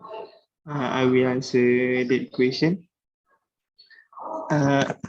Children, for your information, children face special risk from air pollution because their lungs are growing and because they are so active and breathe in a great deal of air. Just like the arms and legs, the largest portion of a child's lung will grow long after he or she is born. 80% of their tiny egg cells develop after birth. Those cells, called alveoli, are where the life-sustaining transfer of oxygen to the blood takes place. The lungs and their alveoli are not fully grown until children become adults. In addition, the body's defense that help. In addition, the body defense that help adult fight of infection are still developing in young bodies. Children have more respiratory infection than adults, which also seems to increase their susceptibility to air. Hence, children don't behave like adults, and their behavior also affect their vulnerability. They are outside for longer periods and are usually more active when outdoors. I think that's all. Thank you. Thank you, Group 4, for entertaining the question just now. Ladies and gentlemen, to wrap up our events today, we would like to invite Dr. Siti Syahra binti Zulfakar to give closing remarks on today's event. With all due regard, we welcome Dr. Siti Syahra binti Zulfakar on the platform. Okay, can you all hear? Yeah, I have unmute myself. Okay, right. Thank you so much, Madam Chairperson. Bismillahirrahmanirrahim. We are almost at the end of our event today. Please allow me, I would love to deliver my closing speech in Bahasa Malaysia. Yang dihormati Bapak Suparmin, Barisan Pensyarah Universiti Bahasa Malaysia dan para dosen daripada Pokesma, staf-staf sokongan, Barisan Ahli Jawatan Kuasa Program, mahasiswa, mahasiswi UKM dan Pokesma, seterusnya hadirin dan hadirat sekalian. Assalamualaikum warahmatullahi wabarakatuh dan salam sejahtera. Alhamdulillah, dengan izinnya kita dapat berkumpul sampai ke penghujung program webinar kita pada hari ini. Hadirin yang saya hormati sekalian, seperti yang para hadirin semua maklum, program webinar Reducing the Climate Change, Rebuild the Future of the Next Generation, Malaysian and Indonesian Youth Perspective ini adalah merupakan program kolaborasi pertama di antara program Kesihatan Persetaran dan Keselamatan Industri UKM dengan jurusan Kesihatan Lingkungan Pokesma. Oleh itu, di kesempatan ini saya mewakili pihak program KPKI UKM ingin merakamkan setinggi-tinggi penghargaan dan ucapan terima kasih kepada pihak Pokesma, terutama sekali kepada Bapak Suparmin. Selalu saya kontak dia, okay, kerana sudi menerima jemputan kolaborasi ini. Di mana saya harapkan ianya bukan merupakan kolaborasi terakhir di antara kedua-dua institusi kita ini. Sudah tentu program ini tidak akan dapat dijayakan tanpa adanya usaha dan kerja keras mahasiswa tahun 2 KPKI UKM dan mahasiswa daripada Pokesma yang telah bertungkus lumus menyediakan pembentangan video. Walaupun saya maklum masing-masing turut sibuk menghadiri kuliah, menyiapkan tugasan bagi kursus-kursus yang lain. Saya sebenarnya amat berbangga, okay, dengan komitmen yang telah diberikan oleh mahasiswa-mahasiswa ini. Okay. Sebab tu saya melihat pembentangan video tadi, sesungguhnya saya merasa terharu sebenarnya. Okay. Mereka telah berusaha dengan sungguh-sungguh. Saya memang sangat berbanggalah. Dan saya berharap agar program ini telah pun memberikan satu pengalaman yang bermakna buat anda semua. Kerana anda telah pun menggembling tenaga, minda, okay, mengatasi segala kekangan yang mungkin ada, mungkin daripada segi bahasa, budaya, waktu, sudah pastinya, okay, masing-masing mempunyai jadual kuliah yang berbeza bagi mahasiswa daripada UKM dan Pokesma ini. Okay. Kamu semua telah berbincang bersama, memikirkan bagaimana kita boleh meningkatkan kesedaran tentang impak perubahan iklim ini kepada kanak-kanak. Serta anda juga telah berbincang, telah berfikir apakah peranan anda, okay, para belia, selaku bakal pemimpin dan peneraju negara untuk berhadapan dengan isu perubahan iklim ini di masa akan datang. Tidak lupa juga saya ucapkan ribuan terima kasih kepada Barisan Pensyarah UKM dan juga para dosen Pokesma yang telah bersama-sama membimbing, memberikan panduan dan juga menjadi mentor kepada kumpulan-kumpulan pelajar ini. Pada kumpulan yang bakal memenangi Best Group Presentation Award yang akan diumumkan sebentar lagi, tahniah dan syabas saya ucapkan. Bagi kumpulan yang lain pula, mungkin belum ada rezeki lagi, tetapi janganlah bersedih hati. Okay? Kerana Sesungguhnya anda telah pun menyediakan pembentangan yang cukup mantap. Okay.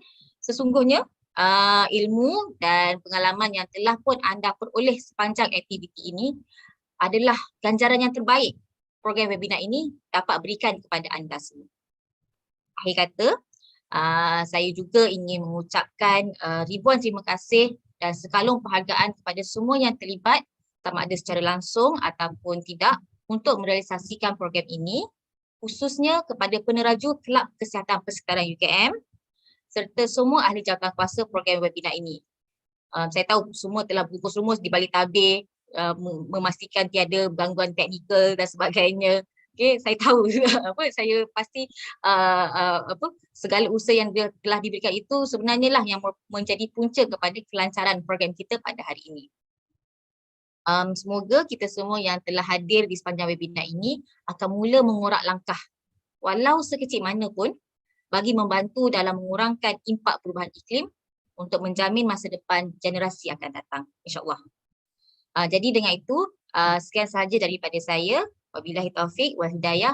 Wassalamualaikum warahmatullahi wabarakatuh. Back to you, Madam Chairperson. Thank you, Dr. Siti Shahara, for giving an impressive closing speech. Ladies and gentlemen, afterwards, we are pleased to invite Mr. Suparmin to give closing remarks upon today's event. With all due respect, we invite Mr. Suparmin on the platform. Baik, bismillahirrahmanirrahim. Assalamualaikum warahmatullahi wabarakatuh. Yang terhormat para pembicara, speaker, Profesor Masrura dan Pak Dr. Khairul, yang kami hormati Ibu Dr. Yang luar biasa, seluruh mahasiswa dari kedua perguruan tinggi ini, Mas Afik, saya bilang Mas Afik ya, biar merasakan panggilan Indonesia, Mas Afik ya, dan teman-teman. Jadi ini tidak ada kata yang patut saya ucapkan, saya kira, kecuali sangat-sangat berterima kasih atas gagasan dari Dr. Zahra dari UGM dan rekan-rekan mahasiswa dari kesehatan persekitaran di UGM, dan tentunya mahasiswa kami di jurusan kesehatan dengan Polkesmar. Ini suatu gagasan yang brilian dari Bu Zahra dan teman-teman Malaysia yang disambut dengan kerja keras dari luar biasa. Saya tahu persis sampai tadi malam jam sampai setengah 11 ya malam terakhir untuk checking persiapan, luar biasa, dan ini menghasilkan suatu kegiatan yang luar biasa juga, saya kira suatu rintisan dari kerjasama yang rumpun ini. Tentunya yang kedua, kami berharap seperti Bu Zahra tadi, ketika pandemi sudah selesai, kita berharap sekali ini bisa dilakukan secara luring, secara offline ya, sehingga nanti kita bisa punya kesempatan merasakan seperti apa itu udara di Selangor ya. Kemudian yang dari Selangor pun bisa merasakan betapa sejuknya ya di kampus kita di lereng Gunung Slamet nih di Pulau Jawa ya, atau gunung tertinggi nomor 2 lah, kampus kami di bawahnya Bu. Jadi sangat sejuk ya. Nah, nanti bisa merasakan sejuknya udara di Purwokerto, ini namanya daerahnya ya. Baik, sehingga tadi harapan berlanjut pasti karena kami mempunyai visi internasional bahwa kita harus diakui internasional di tahun 2025. Artinya tinggal 3 tahun lagi kita harus bisa di international recognize ya. Sehingga ini kegiatannya berupaya untuk menggandeng dengan mitra dari luar negeri. Tentunya yang terakhir, kami mewakili Pak Ketua Jurusan Bapak Asep Tata Gunawan mengucapkan mohon maaf apabila di dalam persiapan ini mungkin kami berperan tetapi kurang maksimal ya, karena memang punya pekerjaan tanda petik adalah UGM kalaupun bersama, tapi ini tentunya yang paling mempunyai ide awal adalah UGM. Nanti akan kita ganti, insya Allah pada kesempatan mendatang kita akan menyelenggarakan mungkin dengan topik yang berbeda, yang kemudian kita akan mengajak teman-teman dari UGM. Terima kasih pula kepada rekan-rekan dosen di jurusan Kesehatan Lingkungan Polkesmar dan rekan-rekan dosen di UGM yang telah mendampingi mahasiswa dalam diskusi ini. Pengalaman internasional pertama barangkali bagi mahasiswa kami, dan ini menjadikan pengalaman yang sangat baik bagaimana memecahkan permasalahan lingkungan di sekitar ASEAN. Ya, saya kira ini cikal bakal yang sangat baik. Saya kira itu. Saya akan memberikan pantun untuk mengenang hari yang sangat indah ini.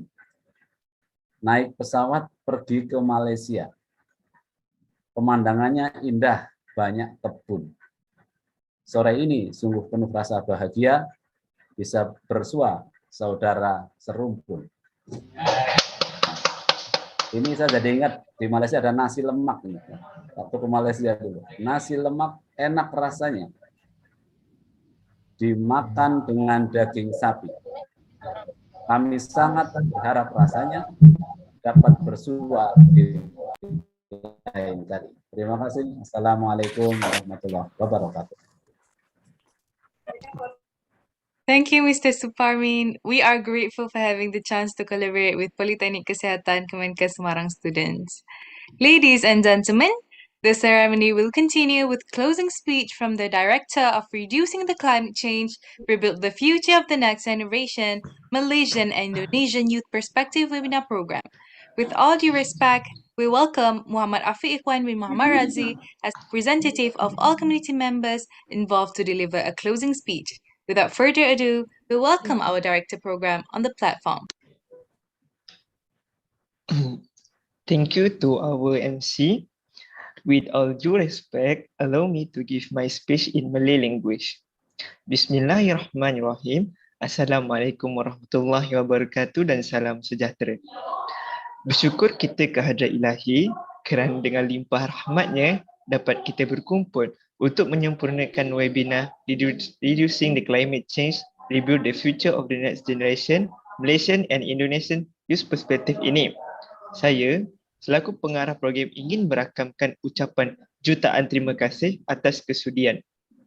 Yang dihormati Dr. Siti Syahra binti Zulfaqar, Bapak Suparmin, Reri Rahmat Besari, pengarah program bersama, barisan pesyarah serta hadirin dan hadirat sekalian yang sudi hadir menyempurnakan program pada hari ini. Hadirin yang dihormati sekalian, untuk pengetahuan semua, program ini merupakan program kolaborasi antara Universiti Kebangsaan Malaysia dan Politeknik Kesihatan Kemenkes Semarang bertujuan memberi kesedaran kepada masyarakat tentang kesan perubahan iklim terhadap kesihatan dan kesejahteraan kanak-kanak. Saya selaku pengarah program ingin mengucapkan ribuan terima kasih atas kesudian pihak Politeknik Kesihatan Kemenkes Semarang, Bapak Suparmin serta mahasiswa-mahasiswi Politeknik Kesihatan Kemenkes Semarang yang sudi berkolaborasi dengan pihak UKM. Sesungguhnya, kami sangat mengalu-alukan program kolaborasi antara pihak UKM dan Polkesma ini. Diteruskan pada masa hadapan. Saya juga ingin merakamkan setinggi-tinggi penghargaan dan ucapan terima kasih atas tunjuk ajar yang telah diberikan oleh mentor-mentor yang terdiri dalam kalangan para pesyarah sepanjang program ini dijalankan. Di kesempatan ini, saya juga ingin merakamkan tahniah dan syabas kepada semua ahli kumpulan yang berjaya membuat pembentangan mengikut tema dalam tempoh yang diberikan. Saya mewakili rakan-rakan di UKM sangat menghargai kerjasama yang erat bersama rakan-rakan Polkesma ini serta komitmen yang ditunjukkan sepanjang perbincangan perspektif Malaysia dan Indonesia dalam isu kesan perubahan iklim terhadap kanak-kanak ini dijalankan. Besarlah harapan kami agar persahabatan yang telah terjalin ini akan terus kekal walaupun kita hanya berjumpa di alam maya. Harapan saya adalah semua pelajar mendapat input yang bermanfaat daripada program ini.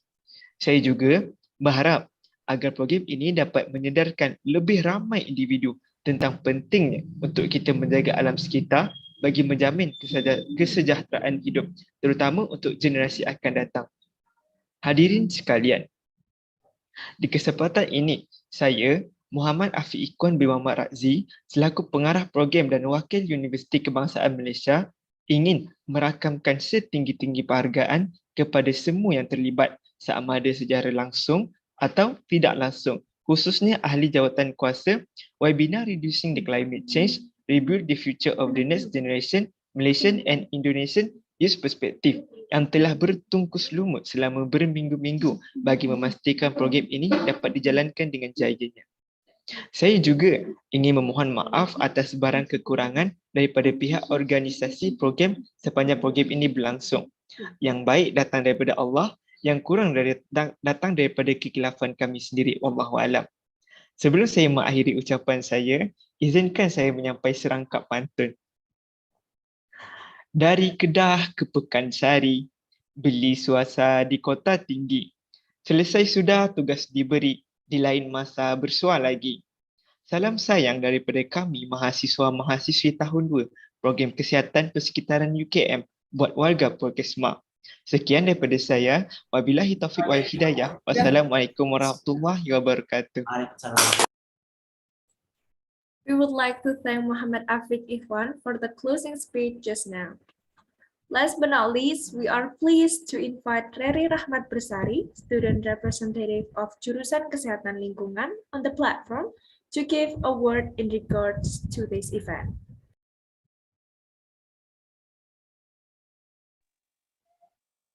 Okay, thank you MC for this occasion.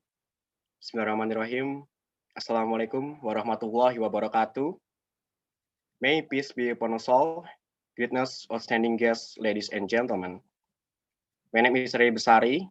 It is an honor for me to speak on behalf of the institution in an international forum. Pertama-tama, yang saya hormati, Profesor Dr. Suzana Sahar selaku Dekan Faculty of Health Science, Universiti Kebangsaan Malaysia, Dr. Masum BE, SPD MHP selaku Direktur Polskersmar, Dr. Siti Sahara Zulfakar selaku dosen dari Universiti Kebangsaan Malaysia, dan Bapak Suparmin SSTMKes selaku dosen jurusan Kesehatan Lingkungan, serta Mas Afiq selaku Project Director dari Universiti Kebangsaan Malaysia. Saya memberikan apresiasi setinggi-tingginya kepada para panitia yang sudah bekerja keras, yang sudah bahu-membahu untuk mewujudkan kegiatan ini. Dalam konferensi kali ini, kita semua tadi sudah berdiskusi, membahas mengenai climate change atau perubahan iklim, yang mana kita sama-sama tahu, dunia saat ini menghadapi tantangan yang besar, karena perubahan iklim ini sangat terasa. Sebagai akademisi yang berkecimpung di bidang lingkungan, memang sudah seharusnya kita peduli dengan masalah ini. Dengan diselenggarakannya acara ini, diharapkan pengetahuan dan kesadaran kita akan bertambah betapa pentingnya perubahan iklim dan impact-nya kepada children atau anak-anak. Hadirin sekalian, kita sama-sama tahu Indonesia dan Malaysia memiliki iklim yang sama. Bencana-bencana yang kita hadapi, yang kita temui akibat adanya perubahan iklim tersebut pun relatif sama. Forum ini sangat bermanfaat sebagai tempat kita berdiskusi untuk memberikan masukan, pengetahuan, dan regulasi yang tepat dalam menghadapi bencana-bencana tersebut. Saya harap acara seperti ini terus berlanjut, tidak selesai hanya sampai di acara ini, dan semoga harapan saya kedepannya ada pertukaran pelajar antara kedua universitas agar tujuan dari program ini semakin terasa. Semoga persahabatan antara Universitas Kebangsaan Malaysia dan Poltekkes Kemenkes Semarang, Indonesia semakin erat. Sekali lagi terima kasih banyak kepada seluruh panitia yang sudah bekerja keras untuk mewujudkan acara ini. Salam hangat dari mahasiswa Indonesia. Wassalamualaikum warahmatullahi wabarakatuh. We would like to thank Rary Rahmat Besari for the closing speech just now. Dear audience, the ceremony will continue with the screening of the video montage of the activity and meeting between environmental health students and Politeknik Kesehatan Kemenkes Semarang students by Multimedia Exco. Let's watch the video together.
Seronok bisa. Menjawab ya Akilah. Kemudian overall ini acaranya bagus, bisa nambah pengalaman kita juga, bisa nambah relasi juga sama kalian teman-teman Malaysia. Ya, terima kasih juga. Overall keren sih. Terima kasih. Hello everyone. I am Hati Asri Rahmawati from Balkesmar. Before that, thank you in advance for the time you have given me. This event is the first event for us, Balkesmar students majoring in environmental health and UKM students. During our collaboration, we can exchange ideas about climate change, especially in Indonesia and Malaysia. This event is very interesting and useful. We can exchange ideas directly between UKM students and Balkesmar to find problem and find solution to solving problem with our various thought. Therefore, I hope this event can continue in the future. It will be better and can find amazing ideas more. Okay, that's my little impression. If there are many mistakes, I apologize profusely. Bye bye. Assalamualaikum warahmatullahi wabarakatuh. Hello everyone, my name is Maulida Prastita Fikronisa. As a representative from the Health Polytechnic of Semarang, want to say thank you to Universitas Kebangsaan Malaysia who has allowed us to join this event. This event is the first collaboration between the Health Polytechnic of Semarang and Universitas Kebangsaan Malaysia, especially in Environmental Health Program and Kesehatan Persekitaran Program, to find a solution about the impact of climate change issues on children in Indonesia and Malaysia. And from this event, we can share and exchange amazing ideas in various ways to solve this problem and make the world's future can be better from now.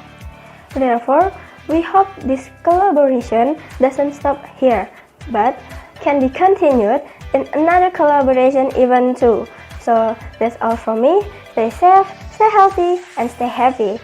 Matur suwun. Wassalamualaikum warahmatullahi wabarakatuh. Hi everyone, my name is Rohan Rabindra. I hope you're all doing fine. As a representative from University Kebangsaan Malaysia. I would like to express my utmost gratitude to our Poltekkes Kemenkes Semarang, Indonesia for agreeing to join force with us on this remarkable collaborative program together. This wonderful collaboration is a great way to enable both Malaysia and Indonesia to broaden our horizons in educating not only ourselves but the community in searching for solutions to further more on the impact of climate change towards children by observing and analyzing from both perspectives. Besides that, we were also able to build an amazing bond despite a short period of time and enhance mutual understanding between two nations. We hope that in the foreseeable future, we are able to cross paths again. Cheers to more collaborative events and our everlasting friendship. Stay safe, take care, and have a great day ahead. Assalamualaikum warahmatullahi wabarakatuh. I'm Amirul Haikal bin Muhammad Ruzaimi from the Environmental Health and Industrial Safety Program. As a representative from the University Kebangsaan Malaysia, I want to express my utmost gratitude to our Poltekkes Kemenkes Semarang, Indonesia for agreeing to join force with us on this remarkable collaborative program together. This international collaboration is a great initiative that enables both Malaysia and Indonesia to expand our thinking horizon in searching for solutions to fathom more the impact of climate change on children by observing and analyzing from both perspectives. Not just that, we are also able to build cohesive bonds and enhance mutual understandings between the two nations. I personally believe that we gain so much closer after several discussion meetings that we have conducted throughout this program.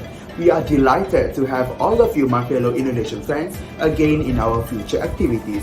Cheers to more collaborative events and activities, and also to our everlasting friendships. Stay safe and stay healthy. Bye-bye.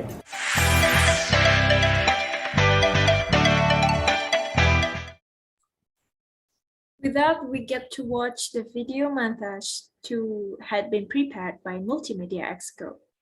Now the long-awaited time has come.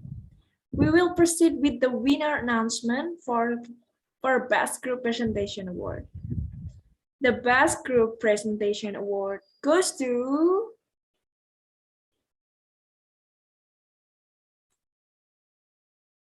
the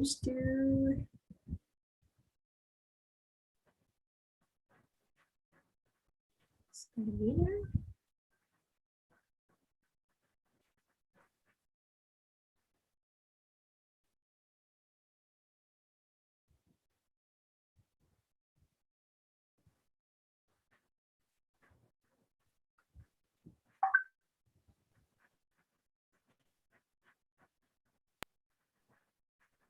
The Best Group Presentation Award goes to Group 5 with their topic, Impact of Climate Change.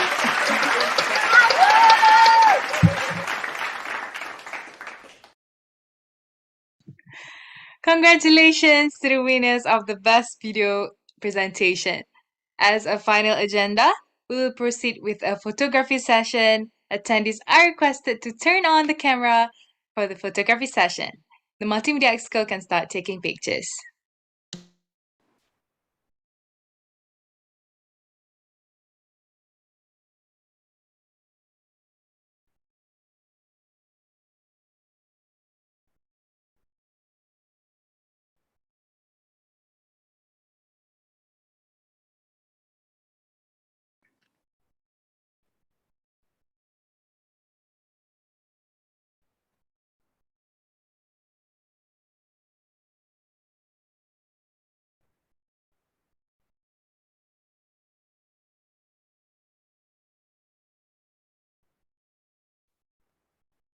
Okay, everyone. Everybody can switch on the camera.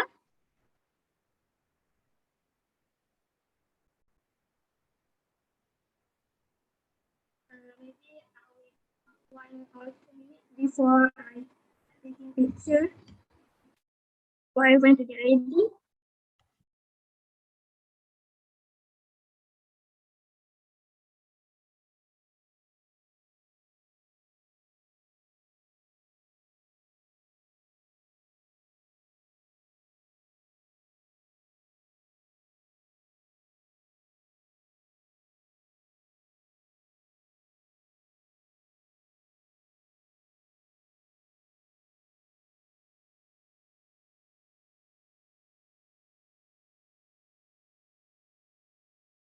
Okay, I start. Shall I? Everybody ready? Smile. 1, 2, 3.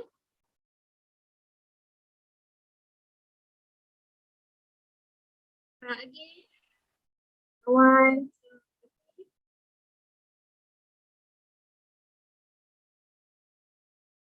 2, 3. This time. 1, 2, 3.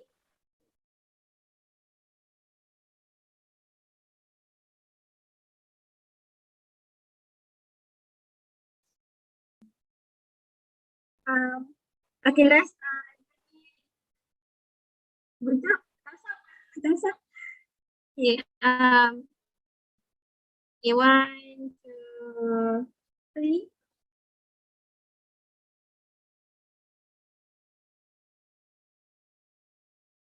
Okay, last. 1, 2, 3.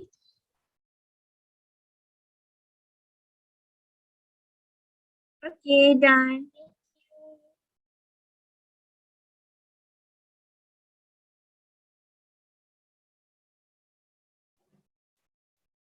Yang di depannya baru mute. Nama dia. Break.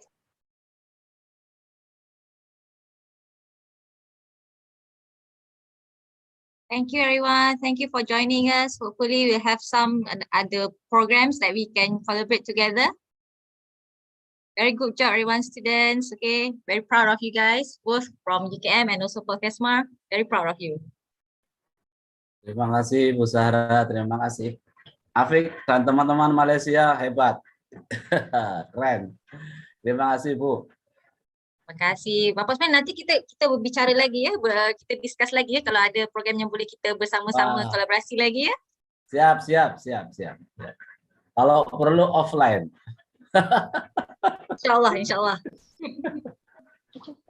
Thank you Pak Suparmin. Oke, Afik, thank you semuanya. Terima kasih. Timnya hebat sekali. Terima kasih Pak Suparmin. Thank you, Multimedia Expo. With the end of the session just now, our ceremony ends today. I, Siti Asha binti Azidin.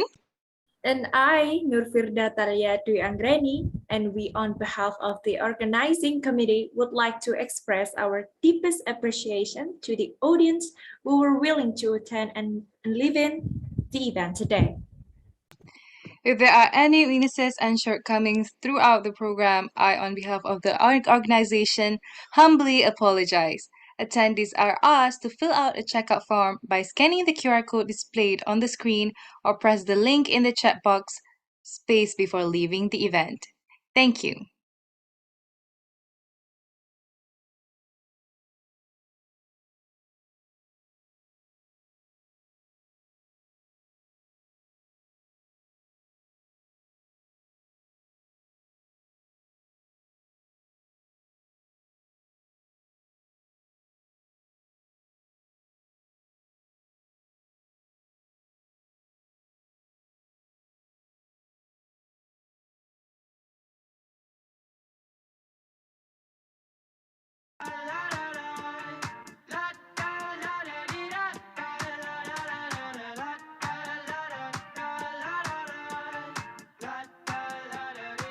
I got my head out the sunroof. I'm blasting our favorite tunes. I only got one thing on my mind. You got me stuck on the thought of you. You're making me feel brand new. You're more than a sunshine in my eyes. You got those pretty eyes in your head. You know it. You got me dancing in my bed, so let me show it. You are exactly what I want. Kinda cool and kinda not. Wanna give myself to you. Yeah, we're driving down the freeway at night. I only got one thing in the back of my mind. I'm feeling like this might be my time to shine with you, with you, with you. I got my head out the sunroof. I'm blasting our favorite tunes. I only got one thing on my mind. You got me stuck on the thought of you. You're making me feel brand new. You're more than a sunshine in my eyes. I got my head out the sunroof.